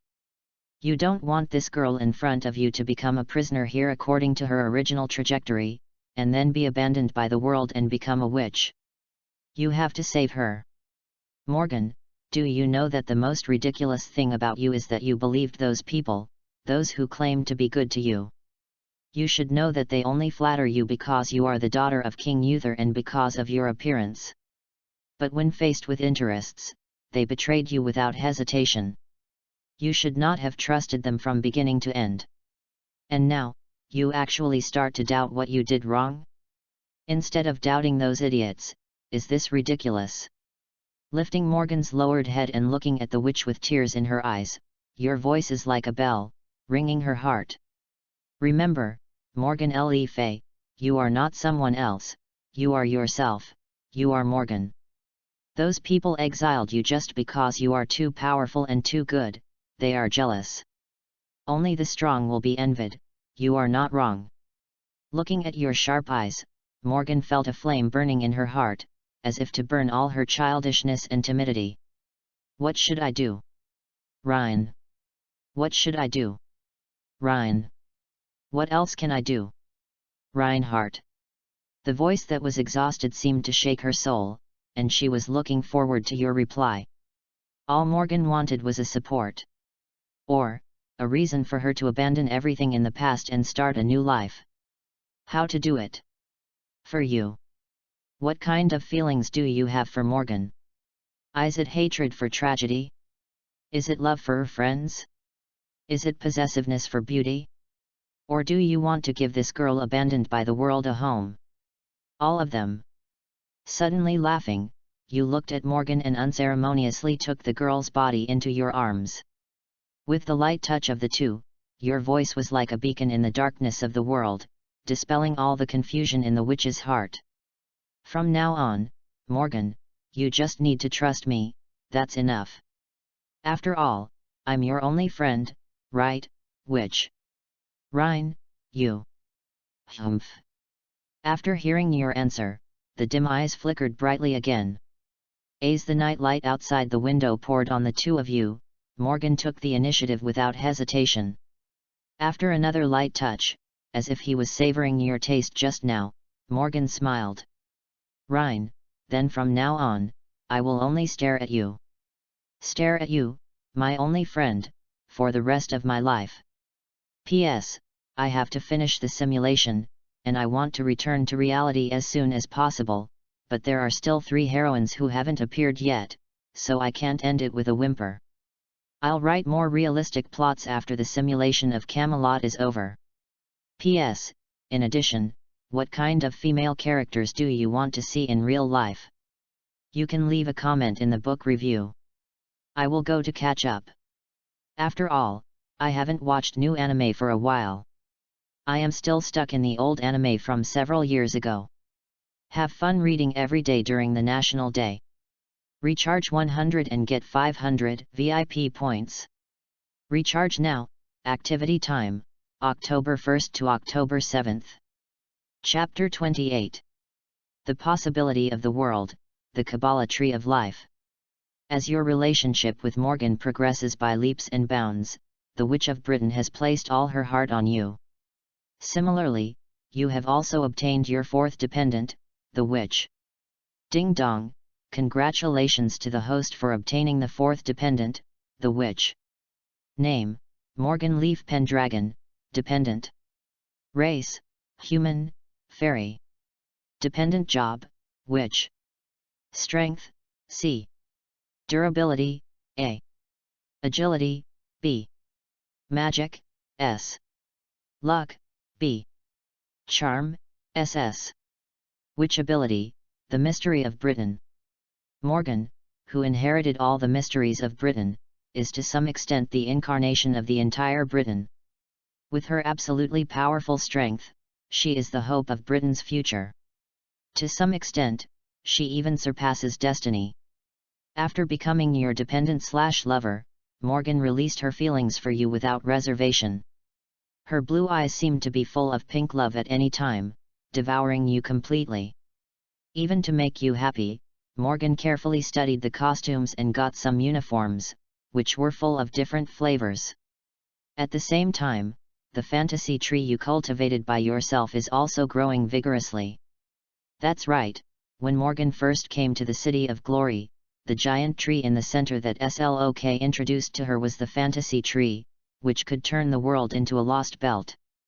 As early as when you first came to Britain, you thought about how to complete this perfect life, because the mystery at this time faded. Britain was suffering from natural disasters and man-made disasters, and you knew that it would sooner or later become like the development in history, and you didn't want to see this island become the last stage of mystery. Through the memory hall, you carefully studied many related materials and documents about FGO, Type Moon, etc. before the crossing, combined with the speculation of some bloggers, you finally cultivated the fantasy tree. As we all know, the key point of the Lost Belt is to initialize the planet, create new myths, and absorb magic from the earth veins. In this world where you live, there are no hidden ones, and there is no interference from the alien god. The cultivation of the illusion tree is also a huge problem. After all, the 7 hidden ones sent by the alien god and the illusion tree created the 7 lost belts, and the 2 sides are in a complementary relationship. And the illusion tree is the key to the world's establishment of filtering the phenomena of the history of the strange news. Without the illusion tree, it would be impossible to invade reality. But don't forget that as a god with 2 beast levels, the beast of apocalypse and the beast of savior, you also have the ability of the alien god as a beast. And unlike the Lost Belt with many drawbacks, your ability of the heavenly Deo can make the whole world grow well, rather than becoming a lost belt. Beast 6/Laps The Beast of Savior, X, evolves from a juvenile to a mature stage, and the Beast of Savior guards the world, X, is opened. Protect the world, X, as the Savior, the whole world is naturally what you need to save. You can ignore the barrier between the inner and outer sides of the world and merge the two worlds into one. The third ability of the heavenly Deo, All Realms, is activated. All realms, one flower, one world, one leaf, one Bodhi. It is said that in ancient times, there was a demon god who opened up all the heavens and all the realms. As the heavenly Deo, although you cannot open up the world like Pangu, you can still transform all the heavens and all the realms into your own sub-world. The heavenly Deo can perfect a world, make it a parallel world, and incorporate it into your own sub-world. As you want to change Britain, the abilities of the Savior Beast and the heavenly Deo are awakened at the same time. Holding your fantasy tree seed, in your opinion, if the Lost Belt is a fantasy with many drawbacks that may cause turmoil, then your parallel world is an independent existence outside the heavens and all the realms, and it is completely your own world. The imagination tree evolves, and the Kabbalah tree of life is completed. As your unique Kabbalah tree of life is planted in the fairy lake, the City of Glory and the Avalon Channel are also opened. As time passes, Britain on the surface of the world begins to merge into the inside of the world. You know you have succeeded. The Kabbalah tree of life will grow slowly until it pulls the entire Britain into the inner sea of the star, allowing this mysterious land to regain its vitality. Similarly, because of the Kabbalah tree of life, the closer to the City of Glory, the more fertile the land, the miracles of the ancient times reappear one by one, and the name of the City of Glory becomes more and more eye-catching. Back to the topic, in 414 AD, Morgan has been in the City of Glory for 2 years, and has completely integrated into it. With the mysterious inheritance of Britain, she is your most capable assistant outside, and a witch full of temptation inside. At the same time, because of the increased integration between the inner sea of stars and the City of Glory, Vivien can finally walk out of Avalon. Although her range of activities is limited to the vicinity of the palace, for the Flower Fairy, there is nothing happier than being able to accompany her master day and night. She is a little jealous of Vivien's appearance, but Morgan grew up in this era and understands that as a king, you can't have only her as a woman. In the past, you only returned to Avalon on the day of the new moon every month. Morgan didn't feel much, but now Vivien's arrival makes the witch full of crisis. The two women rushed to use all their tricks on you, and you enjoyed the greatest joy and got the blessing of having 2 wives. In 415 AD, unlike the increasingly powerful Glory, the remaining land of Britain was completely caught in the flames of war. With the struggles between the major clans, nobles, and kings, countless people fell into trouble, and even Camelot was no exception. Finally remembering that he has a daughter in the City of Glory, King Uther once again sent an envoy, hoping to get King Glory to Camelot, so that the two sides can discuss cooperation. Inside the Palace of Glory. Morgan, you'd better not go this time, I can do it myself. Inside his own bedroom, looking at the charming witch in front of him, Lu Yuan didn't want to take Morgan to Camelot. Not to mention that it was Morgan's sad place, just at the critical moment of Glory's development. If he left, then except Morgan, I'm afraid no one in the whole city could temporarily replace him. As for Marquis Brian, oh, now that he is a Grand Duke, he is capable, but don't forget the leader of the Knights Gazef. Marshal Gazef has a bad relationship with him. Although both of them are for Glory, there may be some trouble. Apart from Lu Yuan, the King of Glory, I'm afraid only Morgan can control them. Pulling Vivien out from under the table, Lu Yuan was ready to go alone. He thought it was troublesome to go with the diplomatic envoys. He just needed to go alone. King Uther would not mind, nor would he dare to mind. You go alone. I am worried. Morgan looked at Vivien, who was lying on Lu Yuan's legs like a big cat. She seemed to see some liquid flowing from the corner of her mouth. She felt a little hot in her heart. She actually had no intention of stopping Lu Yuan's decision. The reason for saying this was that Lu Yuan was too busy recently, and Morgan, as Lu Yuan's most capable assistant, had to accompany Lu Yuan, which resulted in the two not getting to know each other carefully for a long time. On the contrary, Vivien, the flower fairy, was cheating all the time. What's there to worry about? Following Morgan's eyes and seeing Vivien, Lu Yuan seemed to guess why his witch was so opposed. She must have been a little lonely recently. Lu Yuan waved and picked up Morgan, who looked proud, and said teasingly, "Let's go, our witch lady, I will let you go without worry. P.S. Try driving, it shouldn't be a problem. Have fun reading every day during the 11th. Recharge 100 and get 500 VIP points. Recharge now, activity time, October 1st to October 7th. Chapter 29. Melly Ambrosius. Finally walking out of the City of Glory, you head towards Camelot in a light outfit. You have many thoughts about King Uther in your mind. You actually want to see what the father of Morgan and Altria looks like. Has the current King Uther decided to create a red dragon? What does the legendary Merlin look like? Because Morgan said that the national teacher of Camelot is a mysterious guy who wears a cloak all year round and rarely appears, so she doesn't know about Merlin. Starting from the City of Glory, you see a different scenery along the way. It is different from when you just came out a few years ago. Except for the glory, the rest of Britain is now more barren, and the people live more difficult. When it prospers, the people suffer, and when it perishes, the people suffer. This sentence suddenly popped up in your mind, but thinking of the happy smiles of the people you saw in the City of Glory, you feel more and more that it is better to rule Britain yourself. After a few days of travel, you finally arrived at Camelot. You didn't go to King Uther's palace at the first time. Because you know that many scenes are not visible to King Guanzhou, and you must use Lu Yuan's name to see them. Is this Camelot? Unlike the city Morgan mentioned, Camelot is not as prosperous as Morgan said.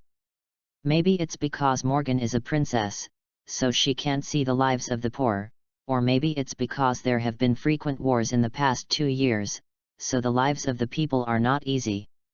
In short, you find Camelot very tired. This holy city of chalk shows a sense of decline that does not match its reputation. Holy city of chalk?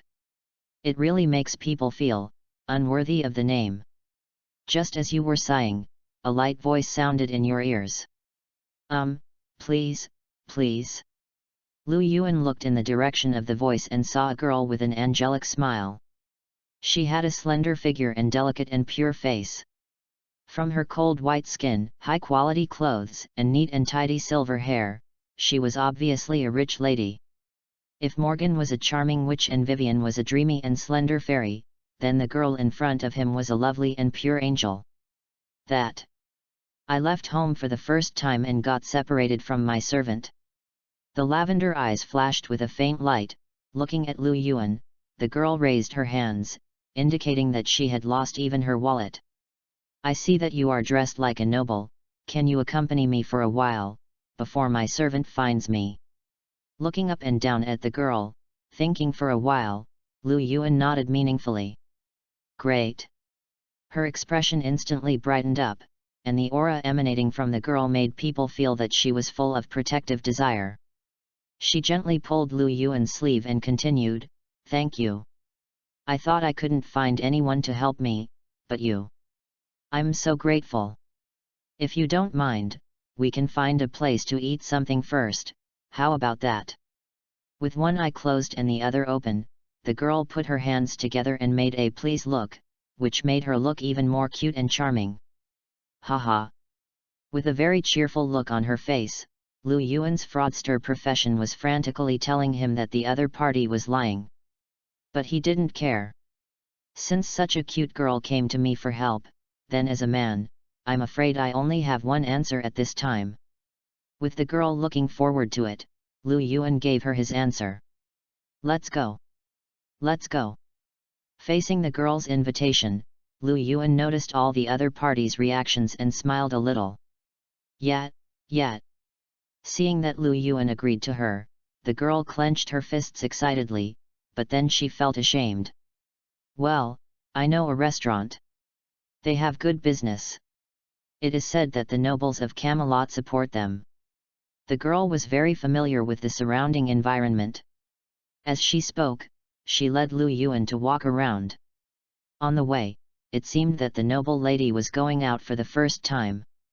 She kept chatting with Lu Yuan as if she had never talked to anyone before, and she was chattering like a lark. On the other hand, Lu Yuan responded one sentence at a time, smiling at the girl's excitement. This also caused the two of them to be watched by many people along the way. After all, their combination was a handsome man and a beautiful woman, and with different temperaments and clothes, it was natural for the two nobles to attract people's attention. After arriving at the hotel, the girl's excitement was restrained a lot. Looking at the hall where there were already many nobles, she gently pulled Lu Yuan's hand. Rein, how about we go to a private room? The girl learned Lu Yuan's name on the way, and she also praised Lu Yuan's nice name. Private room? Good. Lu Yuan said that everything was fine with the girl, and his easygoing personality was amazing. As the two entered the private room, the girl ordered a few signature dishes with ease. Rein, do you know, this dish is? After entering the private room, the girl seemed to relax and return to her previous liveliness. She introduced the dishes to Lu Yuan while eating with a fairly standard aristocratic etiquette. After dinner, the girl drank a glass of water gently, and she seemed to feel the upcoming separation. With a shy and reluctant expression on her face, she just stared at Lu Yuan. Rein, it's getting late now, I want to go home. Thank you, I'm very happy to play with me for so long. The delicate face was covered with a little shyness, and because the girl's skin color was cold white, the blush was even more charming. Rein, I lied to you before. I didn't get separated from the servants. I ran away on purpose. I have been under strict supervision since I was a child. I have never been free. Today is the first time I took the initiative to run away, against the will of the family, but I think this feeling is really good, and the time I spend with you is also very wonderful. The eyes were slightly tearful, and the fingers were curled back and forth restlessly, but the girl still plucked up the courage to continue. So Rein, can you be my friend? I have never made friends before. If you can you be my first friend? Perhaps she realized that it was a bit embarrassing to say this, or that it meant to be a free gift. After the girl finished speaking, she quickly changed her tone and continued, of course, if you don't want to, Rein, I actually. It doesn't matter. Be friends? Sure. Looking at the girl calmly, Lu Yuan agreed to the other party as always. Ah? If you don't want to, forget it. After all, Rein, what did you say? You agreed. Looking at Lu Yuan excitedly, the girl's expression was like the sky suddenly clearing up. She walked to Lu Yuan in 3 or 2 steps happily, took a deep breath, and then stretched out her slender little hand. Then it's settled, Rein, from now on we are good friends. By the way, I don't think I have introduced myself to you yet. My name is Mary Ambrosius. Interrupting the girl's words, Lu Yuan's calm expression did not change from beginning to end. Although this is our first meeting, I have heard a little bit about you, the legendary Great Wizard of Britain, the right-hand man of King Uther, and the national teacher of Camelot. Crack. As Lu Yuan's words fell, a crack appeared on the girl's perfect expression. Read books every day on the 11th. Recharge 100 and get 500 VIP points. Recharge now. Activity time, October 1st to October 7th. Chapter 30. Naturally from the beginning. How did you know that? The girl, no, it should be said that Mélie Ambrosius instantly abandoned the aristocratic appearance that she was ignorant of the world just now. As if she was thinking about what kind of existence Lu Yuan was, her eyes were full of coldness, and her expression did not change, as if she was a machine. She was very confident in her acting skills. Mélie Ambrosius was a nightmare, a legend, and the swordsman of Avalon that the entire Type Moon remembered. Because of her outstanding talent, Mélie was confident that no one could see through her performance. In addition to her nature as a nightmare, strong mental power, etc., she was confident that she could find out everything about Lu Yuan. Yes, she could find out clearly. Born with clairvoyance, Mélie knew very well what kind of process Camelot's era would go through. She was interested in these histories. Mélie, who was essentially ruthless, was probably only moved by fun. Treating the entire human collective as a fun thing, she actually knew about this mysterious existence shortly after Lu Yuan came to Britain. After all, the original history was distorted, making everything in the future unclear. Even her clairvoyance could only know the other party, but could not see anything about the other party. This sense of mystery almost drove Mary crazy. As a great person who loves fun, how could she allow herself not to know such a fun thing? She discovered the other party's existence the moment Lu Yuan came to Camelot. After all, this was her territory. She didn't dare to tell others, but she could still find Lu Yuan at home. She was very confident in her role this time. She didn't expect that she was like a clown from beginning to end. Thinking of Lu Yuan's indifference along the way, she thought that the other party might have seen through her identity a long time ago, and she was just watching the joke. She looked at Lu Yuan with a puzzled expression. The clear and cute look just now completely disappeared. Mary was like a comedy movie turned into a horror movie. But this was meaningless to Lu Yuan. Where did you see it? It's better to say. You saw it from the beginning. Fraudster, lies are like a prison, laughing at the present.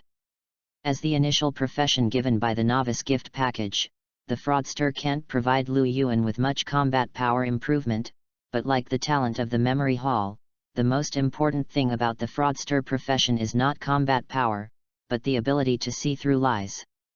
From the first moment that Mélie touched him, he saw that the woman in front of him was glowing red all over. Others' words were 3/10 false and 7/10 true, but Mélie was good here, directly 11/10 false and 0 truth, and the whole world owed her 1 point of lies. At the beginning, he only knew that Mélie was a liar, but Lu Yuan knew very well that it was impossible for anyone to know that he came to Camelot this time, and he was still very confident in concealing his whereabouts. Combined with the characteristics of Camelot in the current world, as well as Morgan's unknown information about the legendary national teacher, and the existence of clairvoyance, etc., it is reasonable for Lu Yuan to guess Mélie's identity without too much thinking. Of course, Lu Yuan was still a little surprised. After all, Merlin, who should have existed, disappeared and was replaced by Mélie. Unlike Merlin, who still has a little bit of conscience, the otherworldly counterpart, Mélie, is really a pure fun-loving person. She has no heart. My name. Looking at Mélie, Lu Yuan explained, I said it at the beginning, my name is Rhine. As far as I know, the name Rhine is not popular. The first reaction to hearing these two words should be glory, but you don't show any expression, which is a bit strange. I acted like an innocent and beautiful girl who didn't know much about other kings. It's right to lack common sense. Pouting her lips, Mélie felt that her homework on the name should be fine. After all, it would be strange for a noble lady who never went out to know the name of another king. As a woman, you don't know my name. Smiling, Lu Yuan showed a mocking expression on his face.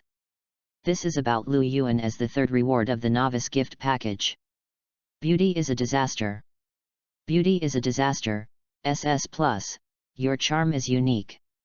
What you say and do can affect the views of people around you, greatly improving the initial favorability of any creature towards you.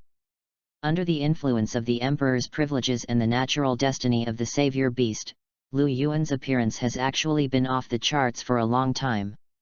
Back in the Roman Empire, even though the emperor of the night Reinhardt was notorious, there were still countless girls attracted by his appearance. Some noble ladies even took out all the evidence of corruption in their families in order to meet the emperor. How filial! In Britain today, Lu Yuan's existence has risen by more than one level. If you want to say that someone doesn't know the name of the King of Glory, Lu Yuan believes it. But that person must be a man.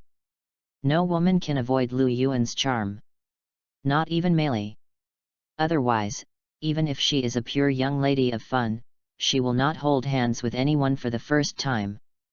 Meili can be so close to Lu Yuan, and she is also influenced by her talent of beauty.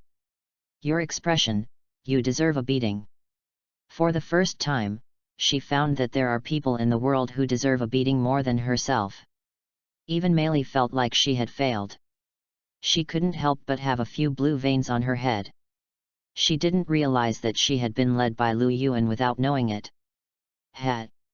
He secretly sighed that nightmares are really a wonderful creature. Lu Yuan remembered that Meili's face had many expressions such as cute, shy, and pure just a moment ago, but when he read Meili's name accurately, the expression on the face of this legendary British wizard disappeared instantly. In fact, the first reaction when he saw Meili was wrong. Lu Yuan looked at the long silver hair, delicate appearance, and the cute and pure temperament of the girl next door, and then grabbed your hand and acted coquettishly to you. Please, this is not a love story. Thinking about everything about Britain, he quickly confirmed who the silver-haired girl in front of him was. Meili Ambrosius, who created Altria's nightmare, is known as the first auxiliary in history. The impression of Meili depends largely on Merlin, that is, Absolute Warcraft Front and many type moon works. Lu Yuan also knows that Meili is Merlin's isotope in another world. One of them contributed to the birth of Altria, and the other contributed to the birth of Arthur. But no matter what, it can't change his unpredictable inner world, and his nature as a troublesome guy. Have fun reading books every day during the National Day. Recharge 100 and get 500 VIP points. Recharge now, activity time, October 1st to October 7th. Chapter 31. He is so interesting. If you want to ask me when I knew it was you, it should be at the beginning. She said these words lightly, which made people feel depressed and frustrated. Looking at Lu Yuan, Meili's delicate expression showed a hint of I am really a failure.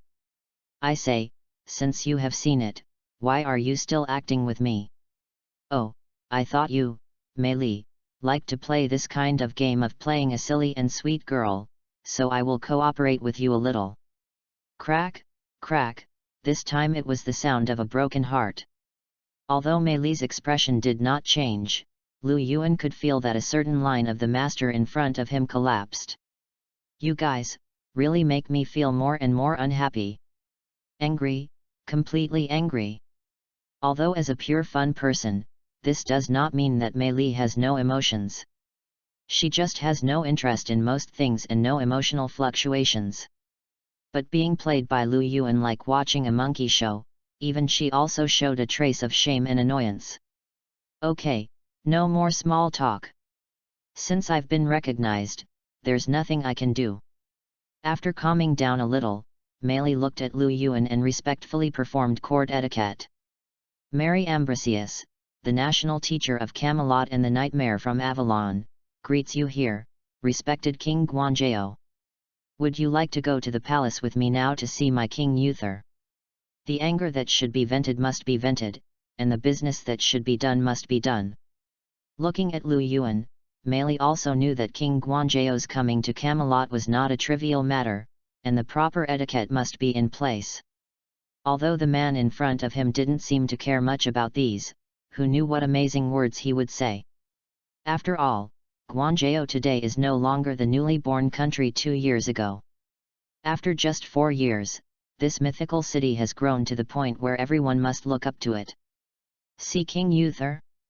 No hurry, no hurry. Shaking his head, he was not very curious about King Uther. Lu Yuan noticed that when Meili introduced herself just now, she said that she was the nightmare from Avalon, so Vivien knew Meili? Thinking of the fact that Vivien seemed to want to tell him about someone before, but she didn't say it in the end, looking at Meili in front of him who looked frivolous and unreliable, Lu Yuan could roughly guess Vivien's thoughts. I'm afraid that Meili's willfulness would make him angry. Thinking like this in his heart, Lu Yuan was actually more curious about Meili than King Uther. He sat down again, and then looked at the nightmare in front of him with interest. He asked directly, Miss Ambrosius, compared with King Uther, I am actually more curious about your plan. Well, Britain's red dragon can keep this country going, and then defeat the white dragon, right? Looking at Meili with a smile on his face, Lu Yuan easily said the words that made Nightmare cold all over. Compared to King Uther, I am actually more curious about your plan, Miss Ambrosius. That, well, the red dragon of Britain can make this country continue, right? Looking at Meili with a smile on his face, Lu Yuan certainly knew what Meili was going to do. The red dragon born from the mystery of Britain, Altria or Arthur. The white dragon representing the Saxons, the humble King Vortigern. For her own fun, wanting to see a story full of beauty. Meili deceived King Uther and told him that as long as the red dragon could be born, the white dragon would be defeated and Britain would be eternal. But she lied. It is true that the red dragon of Britain can defeat the white dragon, but in the face of the fading of mystery and the progress of mankind, the red dragon cannot stop it. This era is doomed to die and has set foot on the path of death. Compared to other things, Meili's big lie is the most frightening. Feeling that no matter what Meili said, this funny person will definitely become a stumbling block for him in the future, Lu Yuan has no habit of leaving troubles alone. Who are you? Listening to Lu Yuan's words, Meili can confirm that the other party really knows about her cooperation with King Uther, and does not think that King Uther will tell others about the birth of the red dragon. In Meili's view, the future of this world can only be seen by herself with clairvoyance. How did Lu Yuan do it? What is his purpose? Don't be so nervous, Miss Ambrosius. Taping the table lightly with his fingers, Lu Yuan smiled and said, I have no ill will towards you. No longer teasing Mary who was about to explode, Lu Yuan, who had completely mastered the initiative, continued, I am actually a visitor from another world. Another world? Her eyes lit up. After hearing Lu Yuan's extremely exaggerated words, Mary felt that he was serious this time. Hearing that Lu Yuan was actually from another world, she seemed to have some new fun. Yes, it's a person from another world, coming to Britain. I want to continue this era. Continue this era? Yes. Ha ha ha. Are you serious? Hearing that Lu Yuan was actually going to continue the future of this world, a smile appeared on Mary's face. I say, King Guanzhou, since you know about the red dragon and the white dragon, you should also understand the ending of Britain in the future. I don't think you can make this world continue. Although you are very strong, you should be about the same as King Humili now, not to mention. After hearing Lu Yuan's big talk, Meili, who was laughing happily, didn't think he could do it. But halfway through the words, looking at Lu Yuan's eyes, she suddenly realized that the man in front of her was telling the truth, and he really wanted Britain to continue. How dare he? How could he think so? He is really funny. P.S. Actually, it's okay to answer. I wrote Lu Yu's book. I stopped updating because I was poor, and the ending was the same. I thought I would just write 2 chapters a month for that book and then write a new book with all my strength, but the income didn't support me to live, so I'll say goodbye. The picture shows the income of that book. It's less than 1,000 in 3 months. Think about it. I don't know how you will feel when you see this picture tomorrow. Maybe a bunch of people will come to criticize me. Just criticize me. I am helpless. I just want to live. I hope this PS will not be reviewed. I also hope that this book can make me a living. I don't want to end it badly again. Reading is fun every day during the National Day. Recharge 100 and get 500 VIP points. Recharge now. Activity time, October 1st to October 7th. Chapter 32, The King of Glory is so evil. This man is serious. Looking at Lu Yuan's eyes, Mei Li confirmed that what the man in front of her said was true, and he really wanted to change the world. Interesting, very interesting. So, you told me so much, you didn't just chat casually, did you? Looking at Lu Yuan, Mei Li's eyes lit up again, and she seemed to have found new fun. I told you all this, of course, to ask you to help me. Raising his eyebrows, Lu Yuan felt that Mei Li's personality should be very similar to the god of death Ryuk in the Death Note. Her purpose of existing in this world is to have fun and see interesting things. As long as she can feel fun, then she is a partner. Ms. Ambrosius, I will continue the future of Britain and create a world you have never seen or even dared to imagine. Oh! Listening carefully to every word of Lu Yuan's words, Mei Li found that there are such interesting people in this world. Rarely showing a smile, she nodded. Okay, then I'll help you. Let me make it clear first. I'm a very complicated person. If the world you show me makes me feel bored, then I will leave without hesitation. She took the initiative to extend her hand, and Mary's body and mind were burning with the fire called interest. She wanted to see more of the world and change the future she saw. This was her first time trying to break her clairvoyance and find a more interesting existence. Reinhardt Pendragon. Mary, who recited Lu Yuan's name word by word, as if to engrave it in her heart, didn't know that her identity as a fun person, which she had always been proud of, would change at this moment. Although it was the first time to meet Nightmare, whether it was for you as the King of Glory or for Mary who was stubborn in watching fun, some people only needed one side. She had long been fed up with King Uther, the boring monarch. For Mary, putting aside the capacity and ability of a king, she cared more about the existence called fun. Obviously, you who came from another world and wanted to make Britain last forever are like the most addictive poison in the world to her. You can't forget it. After listening to your plan, she was amazed that you wanted to pull the whole of Britain into the inner sea of the star and open the barriers between the inside and outside of the world. This is really amazing. I dare not even think about it. After hearing that you have cultivated the Kabbalah tree of life, which is different from the fantasy tree and can truly make Britain a parallel world, Mei Li felt that you are terrible. Looking at you, you saw absolute stubbornness and persistence from Nightmare. It seems that in order to see a world that she has never thought of, Mei Li is finally ready to go crazy. After that, you went to King Uther's palace the next day. As you expected, King Uther is a capable king, but his ability and ambition do not match.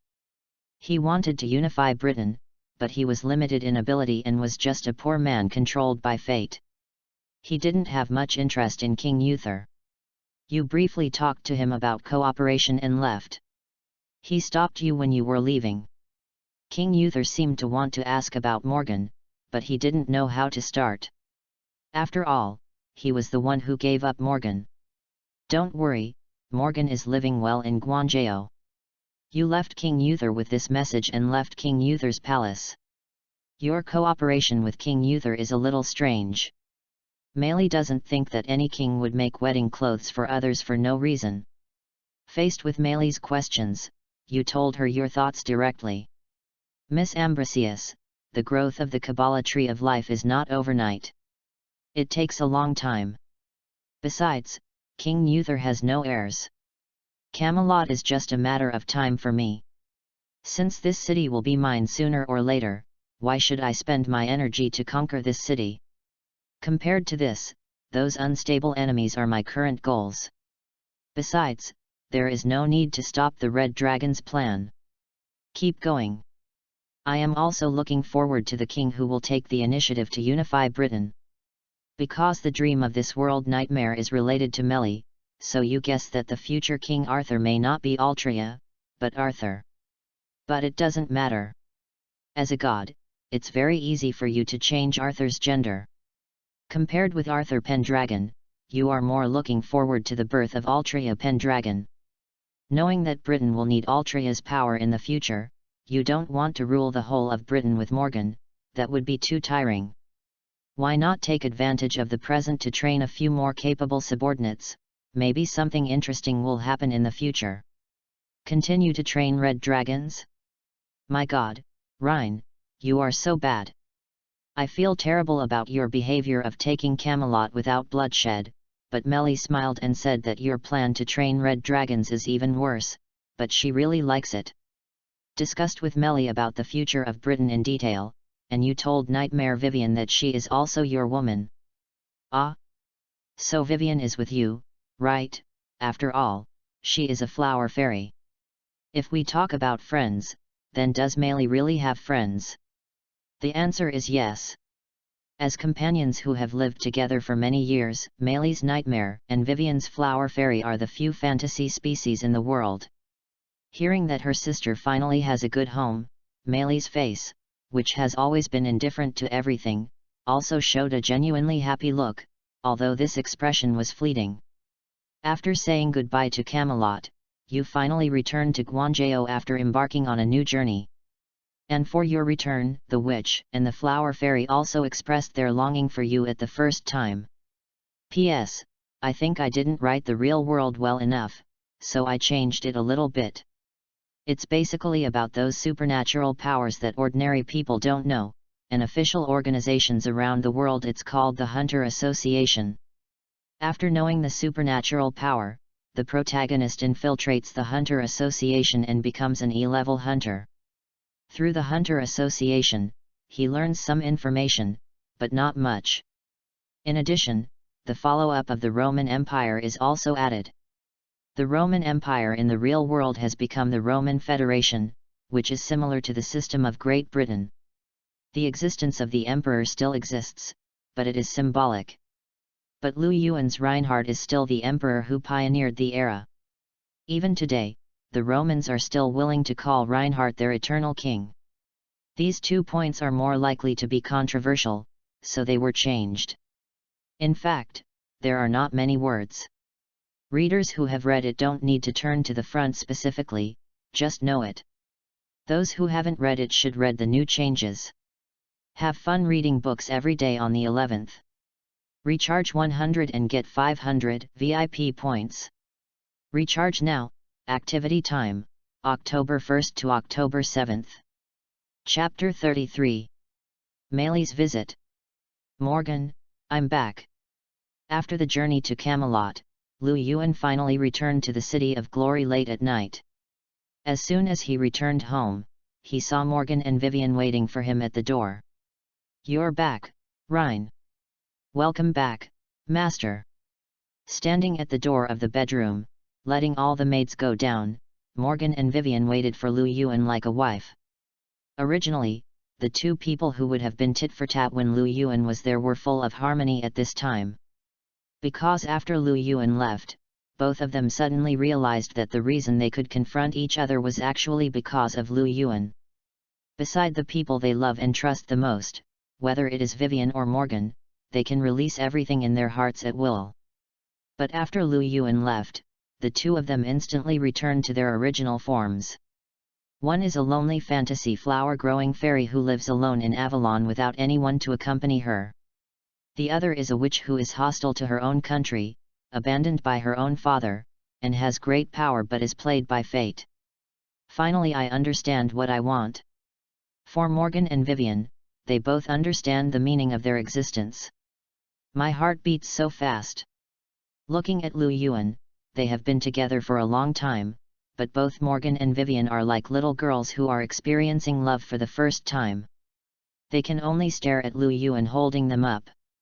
The night is bright and the stars are shining. Wearing pure black and pure white long skirts, Morgan, who is known as a witch, and Vivien, who is a flower fairy, dance with Liu Yuan in the hall. It is obviously a dance of three people, but it looks quite perfect and harmonious at this time. Morgan, Vivien, I'm back. Looking at Morgan and Vivien in the dark night, Lu Yuan saw the shyness and lack of tenderness in their dark blue and crimson eyes. The bright sky above the sky fell, showing the elegant figures of Vivien and Morgan. The absolute domain looming under the dark black and pure white skirts is even more fascinating. Since it is irresistible, then indulge in it. Facing the two women in love, all words became redundant at this time. Knowing what he should do at this time, Lu Yuan held Morgan and Vivien's hands. Looking at each other, the silent communication has stagnated. This night was quite long. The next morning, Lu Yuan woke up first. Although there is an old saying that there is no field that cannot be plowed, only cows that cannot be tired to death, but for Lu Yuan, who has the essence of a god, a mere flower fairy plus a witch is not his opponent at all. Rhine. Master. Looking at Lu Yuan lying beside them, Vivien and Morgan, who also woke up, could feel the heart and warmth transmitted by the skin close to the two. Rhine/Master. He is really warm. The experience they have never had before fascinated the two women, and the dual satisfaction of body and mind made them know that they are definitely not a disaster/lonely. Don't want to let go. Don't want to let go. I don't want to leave Lu Yuan in this life. The surge of thoughts invaded Morgan and Vivien's brains at this moment. Looking at Lu Yuan, the two of them could no longer move their eyes. Finally realizing that he had found the person he loved the most, Morgan could tell himself with certainty that he was no longer an unwanted child. She no longer cared about King Uther, Britain, witches, or anything else. Her chest was filled with Lu Yuan's existence, her consciousness was filled with Lu Yuan's existence, her heart was filled with Lu Yuan's existence, and all she thought about was you. At this moment, Morgan looked at Lu Yuan face to face, feeling unprecedented satisfaction. Good morning, Morgan, Vivien. Found that Morgan and Vivien were staring at him, King Guanzhou greeted with a smile. Good morning, Rhine. Looking at Lu Yuan, Morgan looked at the man more carefully, as if he wanted to imprint everything about Lu Yuan in his mind. Facing Morgan with a smile on his face, Lu Yuan found a dreamlike charm in the shyness of the orchid in the valley. As for Vivien, she was greeting him in the morning in her own unique way. Vivien, you. Looking at the flower fairy's hard work, just when Lu Yuan was about to continue. Hey, Reinhardt, I'm here as agreed, come out to pick me up. Carrying a lot of gifts, the dreamy girl named Meili Ambrosius came to see the emperor at this moment. Reinhardt, I'm here as agreed, come out to greet me. Just when Lu Yuan was about to be affectionate with Morgan and Vivien, outside the palace, Meili, who was dragging a lot of bags, shouted with full energy. Who is making so much noise, where are the guards? In the glorious palace, Morgan didn't expect that someone could break through the heavy guards and come to the door of Lu Yuan's bedroom. Her face changed and she said. This voice, is it her? The same face was not good. Listening to the voice that had been away for several years, Vivien thought of an unreliable old friend. Mary. Looking at Morgan and Vivien, Lu Yuan didn't expect that the national teacher of Camelot would come to his glory. Although the other party was a great wizard with the level of a candidate for the crown, she came here so openly. Is she not afraid of death? Who is Mary? Rhine, do you know her? Hearing Lu Yuan's name, Morgan asked. Mary, the British national teacher, you should have seen her. National teacher. Lu Yuan and Vivien walked out of the hall in their good clothes. In Morgan's memory, the guy named national teacher always wore a huge cloak and wandered around without speaking. Looking at the cute, shy, and pure girl in front of her, she really couldn't connect the two words Mary and national teacher together. After all, from the outside, Mary is more petite and tender than Morgan. Oh, isn't this Morgan? She has become mature. Mary tilted her head and looked at Morgan, looking familiar. Master Meili, what are you doing here? Morgan was very surprised by Meili's arrival. After all, it was the first time he saw Meili without her cloak. What am I doing here? Of course, I want to fulfill my promise to Rhine. From today on, I will live here with you. Please give me your guidance." Looking at Morgan with full energy, the great wizard from Camelot smiled. Reading books every day on the 11th. Recharge 100 and get 500 VIP points. Recharge now. Event time, October 1st to October 7th. Chapter 34. The more capable you are, the more work you will do. "Mary, why are you here?" Looking at the familiar figure, in Vivien's memory, she hadn't seen Mary for a long time. "I remember that the last time they met was several years ago. At that time, Mary said that she was going to the surface of the world to find something interesting to do, and she was gone for a long time." Mary Ambrosius, Nightmare, is also Vivien's good friend. She knows that Mary has a bad personality. The reason why Vivien didn't tell Lu Yuan about her existence is because Vivien knew that this nightmare was too bad and was afraid that Lu Yuan would not like her. "Mary, why did you come here suddenly?" Looking at the beautiful girl with silver hair in front of him, Lu Yuan remembered that although he had reached a cooperation with her, it was just that the two of them were going to work together for the eternity of Britain. The requirement for Mary was not to make trouble for him. He really never thought of taking this willful guy into the harem. After all, it is well known that Mary is really a pure fun person, she has no heart. "Ah, didn't you say you wanted to cooperate? That's why I came here." After seeing Vivien was actually here at Lu Yuan, Mary was a little surprised. After greeting Vivien, she looked at Morgan with interest. She enjoyed the jealous expression on Morgan's face. In Mary's opinion, having fun was the biggest purpose of her life. The purpose of living was to have fun, and she didn't mind being a part of the fun at all. "Come here." Looking up and down at Mary, Morgan felt that the eyes of this national teacher were very rude. She didn't pay attention to her when she saw her when she was a child. What's wrong with her now? "Yes, I came." "Speaking of this, Morgan, this is all thanks to your man, otherwise I wouldn't have time to come." Smilingly, Morgan explained to Lu Yuan why he came. It turned out that after reaching a cooperation with Lu Yuan, King Uther was not sure that Lu Yuan, the powerful king, would really be so kind to help his Camelot.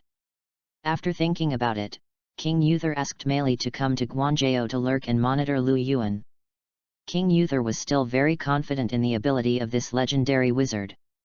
Really, King Uther is too stingy, he doesn't have the generosity of a king. She was full of contempt for King Uther.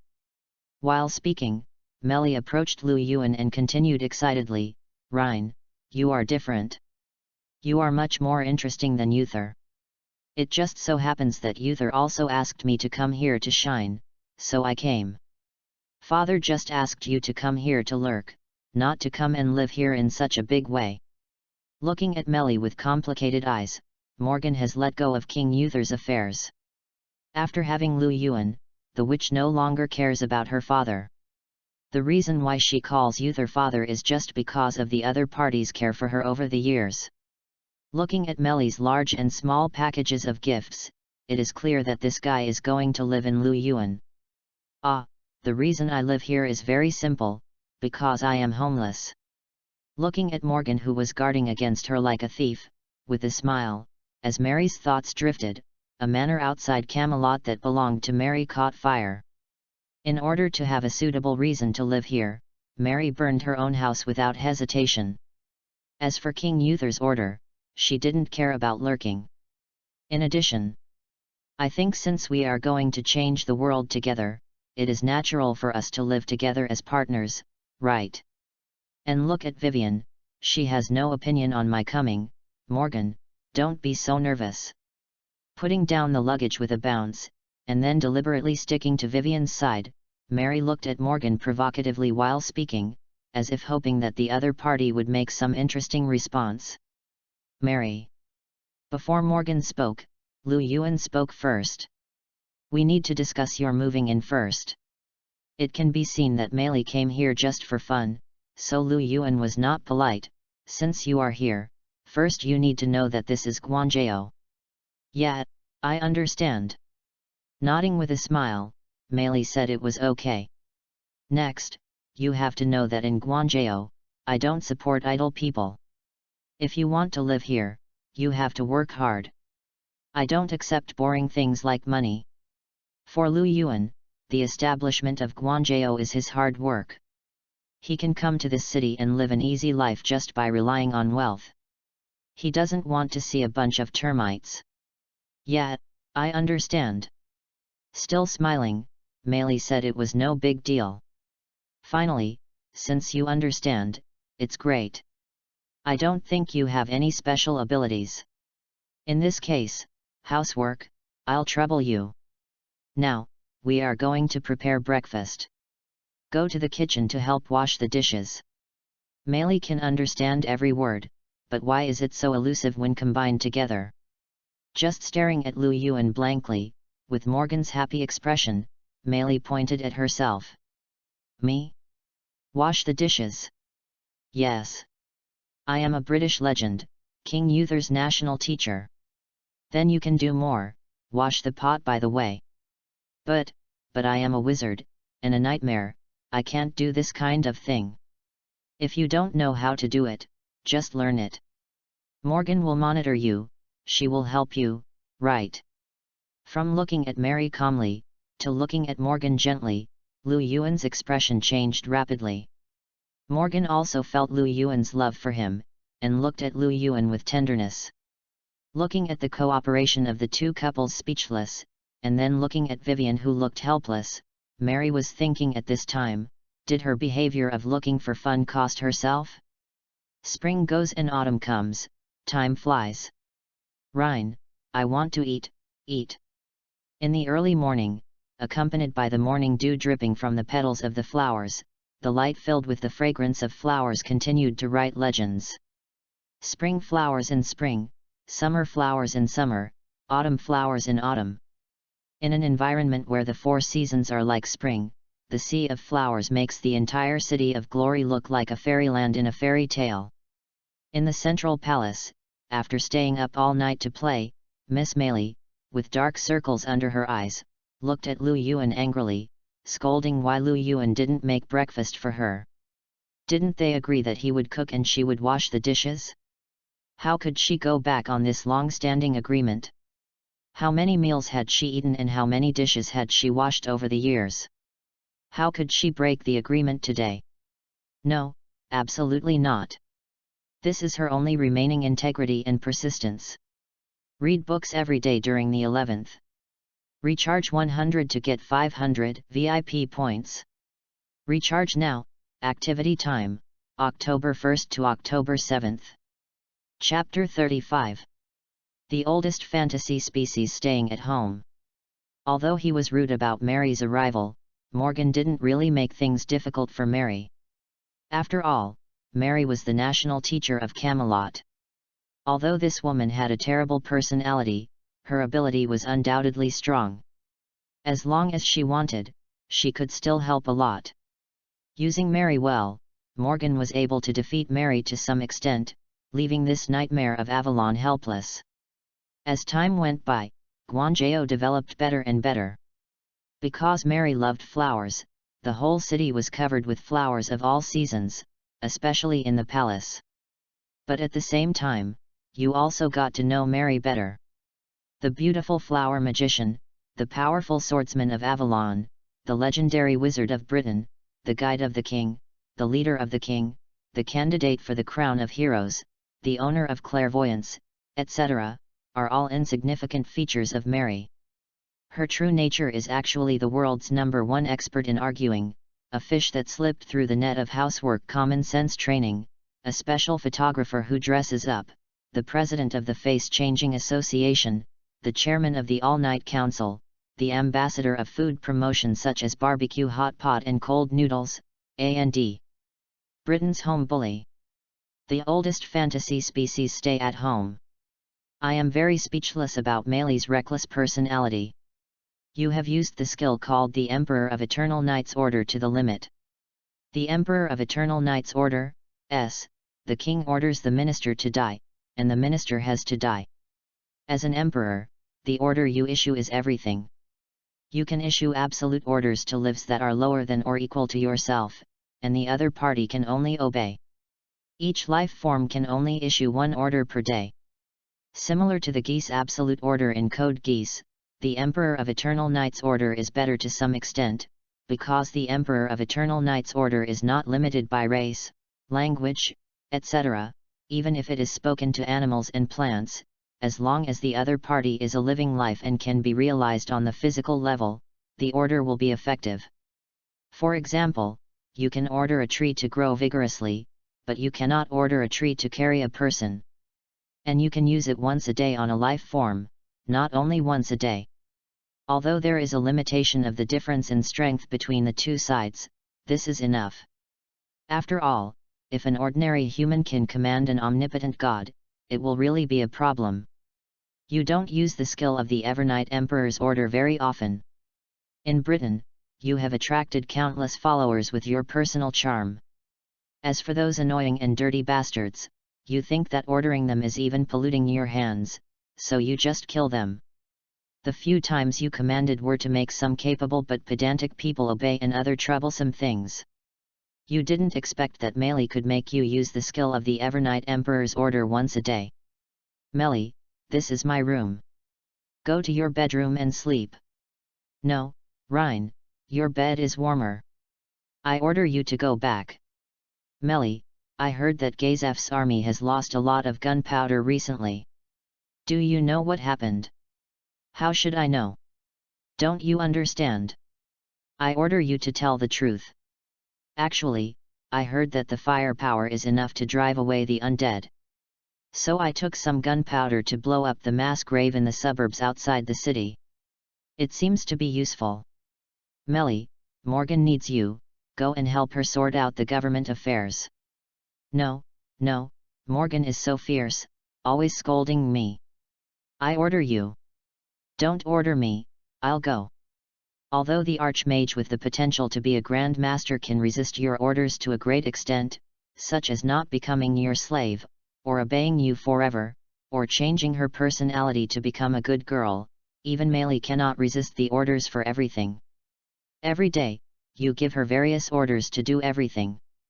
I don't know when Melee feels uncomfortable without your orders. She looks like a masochist.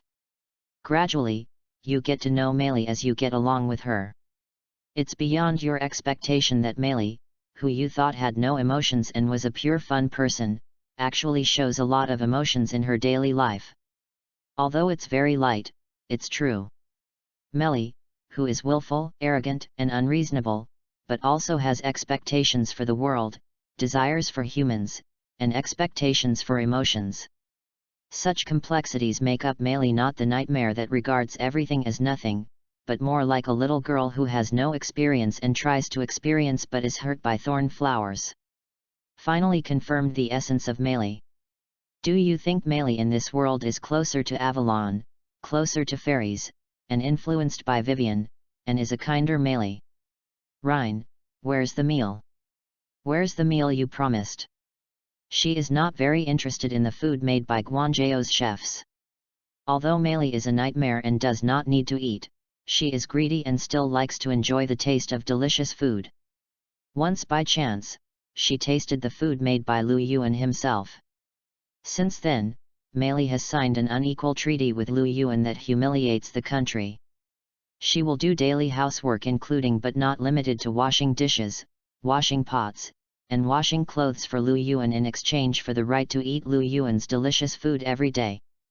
If it weren't for the fact that this stay-at-home girl could help Morgan with some government affairs, I'm afraid Lu Yuan would think Melee was a maid. Of course, Melee did not learn to serve, which is what a maid should learn the most. The stay-at-home lady is still shy occasionally. Fog. Look, after a busy night, dealing with countless things, Melee opened her big dark circles and asked why she didn't have any food. 1 meal a day. Melee didn't ask for much, just 1 meal a day. Is this a deduction? Anger comes from the heart, evil comes from the courage, and the more she endures, the more angry she gets. Meili, who regrets taking a step back, decides that she must let Lu Yuan see the power of her fantasy of the oldest home-based squatting. PS1, gunpowder was not introduced to Britain until the 14th century and was recorded for use, but Lu Yuan has the memory hall and the Kabbalah tree of life, and there are still some mysteries in this land. So Guanzhou's technological level is roughly equivalent to the Steam Age. PS2, special explanation. The skill of the Eternal Night Emperor's order also consumes mana, although not much. If Lu Yuan uses this command to make everyone obey him as his slaves, it is feasible, but it is meaningless to run around the world every day and command those ordinary people. After all, the problem of Britain is that the mystery cannot be continued.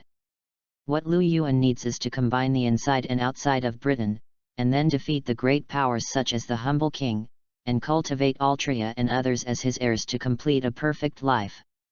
Instead of ordering a lot of ordinary people to obey him, even if all the ordinary people in Britain obey Lu Yuan, it is meaningless, and the mystery will still regress.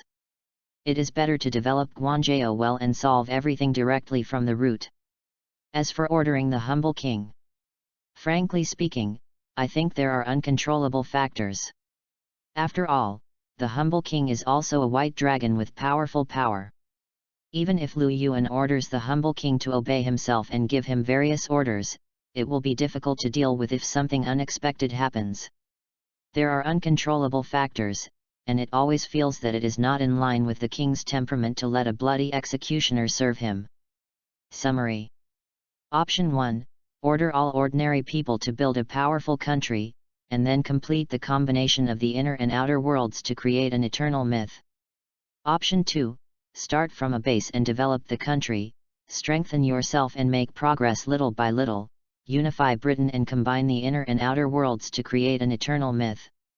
Of the above two options, Lu Yuan is using the second option. Only by being strong can everyone follow him. This is what Lu Yuan wants to do. Have fun reading every day during the 11th. Recharge 100 and get 500 VIP points. Recharge now. Activity time, October 1st to October 7th. Chapter 36. The Meaning of the Flower Magician. Reinhardt, come out here. It was right next to Lu Yuan's bedroom, and Meili didn't even have to go out of the palace. She could reach the door of Lu Yuan's room by using the underground tunnel she dug openly, secretly. Humph, you are just the king of glory. Can you stop me from having a good meal? Looking at the door of Lu Yuan's room with a wicked smile and a strange hee-hee-hee sound, Meili had already inquired when she came here. Morgan and Vivien were busy dealing with the government affairs of Dune City last night. Neither of them accompanied Lu Yuan, and they were probably sleeping soundly now. This is a godsend opportunity. She will avenge her previous shame today and take revenge completely. With a heroic heart, it seems that a sword can open the gate of heaven. With the steps of not recognizing relatives, our stay-at-home lady kicked open the door of Lu Yuan's room. What she faced was a chaos that was extremely dense, as if darkness had descended on the world. What is this? The first reaction when she saw the chaos was danger. In Mary's memory, she had never seen such a terrifying existence. Unable to understand. Unable to figure out. Unable to guess. It was as if the existence of the void was clearly close at hand, but Mary seemed to feel nothing, only an extreme sense of fear was playing around her. As if sensing Mary's arrival, the chaotic creations instantly rushed towards Mary. Don't touch me. Hey. Subconsciously trying to resist, but the moment her body was touched, Mary shuddered and an inexplicably familiar feeling flowed in her heart. This is... As if realizing what this chaos was, Mary subconsciously did not resist and let it devour her. Then, with the development of Guanzhou, the name of the king of Guanzhou began to be passed down in Britain, and the name of Reinhardt once again resounded throughout the earth. Unlike you who have many restrictions in the Roman Empire, you in Britain have the Beast of Revelation and the Beast of the Savior. With the essence of the God of Heaven, you finally begin to develop from infancy to maturity. Beast 6/Rapture Beast of Revelation, X, evolves, and the original sin release, X, is activated. Original sin release, X, as a beast that destroys the world, the 7 deadly sins of God, pride, jealousy, wrath, laziness, greed, gluttony, and lust are all your food. You can control the emotions of others, give, expand or kill the 7 emotions and 6 desires of others. The 7th ability of heaven, disaster, is activated. Disaster, natural and man-made disasters are all in my hands. As the heavenly Deo, the disasters in the eyes of the world are your way of punishment. You can control the disasters of all things in the world. As the heavenly Deo, even if other worlds have nothing to do with you, you can also influence the birth of their disasters to a great extent. Even the concepts related to disasters are restricted by you. The authority of the god of disaster is invalid for you. Because Lu Yuan has lived in Britain for quite some time and developed many believers and people who believe in him, after the Guardian World, X, of the Savior Beast was opened, the Apocalypse Beast finally evolved and opened together with the power of heaven. Original Sin Release and Disaster, these are Lu Yuan's 2 new abilities. Unlike the birth of Avalon, this time Lu Yuan was able to control his evolution well in the room. As a result, Mei Li's sudden arrival interrupted his plan and swallowed Mei Li directly. Lu Yuan's newly awakened original sin release opened Mei Li's 7 emotions and 6 desires. As for the disaster, Mei Li might suffer from natural and man-made disasters that belong to her alone. Rein, this feeling. It's really strange. It's obviously a nightmare without emotions, a nightmare that only wants to watch the world develop, and an existence that cannot die until the end of the stars, but at this moment, a wonderful feeling was born. Looking at Lu Yuan, when did the girl named Meili Ambrosius start to be unable to forget this person? Was it when the man told her that he knew her name was Meili? Was it when the man told her that he would continue the world? Was it when the man told her not to destroy it? Was it when the man told her and ordered her to do these things? Was it when the man told her that he would cook for her in the future? I don't know, but it doesn't matter, because Meili now understands, or is satisfied. It was originally a combination of nightmares and humans. Meili didn't understand why a nightmare without emotions would be with humans. She thought the meaning of her existence was to find human emotions. But now she understands, maybe what she wants to find, she also has it. Really, Rein, I'm obviously a nightmare, but... The great Avalon magician laughed at herself and shook her head.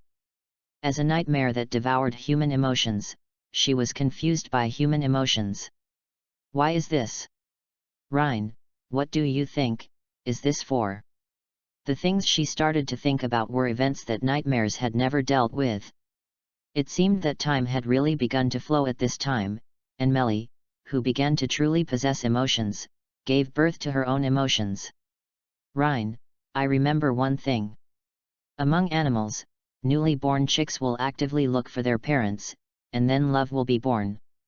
Animals of the opposite S*X will also be attracted to each other, and then love will be born. But you and I are different.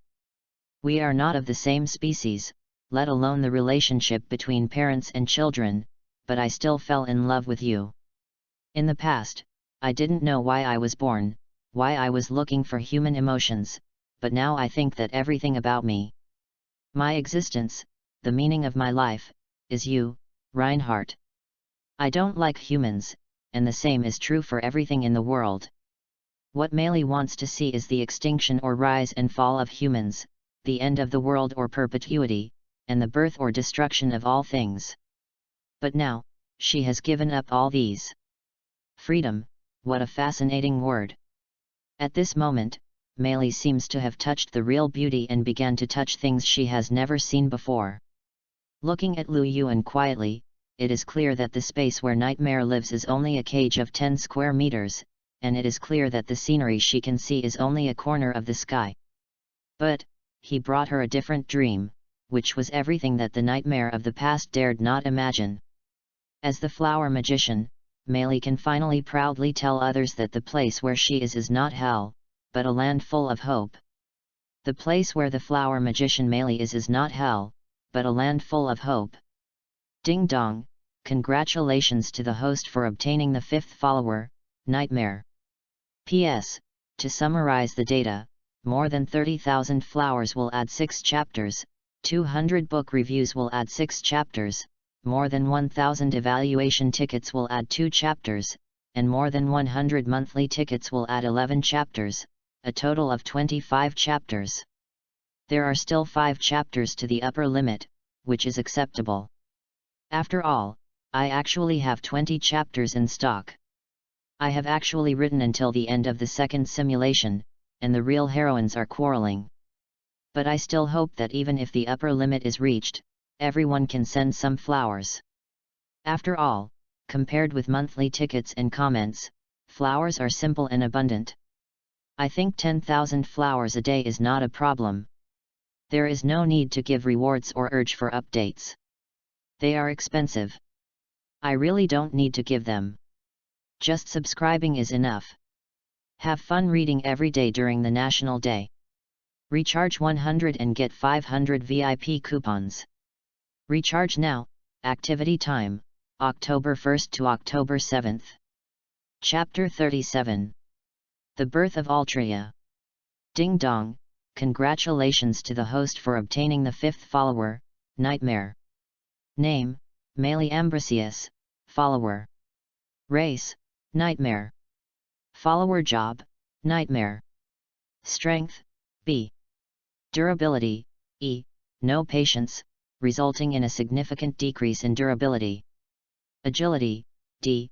Too lazy to do anything. Magic, S. Luck, C. Charm, SS++. Nightmare ability, Dream, can confuse others, enhance one's own charm, and create illusory dreams, and can even pull people into the dreams they create.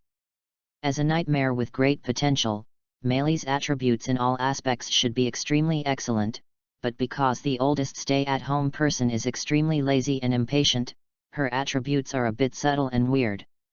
Looking at the Avalon swordmaster who was in his arms, who had lost all his strength and twitched from time to time, Lu Yuan did not expect that this emotionless nightmare would become his follower in this way.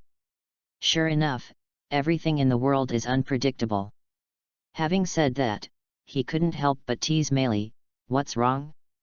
Didn't you claim that you can stay up all night for 100 consecutive nights? Now you can't do it. You are such a wimp. Meili, Morgan, and Vivien are much better than you. Hearing Lu Yuan say that she couldn't do it, and even compared herself to Morgan and Vivien, Meili was instantly angry. Rein, how can you compare me to those two people? I don't have any experience. Although she became Lu Yuan's dependent, Meili's fearless character did not change at all. She wanted to struggle to get up, but she argued that she didn't eat, and if she was full, she might not be able to fight another 300 rounds. Speaking of this, looking up at Lu Yuan, Meili's mouth corners rose, as if she thought of something interesting. Lu Yuan, what's wrong?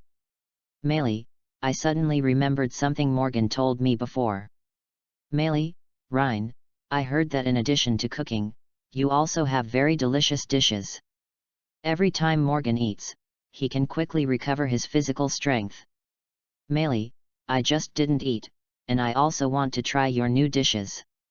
In memory, every time Morgan was obviously exhausted, he showed off Lu Yuan's special ability to her with a happy face, and said that this was the dish of love, and only people in love could taste the top delicacy. My new dish. Hearing this, Lu Yuan's eyes flickered obviously, and he seemed to know what Morgan was talking about. Ha ha ha, he really bullied Meili for not having seen the world.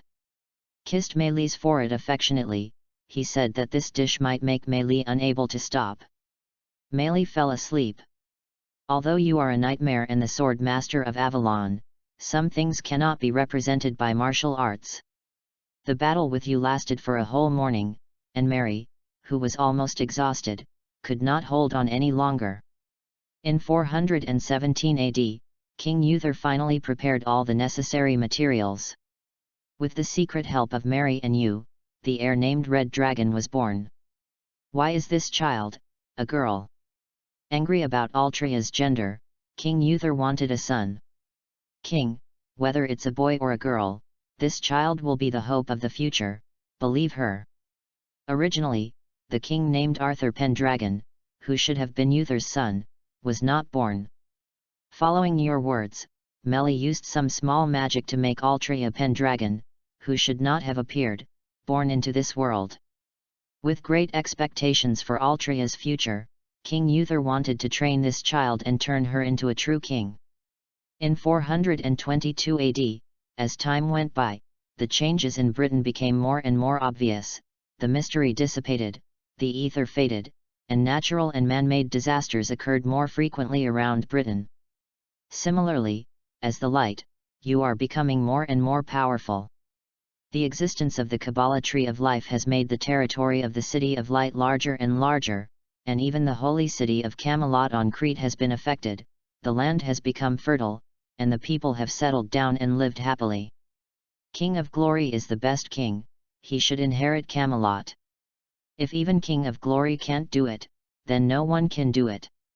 The future of Britain must be glory. Even if they haven't experienced your rule, even if they haven't seen your appearance, even if there is no order from the Emperor of Eternal Night, but just as you think, the development of glory makes countless British people yearn for it.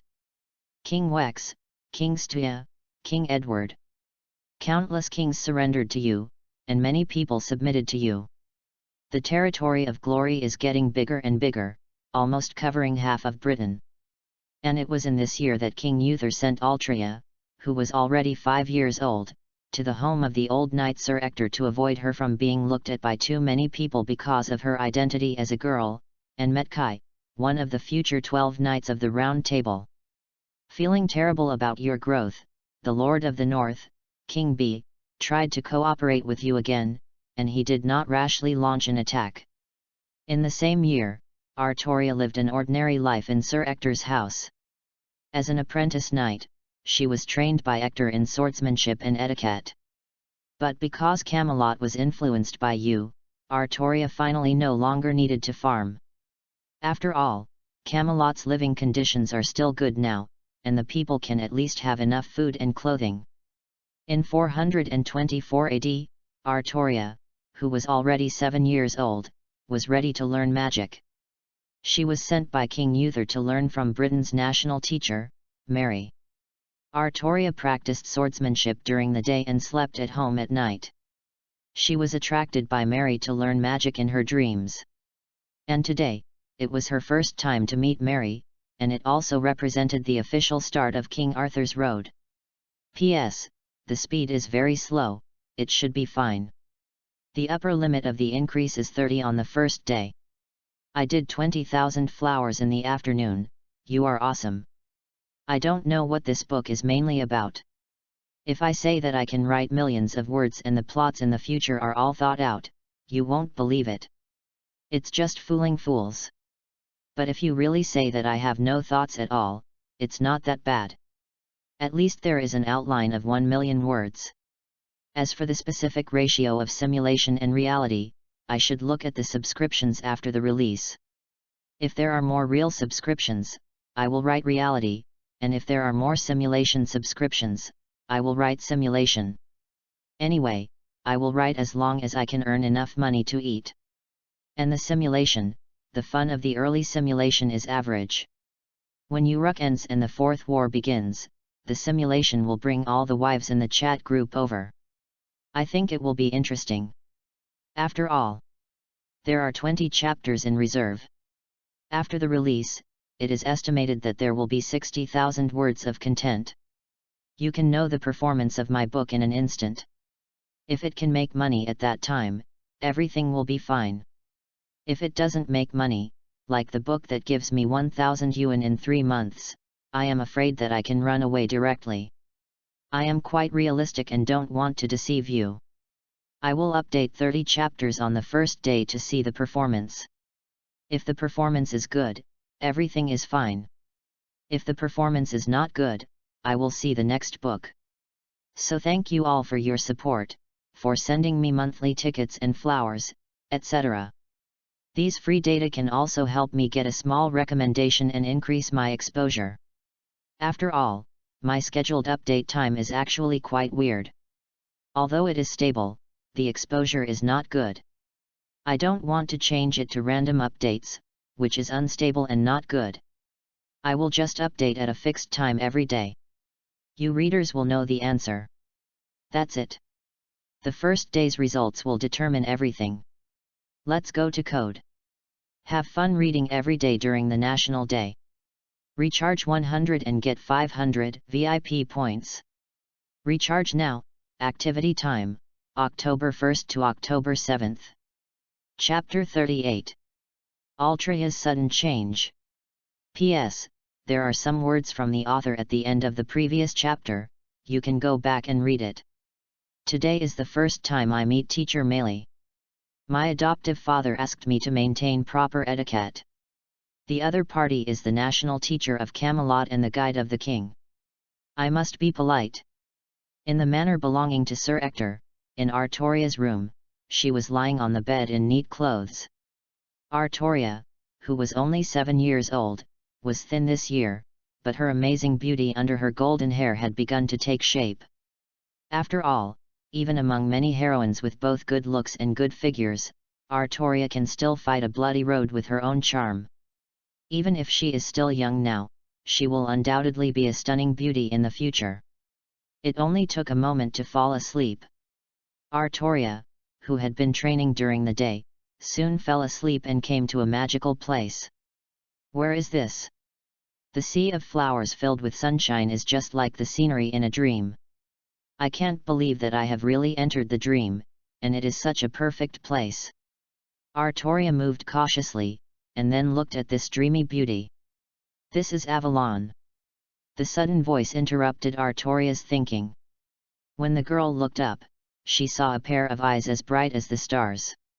A young man with extreme charm was standing in front of her.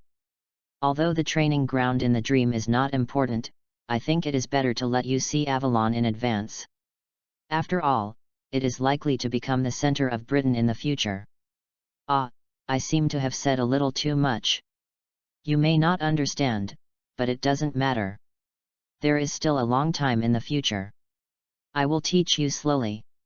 Nice to meet you, Artoria. I am your future teacher.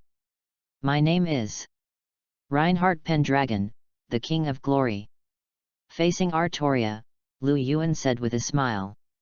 And the new life of Artoria has just begun.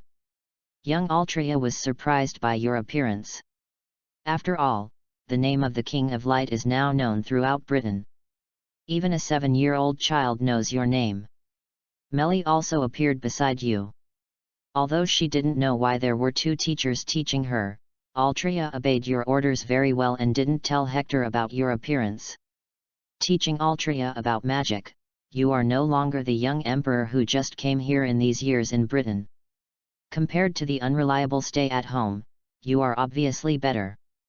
With you and Meili teaching together, and even Vivien and Morgan coming over occasionally, Altria has grown up very quickly.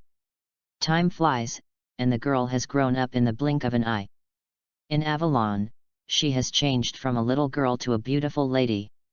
Altria, who already has a very high appearance, has become even more charming now.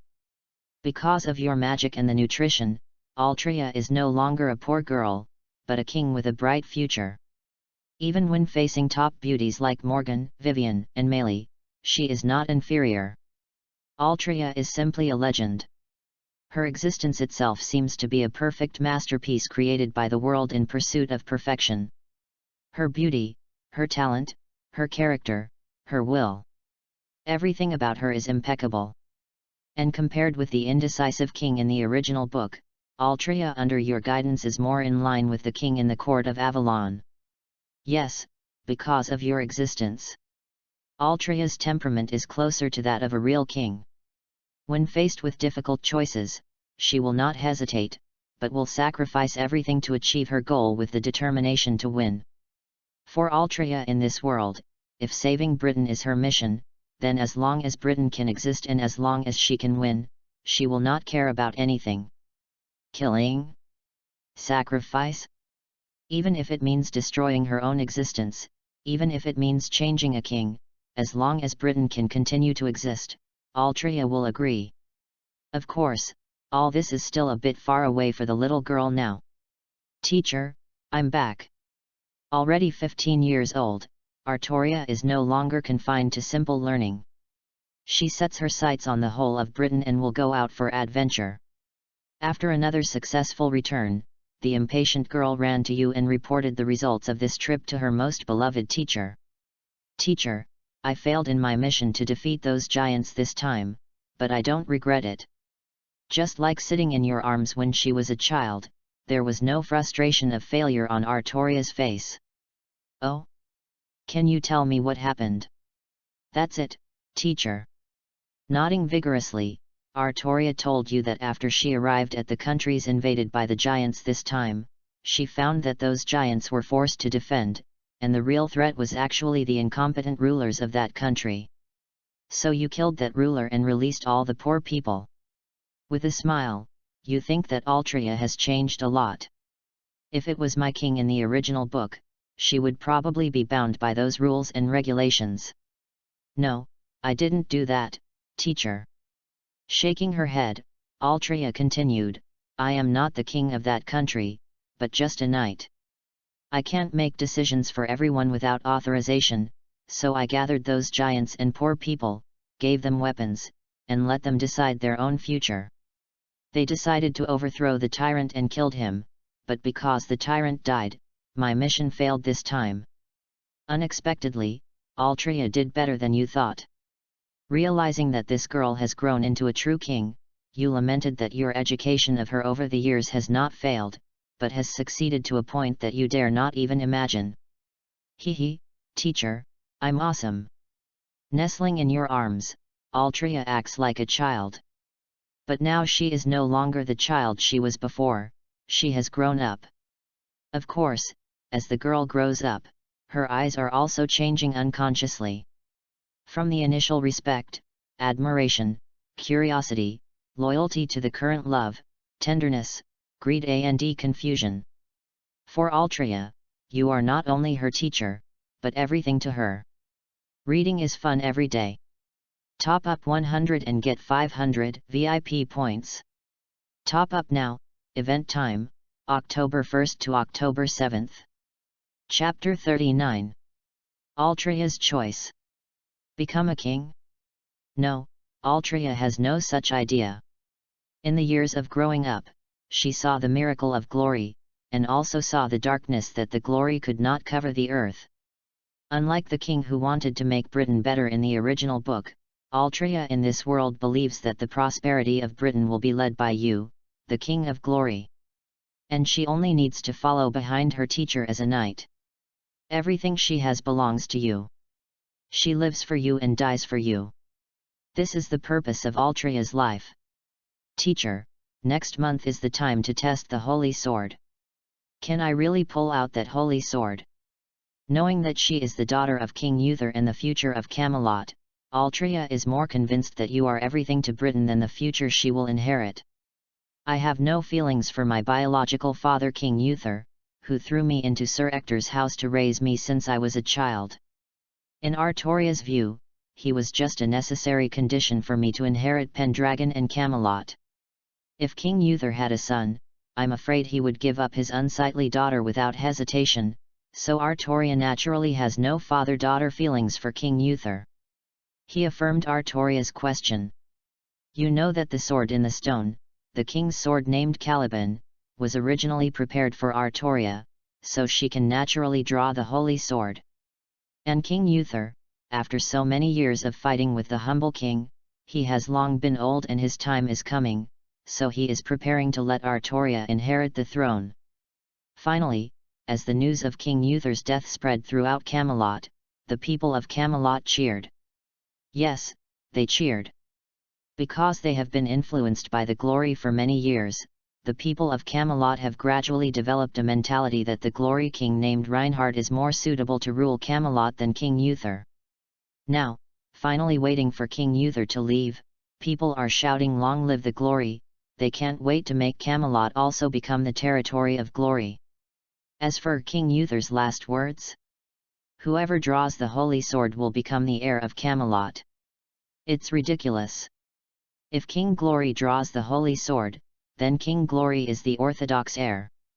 If King Glory does not draw the holy sword, then King Uther is wrong. How could King Glory not be the best king? Similar rumors spread everywhere in Camelot, and people believed in this statement. Faced with such a situation, Altria did not care about the discussions of the people around her. Anyway, she had already thought about what she was going to do. As the migratory birds of Camelot migrated to a distant place, the time symbolizing the renewal of Camelot had arrived. King Arthur! King Arthur! King Arthur! With the deafening shouts, in the palace, Artoria successfully pulled out the sword in the stone and became the king chosen by fate. Even though the people of Camelot had many ideas, because King Uther's ministers were still there, Artoria still inherited the position of king. But my name? Artoria Pendragon. Took off her helmet, removed the magic that concealed her gender, and in public, in full view of everyone, Artoria showed that she was a beautiful girl. From today on, I will be a minister of the King of Light and fight for the true king. Britain will live forever. The flags that day fluttered in the wind. And as the setting sun fell to the end of Camelot, the radiance of the girl named Altria was as dazzling as the sun that never sets. In the call that reached the end of the world, she issued her first and last order as a king. Become a part of the glory. I have never told anyone about my thoughts. In Altria's opinion, your existence is undoubtedly the best way for Britain, and she will also be the best assistant to assist you in your progress. Such a day is the life Altria longs for. After inheriting Camelot and gaining the title of King Arthur, Altria officially set out for the glory with a large team. Although I have seen you countless times in my dreams, this seems to be the first time in reality. Finally arriving in front of the glorious city, the envoys and the glorious receptionist negotiated with each other. The girl could not hold back her inner emotions and rushed to your palace at an accelerated speed. Teacher, teacher, I'm here. The joyful look did not look like a king at all, but more like a girl in love. Artoria saw you welcoming her. Artoria, you are quite lazy and throw everything to me. I don't remember teaching you this. Did Melly say that? You were a little surprised by Artoria's choice. You originally wanted the girl to run Camelot well for a few years, and then use the humble king as her whetstone to let her grow to the maximum extent. But judging from Artoria's current choice, everything about her is so perfect, and it seems that she no longer needs to follow the path you paved for her step by step. Teacher, please forgive me. I did this just to see you sooner. And you once told me that you could forgive me no matter what I did.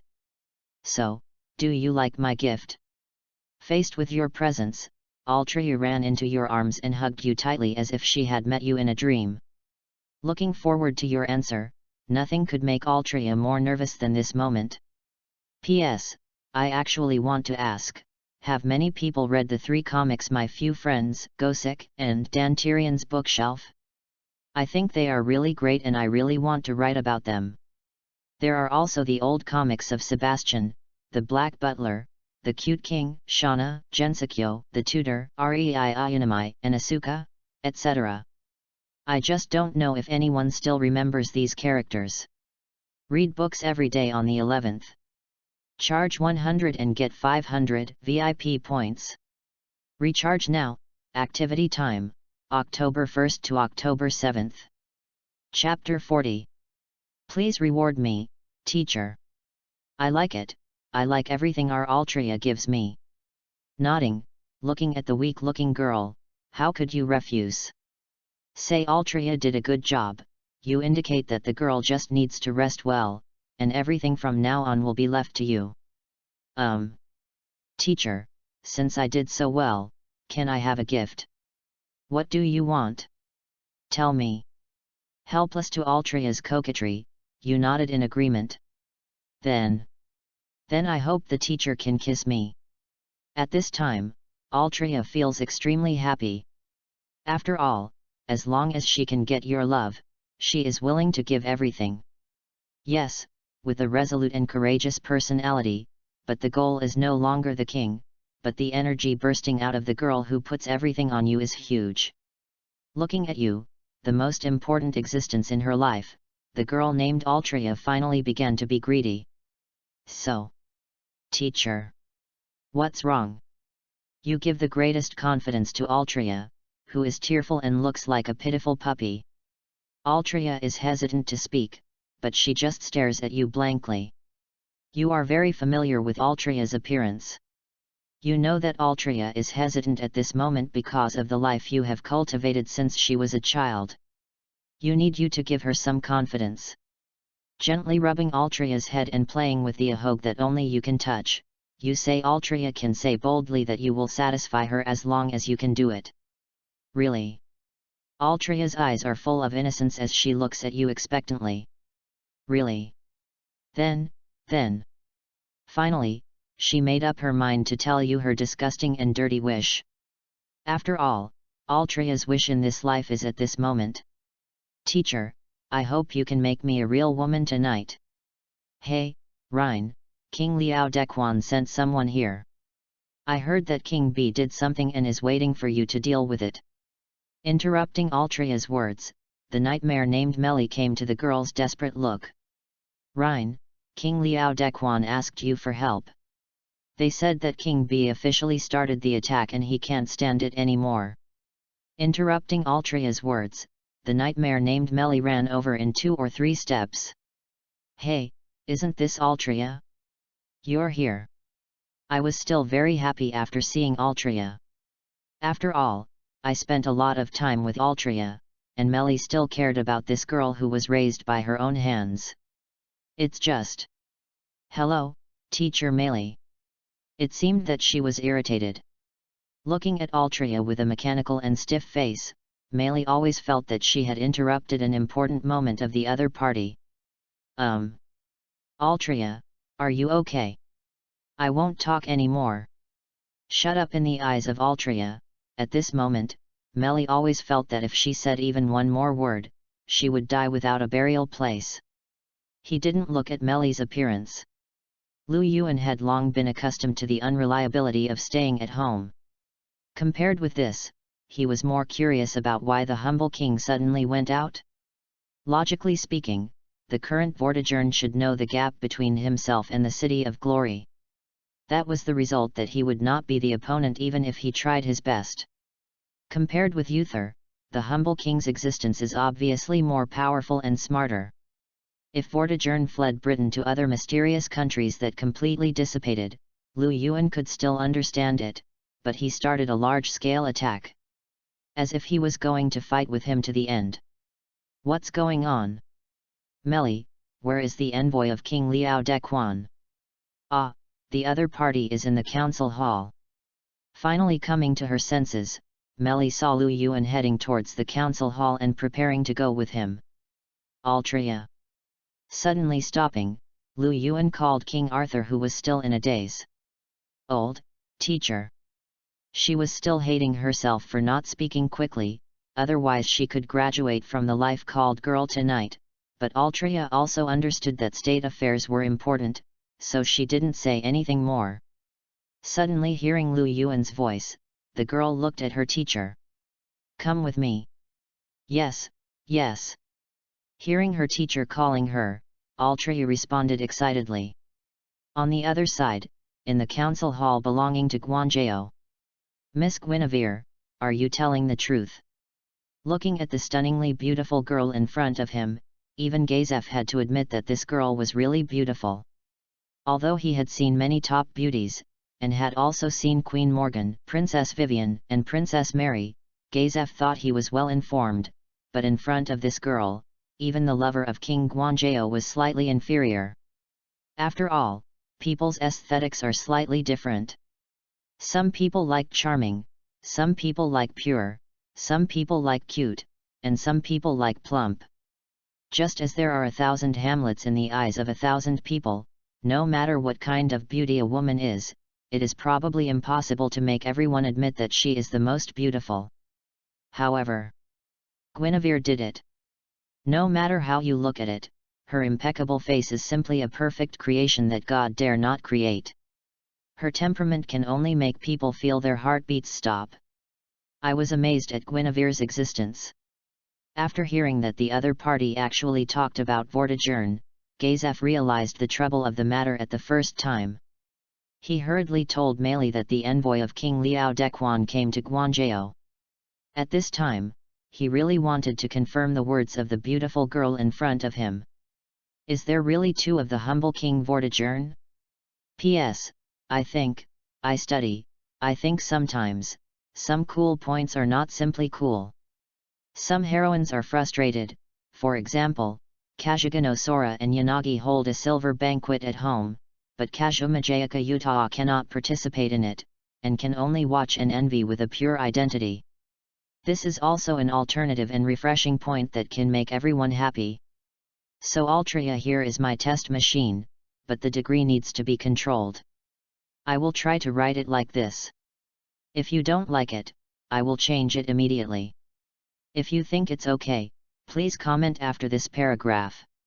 I will decide how to write it based on your opinion. Have fun reading books every day during the National Day. Recharge 100 and get 500 VIP points. Recharge now. Activity time, October 1st to October 7th. Chapter 41. Gwyavir. Marshal Gazef, I know it's hard to believe, but Vortigern, there are indeed two. Lion City has fallen, King Ryans and others have surrendered to the north. Now, no one can fight against the humble king, except the King of Glory. She clearly remembered that day when the army of the north attacked and the terror of the Saxons swept across Britain. What Gwyavir saw were two white dragons flying in the sky. The existence that was going to devour the whole world was unbearable to look at. Her beautiful face was full of sadness. For this princess with top-notch looks, she could only put all her hopes on Lu Yuan. Don't be so excited, Miss Gwyavir, my king will be here soon. Gazef was signaled not to ask so much in detail. Seeing that Gwynavir's mood was not stable, Archduke Brian the Jackal was very good at observing people's expressions. Just as he finished speaking, the guards outside the palace shouted loudly. The king has arrived. Welcome the king.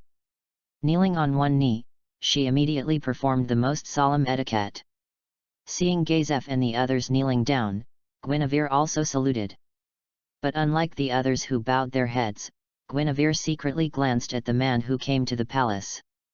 Is he the King of Glory? So young, so handsome. As the daughter of King Liao Dequan, Gwyavir has been educated since childhood that her country is the most important thing, and that humans will create a better world because of their beliefs and ideas. In her opinion, for the stability of the country, as a princess, it is reasonable for her to sacrifice anything. And the King of Glory, that is a name that has been passed down for a long time in the whole of Britain, and naturally she will be admired by Gwyavir. Yes, just like those traditional women in feudalism who worship the strong, Gwyavir is also a product of imperialism. She knows her future very well. She knows that one day, she will be with the king or prince of another country for the sake of alliance. But sometimes there will be a doctrine called heroism in my heart, and sometimes there will be an ideal partner in my heart. In Gwynavir's eyes, the glory that swept across Britain is undoubtedly the hero she most yearns for. Since I have memories, I have heard that the king has unparalleled power and charm, and the other party can even save Britain destroyed by natural disasters and man-made disasters. I have always envied him, and Gwyavir has always dreamed of meeting King Guanzhou. Now, I really saw Lu Yuan, and the shock in Gwynavir's heart at this moment can be imagined. Is this King Guanzhou? Didn't he rule Guanzhou more than 20 years ago? So young? Too handsome, really too charming, can I also? The moment I saw Lu Yuan, my heart was shaken, and that pilgrimage-like appearance attracted Lu Yuan's attention. Your Majesty, this is Miss Gwyavir, the daughter of King Liao Dequan. She came here this time for... Brian simply explained to Lu Yuan the purpose of Gwynavir's visit. Come on, Miss Gwyavir, please tell my king in detail about the north. Gwyavir? The wife of King Arthur, the princess who had an emotional relationship with Lancelot? Seeing Gwynavir's appearance, Lu Yuan immediately thought of this famous beauty. In the history of Type Moon, Gwyavir has amazing beauty, which is enough to make all men's hearts beat. Because she wanted Camelot to be more prosperous, she married Altria as a political marriage, and on the wedding night, Altria told Gwyavir that she was a woman. She was shocked by King Arthur's true identity, but for the stability of Britain, Gwyavir still chose to keep the secret. However, after having secretly loved Arthur, the king, for 10 years, what was the mood of the princess who was told the truth that night? Was it the feeling of finding out that it was just a facade when you got the thing you loved, like being told that it was something you could never get? Or was it the despair of being deceived and betrayed? Or was it sympathy for Altria, who was a woman but had to go out to fight as a man? Maybe it was all, but no matter what, Gwyavir still insisted on helping Altria and building Camelot together, day after day for 10 years. But, after all, she is just a girl, and she has never seen too many cruel girls since she was a child. The sadness caused by loneliness and solitude over time is inevitable. She unexpectedly told her troubles to the knight Lancelot. Who knew that such behavior would make Lancelot start to have other ideas about the beautiful princess? If the king can't take care of you, please let me do it. She was distressed by Lancelot's confession, but she still didn't have a substantial relationship with him. Gwyavir basically did everything a woman could do. After all, a girl who was only 17 or 18 years old married the hero she had been thinking about day and night. But she learned that the hero was a girl and had to accompany him to act. She lived alone for 10 years before another man expressed his love to her. Under normal circumstances, most girls would probably elope. But Gwyavir just blamed herself, felt ashamed, and washed her face with tears. Who can blame such a woman? I'm afraid only those people who stand on the moral high ground. Looking at Gwyavir with interest, Lu Yuan signaled the girl not to be nervous and just speak slowly. Respected King Guanzhou, this is what happened. In Lu Yuan's gentle atmosphere, he finally finished talking about the humble king. In fact, Gwyavir didn't know much, just the massive attack of the humble king and the appearance of two humble kings at the same time. After listening to Gwynavir's words, Lu Yuan nodded. I understand, let's arrange for Miss Gwyavir to go down and rest first. In his heart, he had some guesses about the situation of the humble king. Although he had thought that he would encounter such a thing sooner or later, it was still quite surprising for Lu Yuan to encounter it in the second simulation. After all, there seems to be only one possibility for two humble kings to appear at the same time. That is, the existence named Vortigern was summoned as a heroic spirit. There are only two existences that can do this. The first is from Chaldea, claiming to save everything Fujimaru Ritsuka, but the other party's good partner is Mashu, and it is impossible for him to cooperate with the humble king. Then there is only one possibility left, that is another existence from Chaldea, the hidden ones who are the preachers of the alien gods. P.S. The picture is my imagination of Gwyavir. Have fun reading every day during the 11th. Recharge 100 and get 500 VIP points. Recharge now. Activity time, October 1st to October 7th. Chapter 42. The Hidden One and Oberon. Hidden, that is the member of Chaldea Group A, there are 7 in total, corresponding to the 7 lost belts in FGO. There should actually be 8, but the 8th is actually Mashu Kyrie Light. Because Fujimaru Ritsuka saved Mashu, only 7 people were left. In fact, at the beginning, these 7 people were ready to go to the Singularity to help Chaldea complete the mission, but the control room exploded during the transfer, and all 7 people died. Under this premise, the existence called alien god thought that the captain of the 7 people, Kirch Talia Vodum, was suitable to be his preacher, so he resurrected him. But Kirch Talia had a deep affection for his companions, and he chose to let alien god save the other 6 people as well, and paid an unimaginable price. From then on, these 7 hidden began the plot of the second part of FGO, which is the history of the Lost Belt. In the world where Yanagi is, the hidden who descended here is Barrelgat, a hidden who showed himself with blood. Well, in just 20 years, he has made Britain reborn, and also recruited Morgan and Mary. It's no wonder that Vortigern values such a guy so much. In the northern capital, Lantinium, sitting next to Vortigern, the man named Barrelgat is one of the 7 hidden ones. He was sent to the British Lost Belt by Captain Kirch Talia to complete his mission, but he discovered this more interesting world on the way, so Beryl came here. He is a very selfish man. He has a worldview and emotions that normal people can hardly imagine. That kind of incomprehensible love may be his essence. But no matter what, at least one thing is certain, that is, he wants to be strong and merge these heroic spirits. Tasting the wine in the glass, the first thing he did after arriving in Lantinium was to summon the heroic spirit. Heroic spirit is the existence of heroes whose great achievements have become legends after their death and have become objects of faith. Originally, as the White Dragon of Britain, Vortigern had not thought about summoning heroic spirits. After all, the appearance of heroic spirits is for a purpose. Vortigern does not have the Holy Grail and the ability to fulfill wishes. Instead of wasting his magic power to summon heroic spirits, it is better to manage his own northern border well and then defeat Camelot. But, as the holy flame named Glory swept across Britain, Vortigern, as one of them, had never felt such great pressure. I thought that my life would be defeated by the king named Glory, but beyond Vortigern's expectations, the appearance of Beryl gave him hope. So, the two hit it off, and the king of fairies named Oberon Vortigern appeared. Itself is not a heroic spirit of pan-human history, but a servant born in the fairy kingdom of Britain. In fact, it is not a humble king, but as a fairy of Oberon, Oberon Vortigern itself is not an existence with a great historical origin. If I have to say it, it's probably close to a bug that wants to destroy humans, wants to destroy Britain, and hates all life.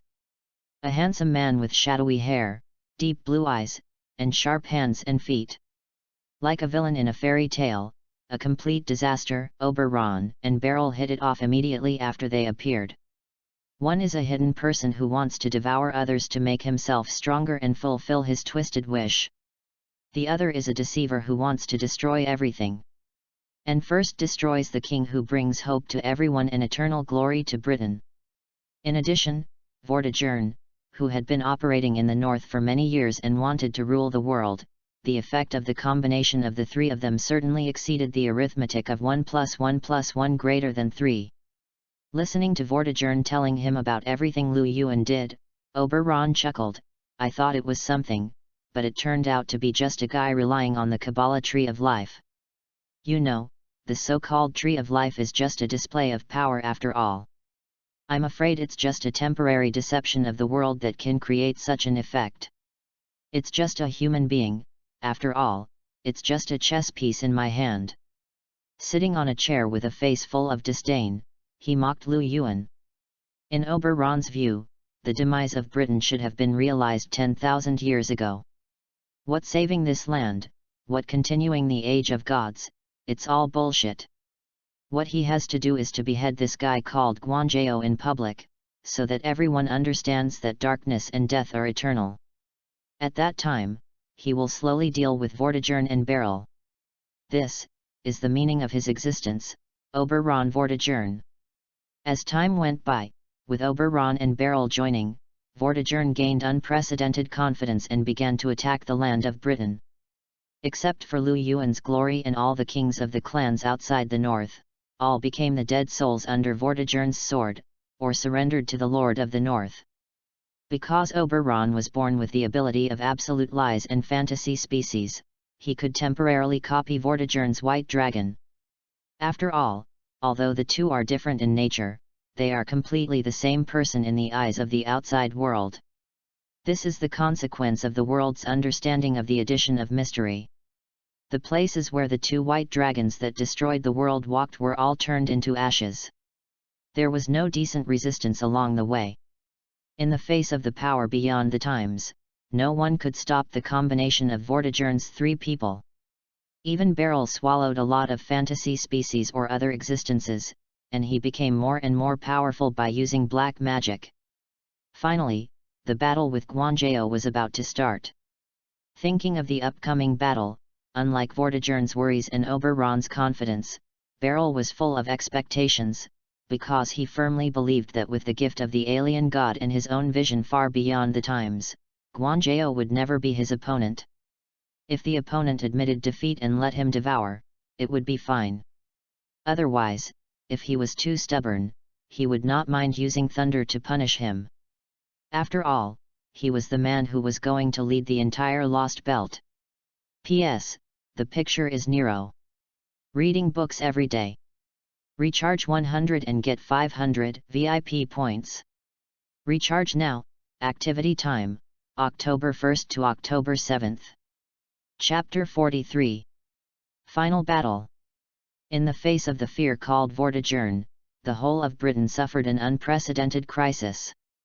Redanda City, Rieros, Borg, many cities fell and turned into ashes, but you were indifferent to these.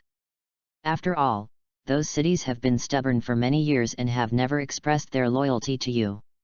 If you use a sentence to describe it, all those kings are some incompetent monarchs, and you are not generous enough to protect the city that does not belong to you. This also caused Oberon and Beryl to become more and more confident, and even began to declare how to deal with the City of Glory. In the palace known as Glory, looking at you who are still leisurely, Melly clenched her fists. Rein, Vortigern, and others are too arrogant, I can't stand it. Seeing the actions of the North, Melly doesn't want that humble king to be so arrogant. She urgently needs you to show the power of Glory and slap those people in the face. Mary, you just want to play and have fun, right? Mary's true nature is clear. Although Nightmare has become your dependent and your lover, the nature of a fun person will not change. She still wants to see all kinds of interesting and fun things. Mary heard your words and shrank her head, looking like she was discovered. You can't say that, Rein. I'm thinking about the reputation of our family. And it's not just me. Morgan and you guys have the same idea, right? Mary is not panicked by your behavior of exposing her thoughts. Seeing that she can't do it alone, she will pull others. Holding Morgan and Vivien's arms on the left and right, she said that she has a strategic alliance. Morgan, no, Melly, since Rein didn't take action, it means he must have his reasons. Vivien, I listened to the master. Seeing that her two best friends only wanted their husbands not to side with her, Melly came up with another plan. Altria, tell me, did your teacher do something wrong? Melly tried to bring the war to her apprentice, and in order to go out and have fun, she had no moral bottom line. Altria, I think the teacher must have his own ideas, I listened to the teacher. Altria also refused to stay at home because she trusted you without reason. The embarrassment on her face finally appeared, and Melly focused her eyes on the last person, the princess named Gwyavir. Excuse me, Master Melly, I'm afraid that in the eyes of the king, the humble king's actions are to sweep away those countries that cannot be surrendered for Gwyavir. Because Gwyavir is now peaceful and prosperous, everyone lives and works in peace, so the king does not want to start a war. Those cities that are still independent are probably reluctant to surrender to Gwyavir because of this. Now, although the humble king wants to eliminate all uncertainties before going to war with Gwyavir, his actions are undoubtedly helping Gwyavir. When the king defeats the humble king, Britain will naturally usher in true unification. To everyone's expectation, Gwyavir is not just a delicate princess. She has a unique talent for politics and military affairs. She can often provide you with a lot of advice in a short time. Looking at Gwyavir, Meili looked like the sky had fallen. So, you all know what Rein is thinking, but I don't understand it. Finally understanding why no one else is talking, and only she is like a clown, Meili looks at the guilty Altria. That. Sorry, Teacher Meili, because Sister Morgan and Sister Vivien don't let me say it. Having reached a strategic cooperation with Morgan and Vivien in private, Altria still wants to join the party of the girls in the evening.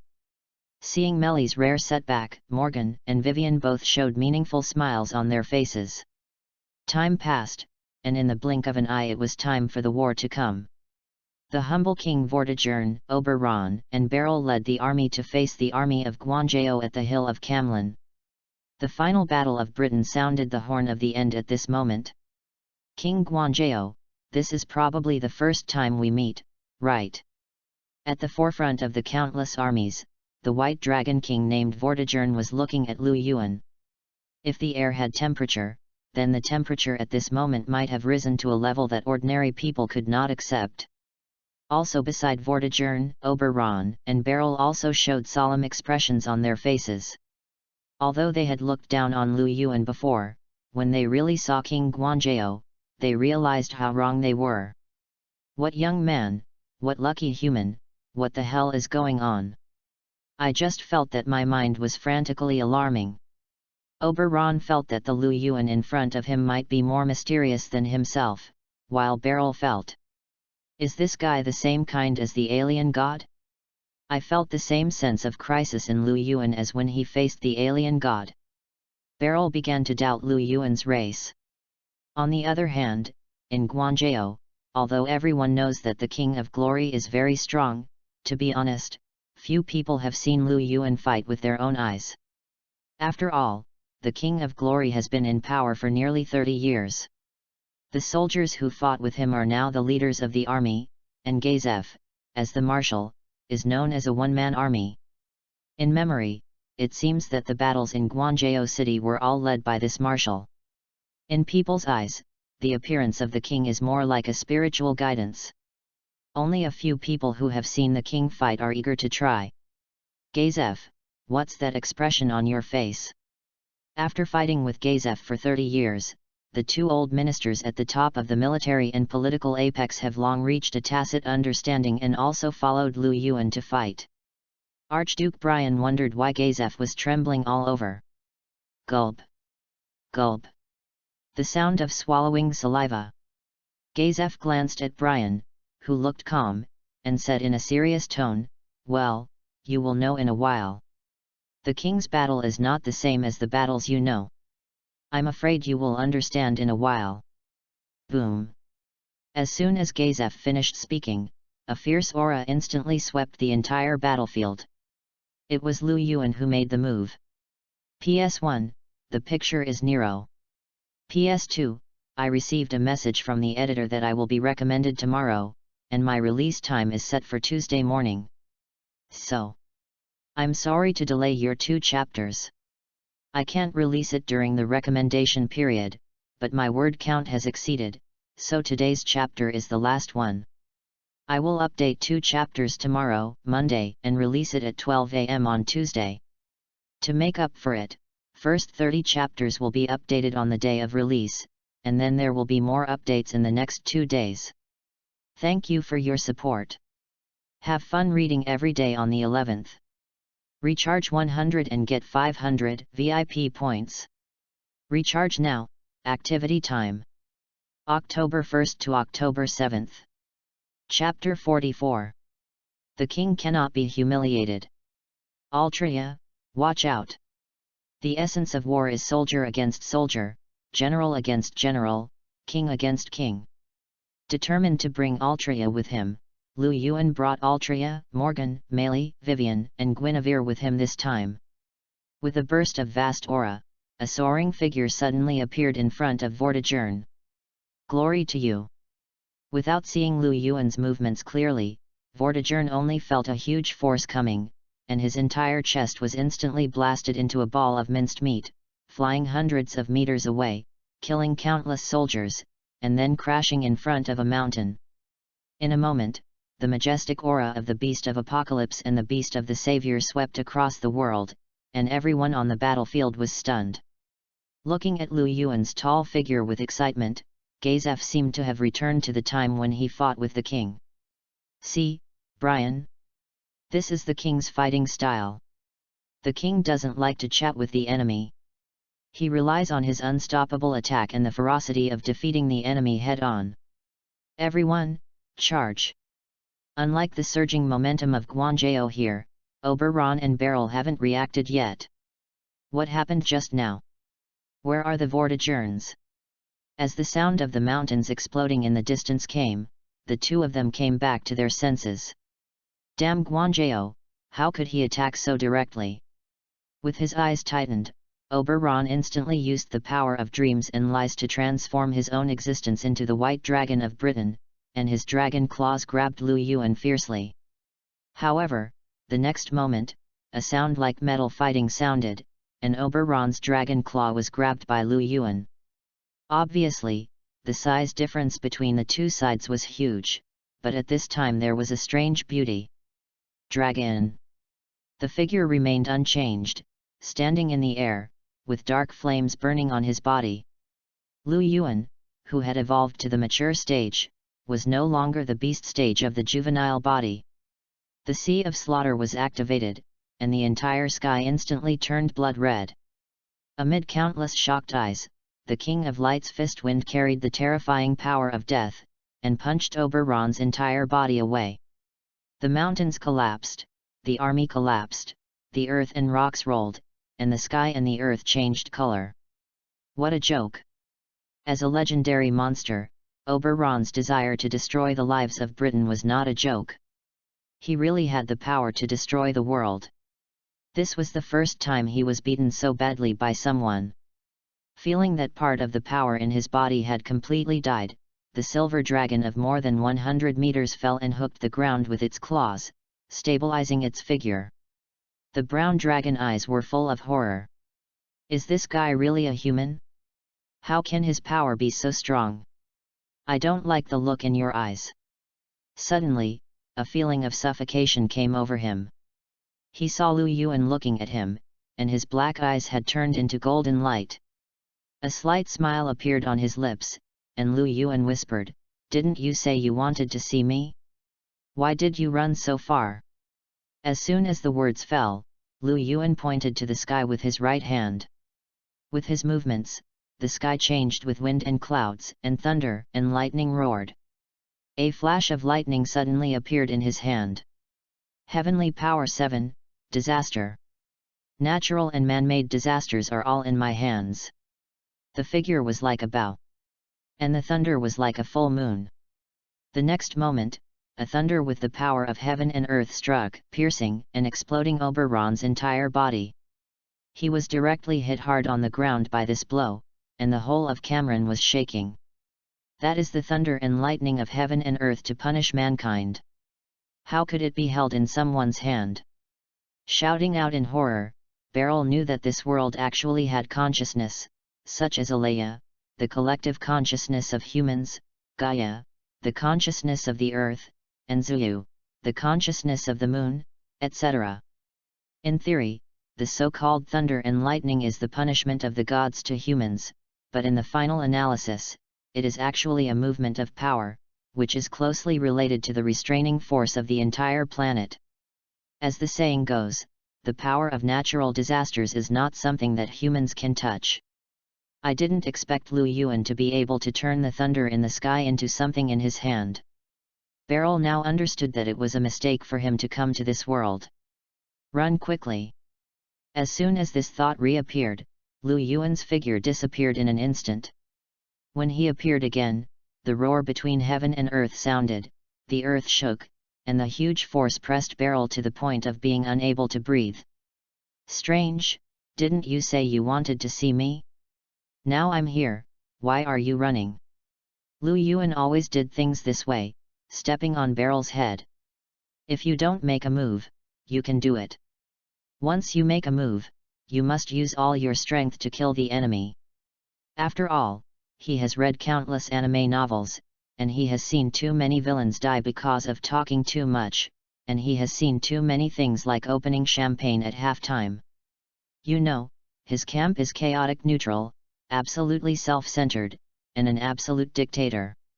When he was in the Roman Empire, he had not yet obtained the beast of the apocalypse and the beast of the Savior. He had bloodbathed the entire Roman Empire more than once. Otherwise, how could the people of the church call him a devil? Or did they only dare to say so after his death? Do what you should do. Do what you want to do. Do what you want to do. Everything is done according to your own ideas. Lu Yuan will not show mercy, let alone let the tiger go back to the mountain. At the beginning, when Vortigern's envoy Mila just spoke rudely, he directly chopped off the other party's head. Now Beryl has jumped for so long. If he didn't want to use them to wipe out those weak forces, Lu Yuan would have pressed them all to death long ago. Do you really think he is a kind emperor? What a joke! You know, the king cannot be insulted. No matter who it is, as long as there is a threat to Lu Yuan, no matter how weak the opponent is, he will use all his strength to completely eliminate all dangers. This is the Emperor of Eternal Night who once made the entire Roman nobles feel dark and hopeless, Reinhardt.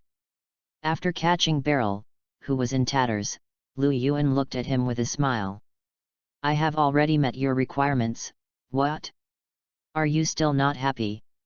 No, no, I dare not.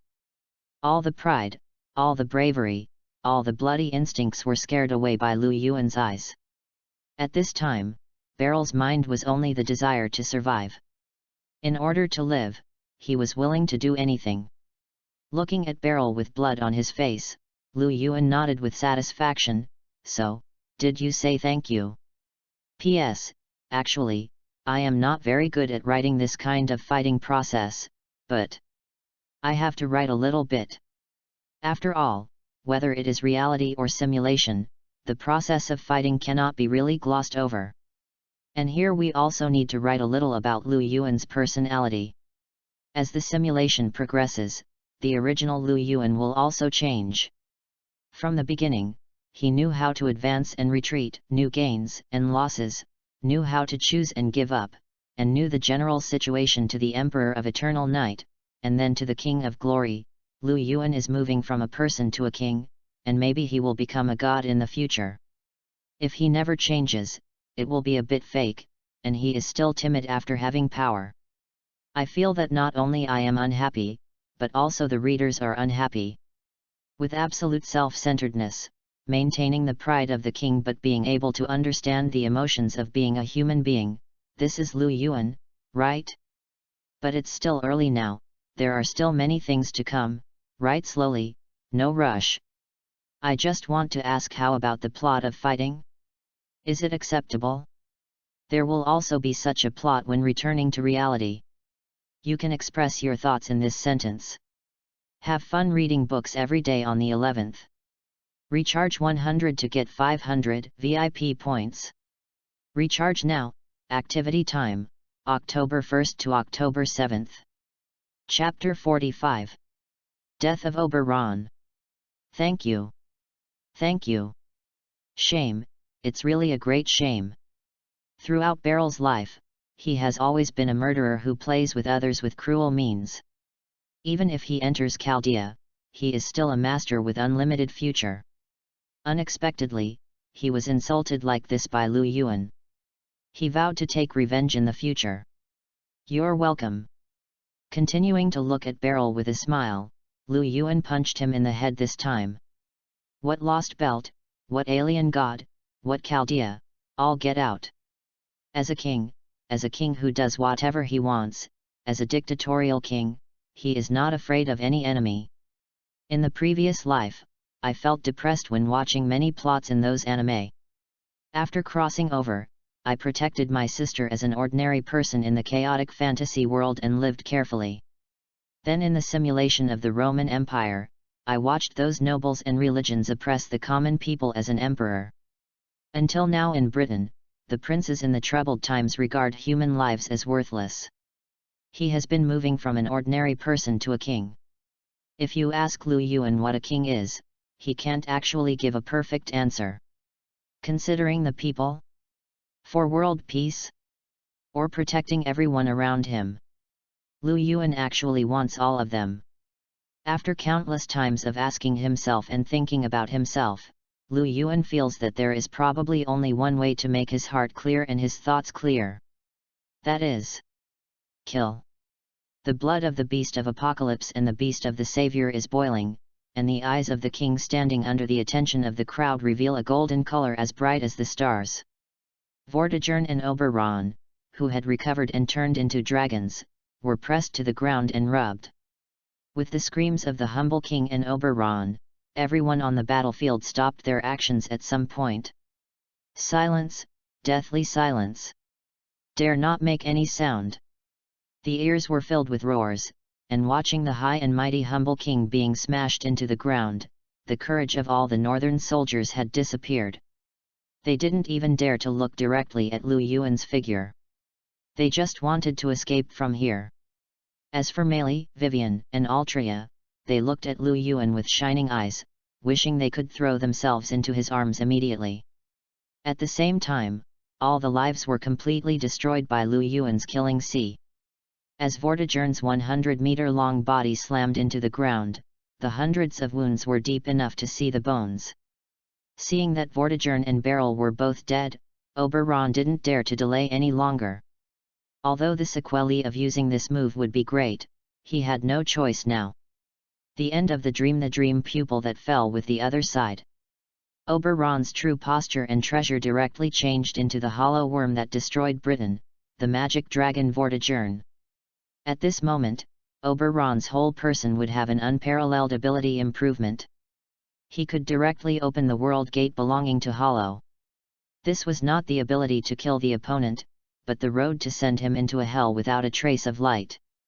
Although the effect of this move is that the whole person loses all strength and falls into a long sleep, if he doesn't use it now, he will die immediately. He tried his best to get up, and with a flash of light, the magic dragon Vortigern was born. The huge pressure made the whole land tremble. And countless stone spikes and magic power bombarded Lu Yuan. Guanzhao, die!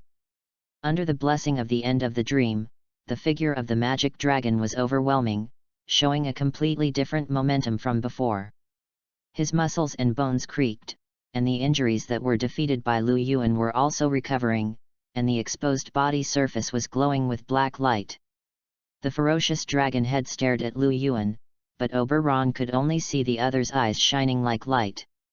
At the moment when Oberon rushed forward, the king named Guanzhao raised his arms, and instantly made all the magic and spikes disappear.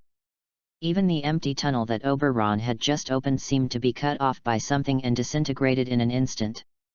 The omen of death instantly surged into his heart, and Oberon felt that the whole world seemed to be sealed by something. He roared again, but the sound was full of despair and desolation, as if it was a wail before death. Life and death conversion, X, death and life, life and death, these two concepts have no meaning to you, because you can see the road to death, and you can also communicate the bridge to life, and you can reverse the concept of life and death. Lu Yuan used life and death conversion to approach Oberon little by little. You can easily see the road between life and death. For Oberon, this is the skill that is naturally countered by him. After all, the so-called death passage is nothing more than a path that can be traveled at any time in Lu Yuan's view. Oberon. A cold voice sounded, and looking at the majestic figure, Oberon heard his last words in his ears. Since you want the death of all things, then you should go to that world and take a closer look to see if death is the only destination. As the head of the dragon fell, the final battle of Britain was finally completed. The glorious king named Reinhardt finally ruled Britain at this moment. P.S. After 25 chapters, a total of nearly 60,000 words, the journey about Camelot has finally ended. In fact, when I was writing this, I only wanted to write about Morgan at first, but then I thought about it. I felt a little embarrassed if I didn't bring the stay-at-home lady with me, and Altria, needless to say, must be written well. What can I say about Vivien and Gwyavir? Actually, I didn't want to write about them at the beginning, so the ending was a bit abrupt. But it's not a big problem. After all, it's better than missing them. As for the problem that they don't have a strong sense of presence, we can spend more time writing about them in the chat group and the fourth battle of Fuiki City, right? I still remember that when I wrote Ying Yaoxiu, the speechless head maid, no one liked it, and some even scolded her. As a result, after writing 200 chapters, everyone shouted that the head maid is really good. In the end, it depends on whether there is enough ink and paper, so just write slowly. Then it will be put on the shelves, and it will be put on the shelves at 12 o'clock in the morning tonight. There will be 30 chapters on the first day. At 12 o'clock in the morning, I will put up 7 chapters one after another as the beginning, and then from 1 o'clock in the morning, I will update 1 chapter every hour. 24 hours a day, including the first one, a total of 30 chapters. This update schedule is a habit, and secondly, it is to avoid being considered as a spurt of update by the website if there are too many updates in a short period of time. Therefore, I will update the 30 chapters in an orderly manner within 1 day. I hope you don't worry. I will definitely do what I promised you. I won't be a pigeon. After all, I see all the flowers, monthly tickets, comments, and rewards for urging me to update, which are very touching. As for the remaining updates, to be honest, the 30 chapters have exhausted all my manuscripts, and it is unlikely that there will be another explosion in the short term. I can only say that I will continue to update on time with 4 updates a day. I hope that everyone will not skip the subscription at that time, and just give a full subscription for these updates on the first day. I will be really touched. Because the results of the first day are particularly important, the subsequent words don't matter. It's best to give an automatic subscription if you can support it, and those who don't want to read can only say that fate has come. There is nothing else to say. After all, another book is on the shelves. I just hope that the results are enough for me to have a good meal. Reading is fun every day on the 11th. Recharge 100 to get 500 VIP coupons. Recharge now, activity time, October 1st to October 7th. Chapter 46. Eternal Britain, Reinhardt, the King of Glory, Part 1. After the final battle, the existence of glory took all the land of Britain as its own, and Reinhardt's name resounded throughout the world. After returning to the City of Glory, Lu Yuan, who finally solved the problems left by Vortigern's northern border, met Artoria. "Teacher, you are here." Altria was also very tired after being busy with a lot of things, but she was still very happy when she saw Lu Yuan. The beautiful figure of the girl immediately greeted him. "Teacher, I talked to the knight ministers of Camelot, and they are all willing to submit to glory." Sharing with Lu Yuan about her efforts in recent days, Artoria gradually fell silent.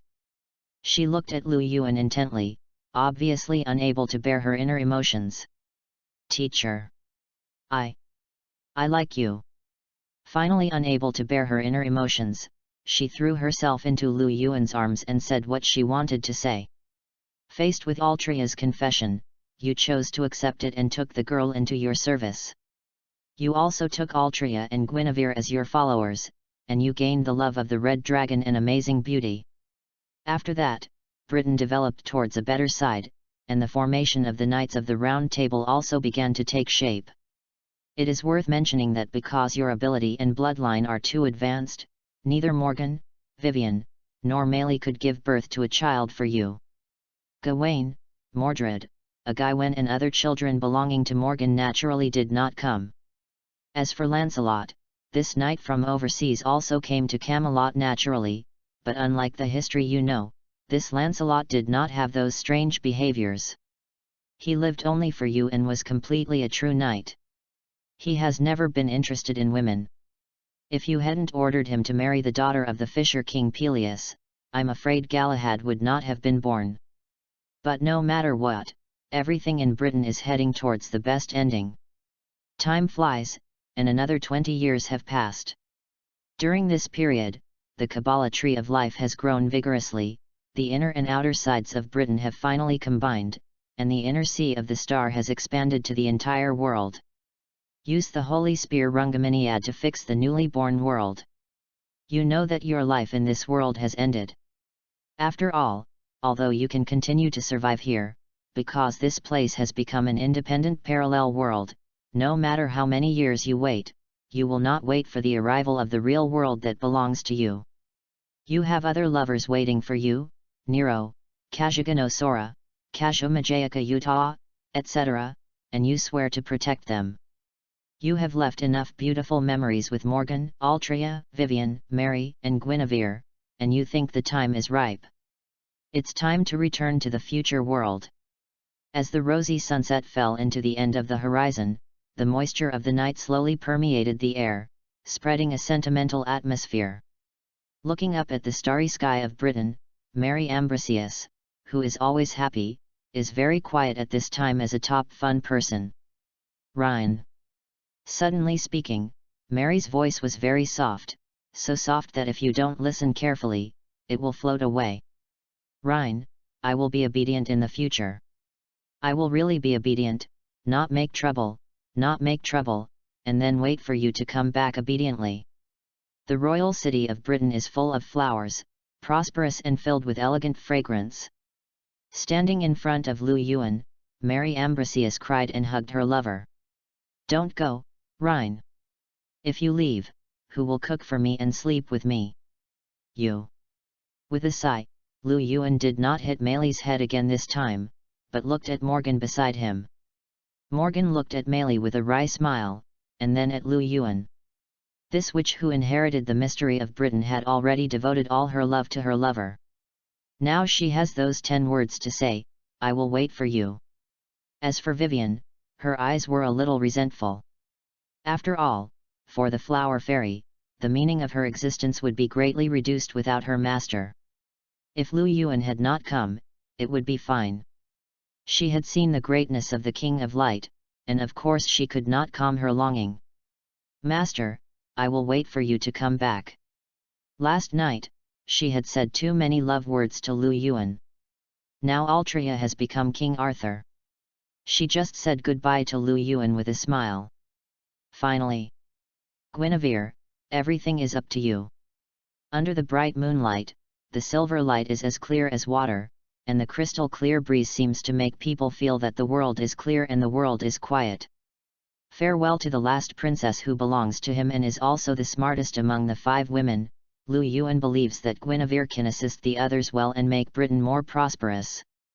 King, I wish you good luck in martial arts.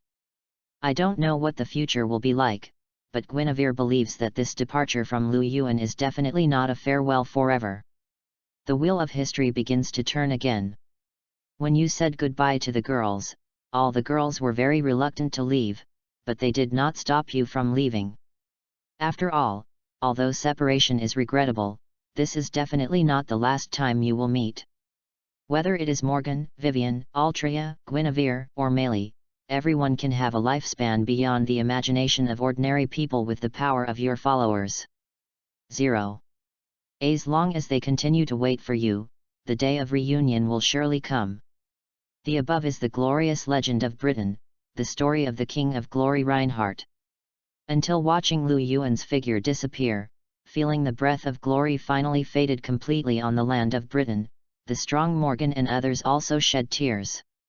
Not wanting to make Lu Yuan worry, they did not express their love, but were full of longing for him. But they understood that if they cried, it would make Lu Yuan even less willing to leave, and they did not want to become a stumbling block for Lu Yuan.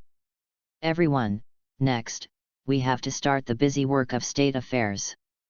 Altria, as we said before, you will inherit the throne. Without any obsession with the succession of the king, Morgan knew that Altria was the most suitable heir among the 5. Walking towards the palace in silence, the king named King Arthur was finally born on this land. Many years later, as Britain became more stable, a unique civilization developed in the fantasy land on the inner side of the world. Watching the existence of the Kabbalah tree of life growing more and more prosperous, the 5 women who were busy with political affairs heard a voice at the same time. Ding dong, the Wanja chat group invites you to join, do you agree? PS, the first update, the picture is Morgan 3. Chapter 47. Second Simulation Reward, Further Evolution of Divine Power, Second Update. This simulation is over, statistics are being collected. Evaluation loading. Dear host, in this simulation, you pulled Britain into the inner sea of stars, fixed the foundation of the world with the holy spear Rong-O-Miniad, and created an eternal empire. You established glory and saved countless people who should have starved to death. You changed the fate of the 5 heroines Morgan Le Fay Pendragon, Maillet Ambrosius, Vivien, Altria, and Gwyavir. You defeated Vortigern and kept the Saxons away from Britain. You defeated Oberon and saved Britain, which should have died. You defeated the preacher of the alien god and changed the opportunity for the birth of the Lost Belt. You created a brand new Knights of the Round Table and created a sustainable British Empire.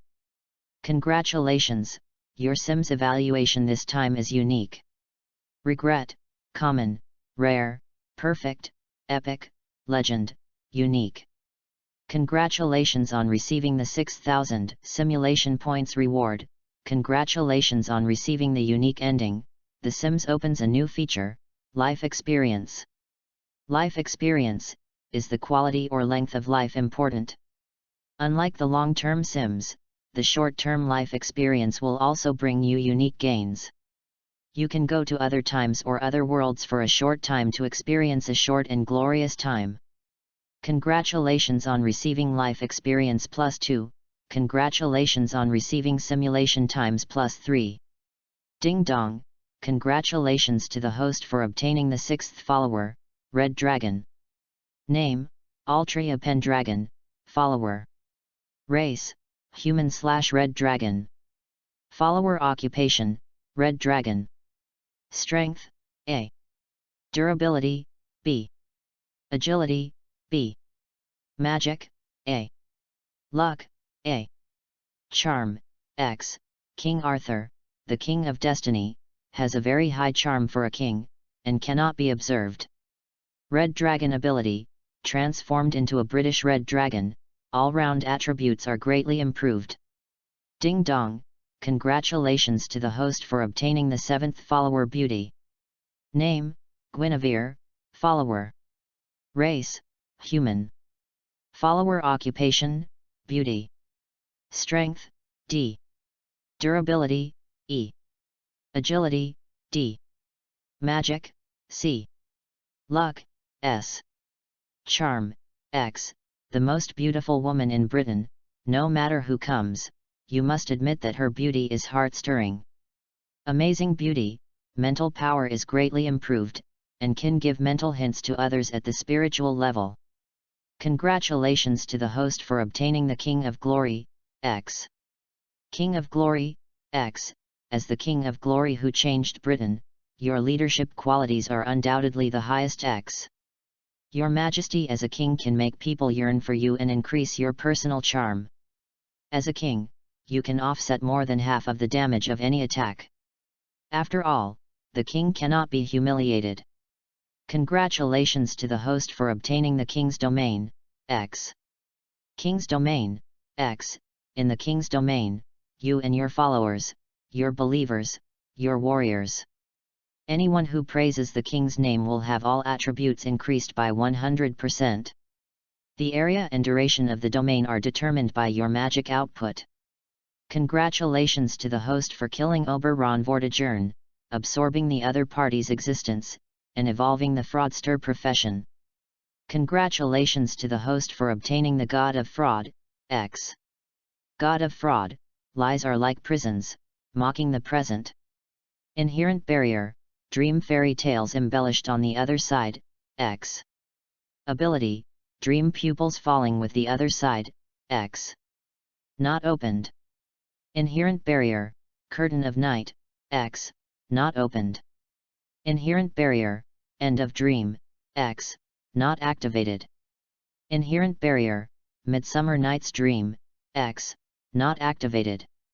Dream fairy tale, X, embellished on the other side, created a fairy tale world of the Eternal Empire, forcibly transforming the enemy into a spiritual body in the dream world, making it unable to interfere with reality. The duration and number of enemies will be determined by your own magic output.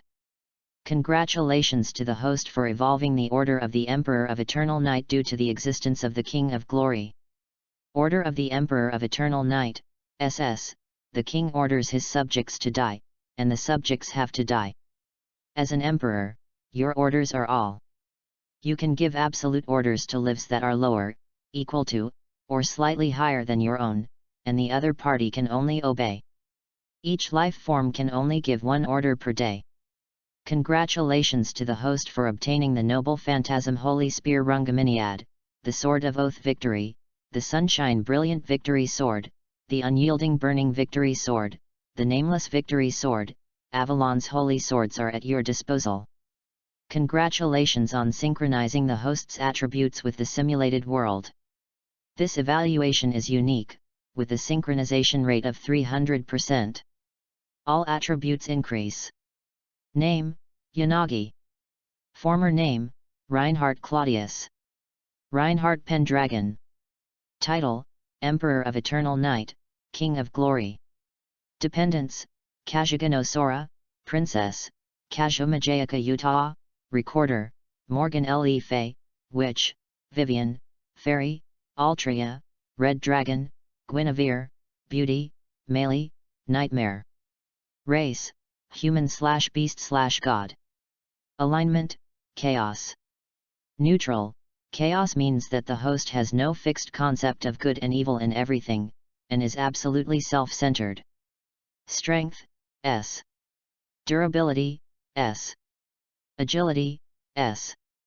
Magic, S. Luck, X. Charm, X. Noble Phantasm, Holy Spear Rungaminiad, Sword of Promised Victory, Sword of Brilliant Sunshine Victory, Sword of Unyielding Burning Victory.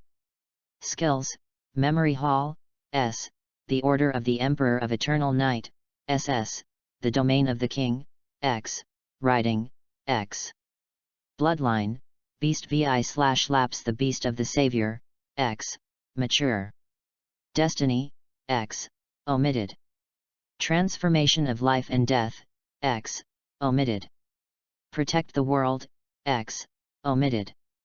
Make Destiny, X. Not opened. Great Harmony of the World, X. Not opened. Beast vi/Rapture the Beast of the Apocalypse, X. Mature. Self-Transformation, X. Omitted. Sea of Slaughter, X. Omitted. Release of Original Sin, X. Omitted. Death Infection, X. Not opened. End of the World, X. Not opened. Talent, Beauty is a Disaster, SS+, Emperor's Privilege, X. Profession, King of Glory, X. God Heavenly Way, X. Heavenly Way Ability 1, Dependence, Omitted.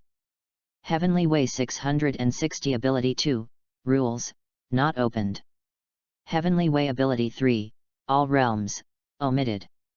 Heavenly Way Ability 4, All Things, Not opened. Heavenly Way Ability 5, Authority, Not opened. Heavenly Deo Ability 6. Heavenly Deo Ability 7, Disaster, Omitted. Heavenly Deo Ability 8. Heavenly Deo Ability 9. God of Fraud, X.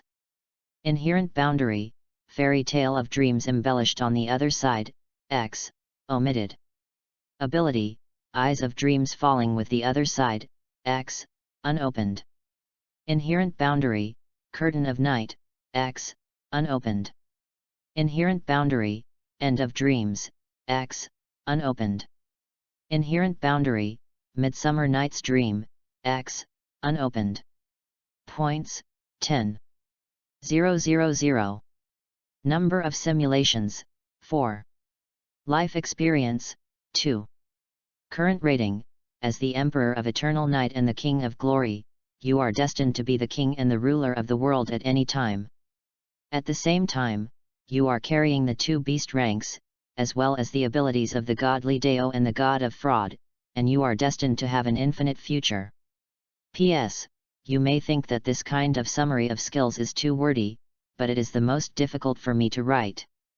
After all, if you want to make these things reasonable, you can't forget to let the protagonist use them. But it's okay, I usually write a summary for each simulation, and I guess I'll finish Europe next time, which is acceptable. The picture shows Altria. Speaking of this picture, save it if you can, I won't care if you lose it, I'll just watch it as much as I can. Chapter 48. Kajiganosaura's acting like a coquettish person, Part 3. With the end of the second life simulation, Lu Yuan finally returned to the real world. When he opened his eyes, his sister named Kajiganosaura was still sleeping beside him. System. Shouting the life simulation system, Lu Yuan wanted to ask what the life experience was like. Host, life experience is different from life simulation. Life simulation is when you go to another world and complete a complete life journey. But life experience is a random interception of a certain time or a certain place, where the host will spend a short time, maybe meet some people, maybe see nothing. Is the meaning of life in quality or length? This is actually an interesting question. After listening to the system's explanation, Lu Yuan somewhat understood the meaning of life experience, but he had just returned from Britain and had no idea of experiencing life for the time being. The same is true for life simulation.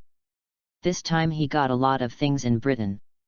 Not only did the two beast classes of the Beast of Apocalypse and the Beast of the Savior open their third skills and enter the mature stage, but even the ability of the Heavenly Deo, the Disaster, was activated. In conjunction with the awakened god of fraud after defeating Oberon, his ability has undoubtedly gained an unprecedented growth. It is the power of this god. He feels that although the god of fraud is also an ex of a god, there is obviously a gap between them and the gods of heaven. As if sensing Lu Yuan's doubts, the system explained it to him without him asking this time. Host, although they are all ex-unobservable gods, the existence of heaven is undoubtedly the top power, and the god of fraud cannot be compared with heaven. To describe it in one sentence, the god of fraud is X because it can only reach X, and heaven is X because the upper limit is X. Even if they are both gods, the gap between gods will be very large. As the only power that evolves by relying on Lu Yuan's self-awakening, heaven has a very high upper limit, with as many as 9 kinds of authority and abilities. Even Lu Yuan can use his own powerful history area. Well, I know. After checking the history of Britain, Lu Yuan did not find any traces of his own existence this time. It seems that the eternal glory has indeed become a parallel world and cannot affect the real world. Nodding, he tightened his arms around Kajiganosaura, and began to immerse himself in the many abilities he had acquired this time. No words were spoken all night. The next morning, as the light of the morning sun shone into the house, Kajiganosaura, who had slept soundly all night, opened her eyes. Awake? Don't you want to sleep a little longer? The moment she opened her eyes, she saw Lu Yuan's appearance. Looking at her brother's smiling face, Kajiganosaura, who realized what happened last night, remembered. She had gained the power of a dependent, her brother was an awakened god, and she and her brother. A smile called joy began to reappear on her face, and she just stared at Lu Yuan. Kajiganosaura did not speak. Are you hungry, girl? I'll go cook for you. Maybe for Kajiganosaura, Lu Yuan just slept and didn't see her, but for Lu Yuan, he had lived in Britain for nearly 50 years and hadn't seen his sister for a long time, so he naturally had to pamper her. Caught. Brother can do anything. Looking at Lu Yuan with a smile, Kajiganosaura gently stroked Lu Yuan's face while speaking. Brother, are you a teacher again? Of course, who am I? Seeing Kajiganosaura's happy look, Lu Yuan also rarely joked. Arrogant fart. She made a meaningless humming sound, but it was more like she was acting like a spoiled child. She threw herself into Lu Yuan's arms like a koala and refused to get down. Chun Chun was hard on the outside but soft on the inside. Holding Kajiganosaura, who looked like a conjoined twin, to make breakfast, Lu Yuan fed his sister in every sense. "Brother, are you still going to school?" After the meal, the delicate little face looked at Lu Yuan with a faint blush. For Kajiganosaura, she didn't want to go to school. Although her body has recovered, due to her personality, Kajiganosaura didn't like to communicate with those classmates since she was a child. Her only friends were also Lu Yuan's friends, such as Kajiganosaura, who didn't get along with her at all. So Kajiganosaura still refused to go to school. Supporting Kajiganosaura's idea, Lu Yuan didn't force his sister to go to school. After all, going to school was something he needed before he got the system, but now he doesn't have to go. Seeing that Lu Yuan actually had to go to school, Kajiganosaura said, "Do gods also need to go to school?" "Well, it's not necessary to go, but there must be an end. Even if it's to apply for a leave of absence, you have to go and take a look. I remember that there are still many of my friends in school." Lu Yuan would think of those people when he wanted to run away earlier. Now we are back to reality. It's good to go and see them. As for the others, whether it's the King of Light or the Emperor of Eternal Night, they do things in a complete manner. Even if they don't go to school, they should go to handle the formalities. It would be too embarrassing not to go. Thinking of this, he patted Kayang's head and raised all the attributes of his sister from E, which is 10 times that of ordinary people, to sea level.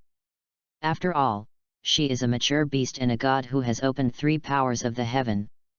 In addition, Kajiganosaura has had extremely deep communication with him. Improving the attributes is not a big problem. In the future, improving Kajiganosaura's attributes depends on which attribute her compatibility is more suitable for. For example, strength or durability. Kayang, take a good rest at home. If you want to go out and play, go out and play. If you have anything, send me a message. When he left, he also put the scabbard of Avalon in Kajiganosaura's body. Lu Yuan can be said to have taken multiple insurances. After leaving home, he came downstairs of Kajiganosaura. "Stupid brother, you said you were going to school, but you were actually going to see those wild women." Knowing how popular her brother was at school, looking at Lu Yuan's departing back, Kajiganosaura had long been unhappy with those wild women who spied on her brother. Zhao hao zhao. Thinking about many ideas in her little head, she suddenly remembered that she seemed to have a chat group for all the heavens and the worlds. "Those group members, can you help me think of a solution?" Thinking that those who can join the chat group are all very capable women, Kajiganosaura thinks that she can ask some of them for help. So, ding dong, the witch joined the group chat. Ding dong, Meng Li joined the group chat. Ding dong, the princess joined the group chat. Ding dong, King Arthur joined the group chat. Ding dong, the fairy in the lake joined the group chat. Song. Looking at the 5 new messages prompted in the group, Kajiganosaura was a little confused. "No, how can you add 5 newcomers? What is the situation? P.S.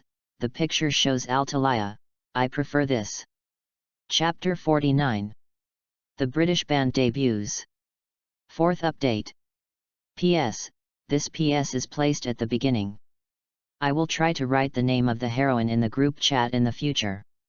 Those group names will be omitted. There are fewer words, and you can read it more directly and comfortably. The picture shows Morgan and Altria. As I said, if you can see it, save it early. If you can't see it, it means the picture is deleted due to violation. In the City of Glory in Britain, in the palace, Morgan and the 5 women sat together looking at the chat group that appeared in their minds. Morgan: "Everyone, do you think that the existence of this chat group is real?" One morning, Morgan was suddenly pulled into the group chat by the Wanja chat group. He found that not only himself, but also Melly, Altria, Gwyavir, and Vivien were also pulled in. Everything about this group is full of unknowns. Even in the eternal glory of the Empire, they have never seen this thing. Vivien, it is a magical existence. Although I have never seen it, I think it is probably a means to get close to the Master. Everyone knows that Lu Yuan came to Camelot from another world to continue the mystery. Although Lu Yuan did not explain too much about his other worlds to the 5 women, he also told them a lot about the parallel 600 worlds and heroic spirits, as well as the Holy Grail war that may be launched in the future. Thinking that the 10,000 Worlds chat group is a kind of existence similar to Lu Yuan, Vivien's words made Altria and Gwyavir agree. Altria, then what should we do? There don't seem to be many people in this group now, no one is talking, and none of the functions are turned on. After Lu Yuan left, Altria inherited the throne. She once again ruled Britain in the name of King Arthur, and now she is more and more like a real king. Gwyavir, indeed, the group notes of these people are very strange. Except for the one named Yukinashita Harino, which looks like a human name, and the tyrant Nero is the Emperor of Rome, the notes of the others look. As the intellectual leader among the 5 girls, Gwynavir's best feature is not her world-class appearance, but her brain. Mary, why think so much? Why not just ask them directly? If you can talk, you will never do it, and if you can do it, you will never think. In addition, it is clearly stated in the group that group members cannot attack or host each other, so Mary did not care about Morgan and the others and spoke directly in the group. Nightmare, hello everyone, I am Mary Ambrosius, a legendary wizard from Britain, Fat, the sword master of Avalon, the guide of the king, and the crown magician Vit. Nightmare, the 4 of them are my good sisters, and the 5 of us are the British group. Directly at Morgan and the other 4, Mary's 10 mouths just reported a thunderbolt. Perfectionist, British group? Aren't you from the modern world? At Yukinashita's house, Yukinashita Yukino, who was about to go to school, saw that the group suddenly kept ringing. She thought that Kazumi Shiko and the princess who had just joined the group last night were talking, but after a closer look, she found that they were all strangers. 7 people were added to the group in less than a day. What's going on? Mary, modern world? Perfectionists, is your time different from ours? Blinking, Meili suddenly realized that the other party seemed to be from a different time. Yukinashita Yukino, didn't you see? The people in the group are not only from the same timeline, but even the world may not be in the same place. This group rule explains it. Rule 1 of the 10,000 Worlds chat group. This group is a group chat linking the heavens and the worlds. We hope that the group members will help each other, love each other, not be hostile to each other, and strictly prohibit physical confrontation between the 2 sides. Rule 2 of the 10,000 Worlds chat group. This group invites the most promising girls in the heavens and the worlds. Men are prohibited from joining this group. Melly, I didn't pay attention.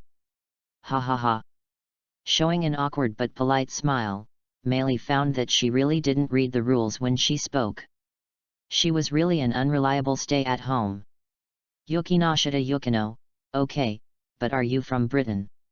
In her memory, Britain's history is still long, but looking at Meili's long biography of titles, Yukinashita Yukino checked her phone and didn't find anything at all. She didn't see any Avalon Sword Saint, Legendary Archmage, or Crown Magician. Morgan, we are indeed from Britain, but it is different from the country you imagine. We are in an eternal empire, a new world created by the King of Glory. He guessed that the world where other group members were probably the parallel world that Lu Yuan said. Morgan was very proud of Britain becoming an eternal empire. The words implicitly mentioned Lu Yuan. She believes that if the other party has heard of the name of the Lord of Glory, they will definitely not ignore it. Yukinashita Yukino, King of Glory? I haven't seen it. But I know another group member, King Arthur, the king who ended the chaos and founded the Knights of the Round Table. Taking the initiative to at Altria, Yukinashita Yukino said that she didn't know the King of Glory, but she knew King Arthur. Altria, know me? But not the teacher? This. Looking at Morgan and the others, the 5 British girls were a little surprised by the answer of the snow child Yukino. Well, the king said before that he was from another world, so I'm going to make an assumption here. If the king doesn't show up, then King Arthur, represented by you, Altria, is the history of this world, right? Actively analyzing the situation and explaining it, Gwyavir did not speak in the group, but asked directly in the palace. After speaking, she looked at Melly, wanting to confirm her thoughts. Yeah, indeed, my clairvoyance first saw the birth of the British Red Dragon and the defeat of the White Dragon, but still could not stop the mysterious disappearance. Until Rhine came, these original histories were changed. Nodding, Melly confirmed Gwynavir's conjecture. The snow child Siaswano was indeed talking about another possibility of Britain. Tyrant Nero, hey, is there a new person here? The British people. I seem to have heard of you. 2. Also in the Roman Empire, because of Lu Yuan's departure, Nero took great pains to continue Lu Yuan's rule.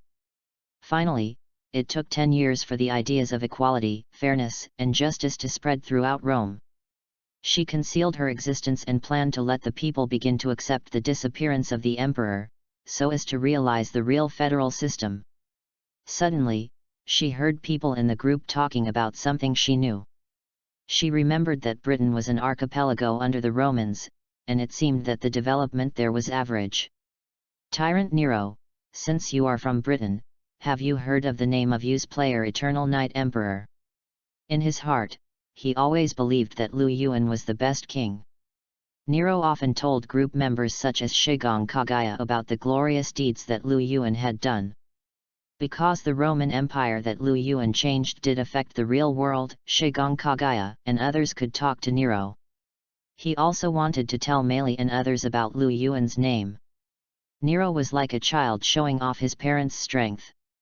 Chapter 50.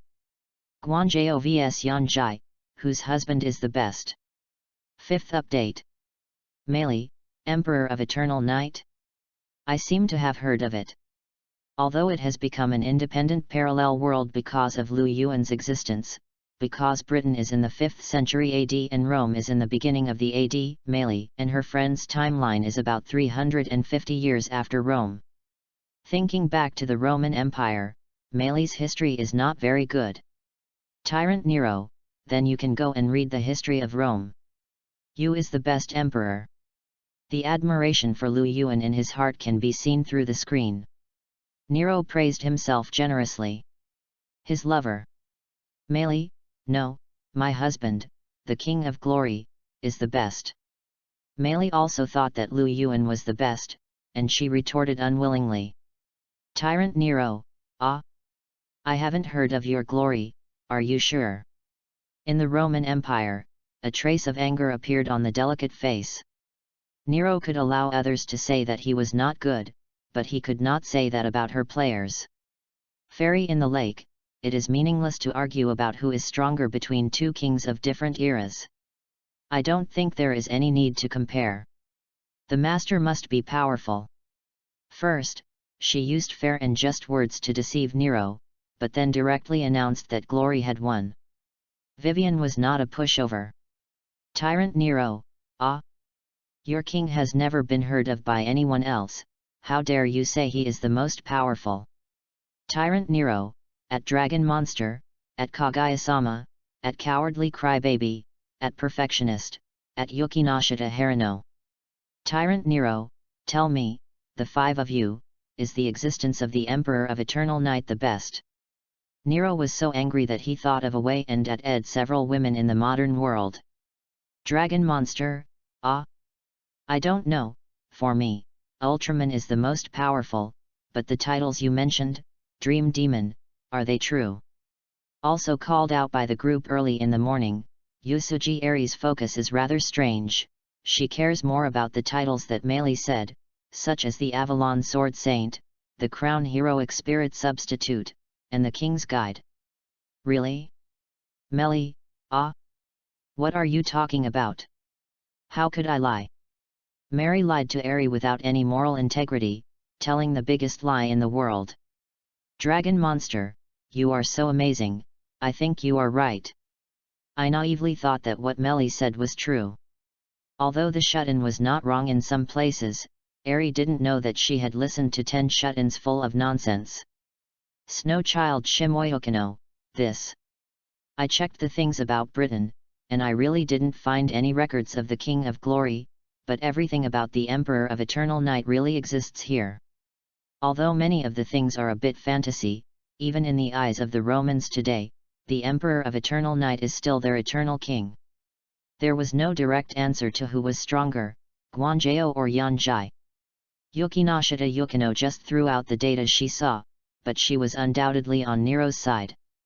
After all, Nero was the first member of the group and was familiar with Yukinashita Yukino. Miss Kagaya, it's so lively in the morning. Also waking up at Shinomiya's house and eating breakfast made by Hayasaka AI, Shinomiya Kagaya had actually been peeking at the screen for a while. Seeing that Meili and the others from Britain had joined the group, Shizi Kagaya felt that Meili and the other 5 women should really be ancient beings from Britain. But the king of Guanjao they were talking about, did he really exist? Miss Kagaya, compared to Guanjao and Yanjai, I actually want to ask a question, King Arthur, are you a woman? Looking at the historical records about King Arthur and the Knights of the Round Table, and then looking at the rules in the group, Shinomiya Kagaya is very sure that the Wanja chat group only invites girls. What's the matter with this King Arthur? Self-gender identity disorder? Is this okay? King Arthur, I am indeed a woman, what's the problem? Because of Lu Yuan, Altria has never presented herself as a man. A little curious about Shinomiya Kagaya's question, she also at Shinomiya Kagaya. King Arthur, at Kagaya-sama, what? Are the records about me in your world mail? Miss Kagaya, yes, plus in our history, not only does there not exist the King of Guanjao, but even King Arthur is a man. Morgan, you guys. Noticing the title used by Shinomiya Kagaya when she spoke, Morgan continued to ask. Morgan, are you all from the same world? At Kagaya-sama. Asterisk 10. Kagaya-sama, can you notice this? Which, you have a very good observation ability. Kagaya-sama, yes, we are all from the same world, and we live in the modern world. According to your understanding, Taigei is from your era in 1500. While speaking, at Hayasaka AI, the Yukinashita sisters, and Kashima Jayaka Utah, Shinomiya Kagaya continued. Miss Kagaya, now it seems that everyone in this group comes from 3 eras. The first is the Roman Empire where Nero is, the second is King Arthur's Britain, and the last is the modern world where we are. Miss Kagaya, speaking of this, Princess, you haven't spoken yet, please introduce yourself. Last night, after Kashima Jayaka Utah and Kajiganosaura joined the group, I found out the identity of Kashima Jayaka Utah and Kajiganosaura, but I never knew about Kajiganosaura's princess. Shinomiya Kagaya's words were actually a test for Kajiganosaura, to test whether this princess is from the modern world like them. Princess, hey? I am also from the modern world. Originally, Sora, who was watching Meili and the others chatting in the group and enjoying the melon, didn't expect Shinomiya Kagaya to suddenly at herself, and replied immediately, completely forgetting that Kashima Jayaka Utah reminded her not to speak yesterday. Miss Kagaya, oh, is that so? Then which country are you from? I want to meet you. Miss Kagaya, let me introduce myself first. My name is Kagaya Shinomiya, and I am the eldest daughter of the Shinomiya family. A smile appeared on the corner of her mouth. Kagaya Shinomiya felt that she might be about to catch the princess's tail. Tyrant Nero, wait, don't go off topic. Aren't we talking about the Emperor of Eternal Night and the King of Glory? Tyrant Nero, also, what's wrong with King Arthur being a woman? I am also an emperor, and also a woman. Why are you so surprised? At Miss Kagaya. Pull the topic back on track in time. Nero is unwilling to admit that his player will lose to the so-called King of Glory. Absolutely not. P.S. The picture is Vivien, save it quickly.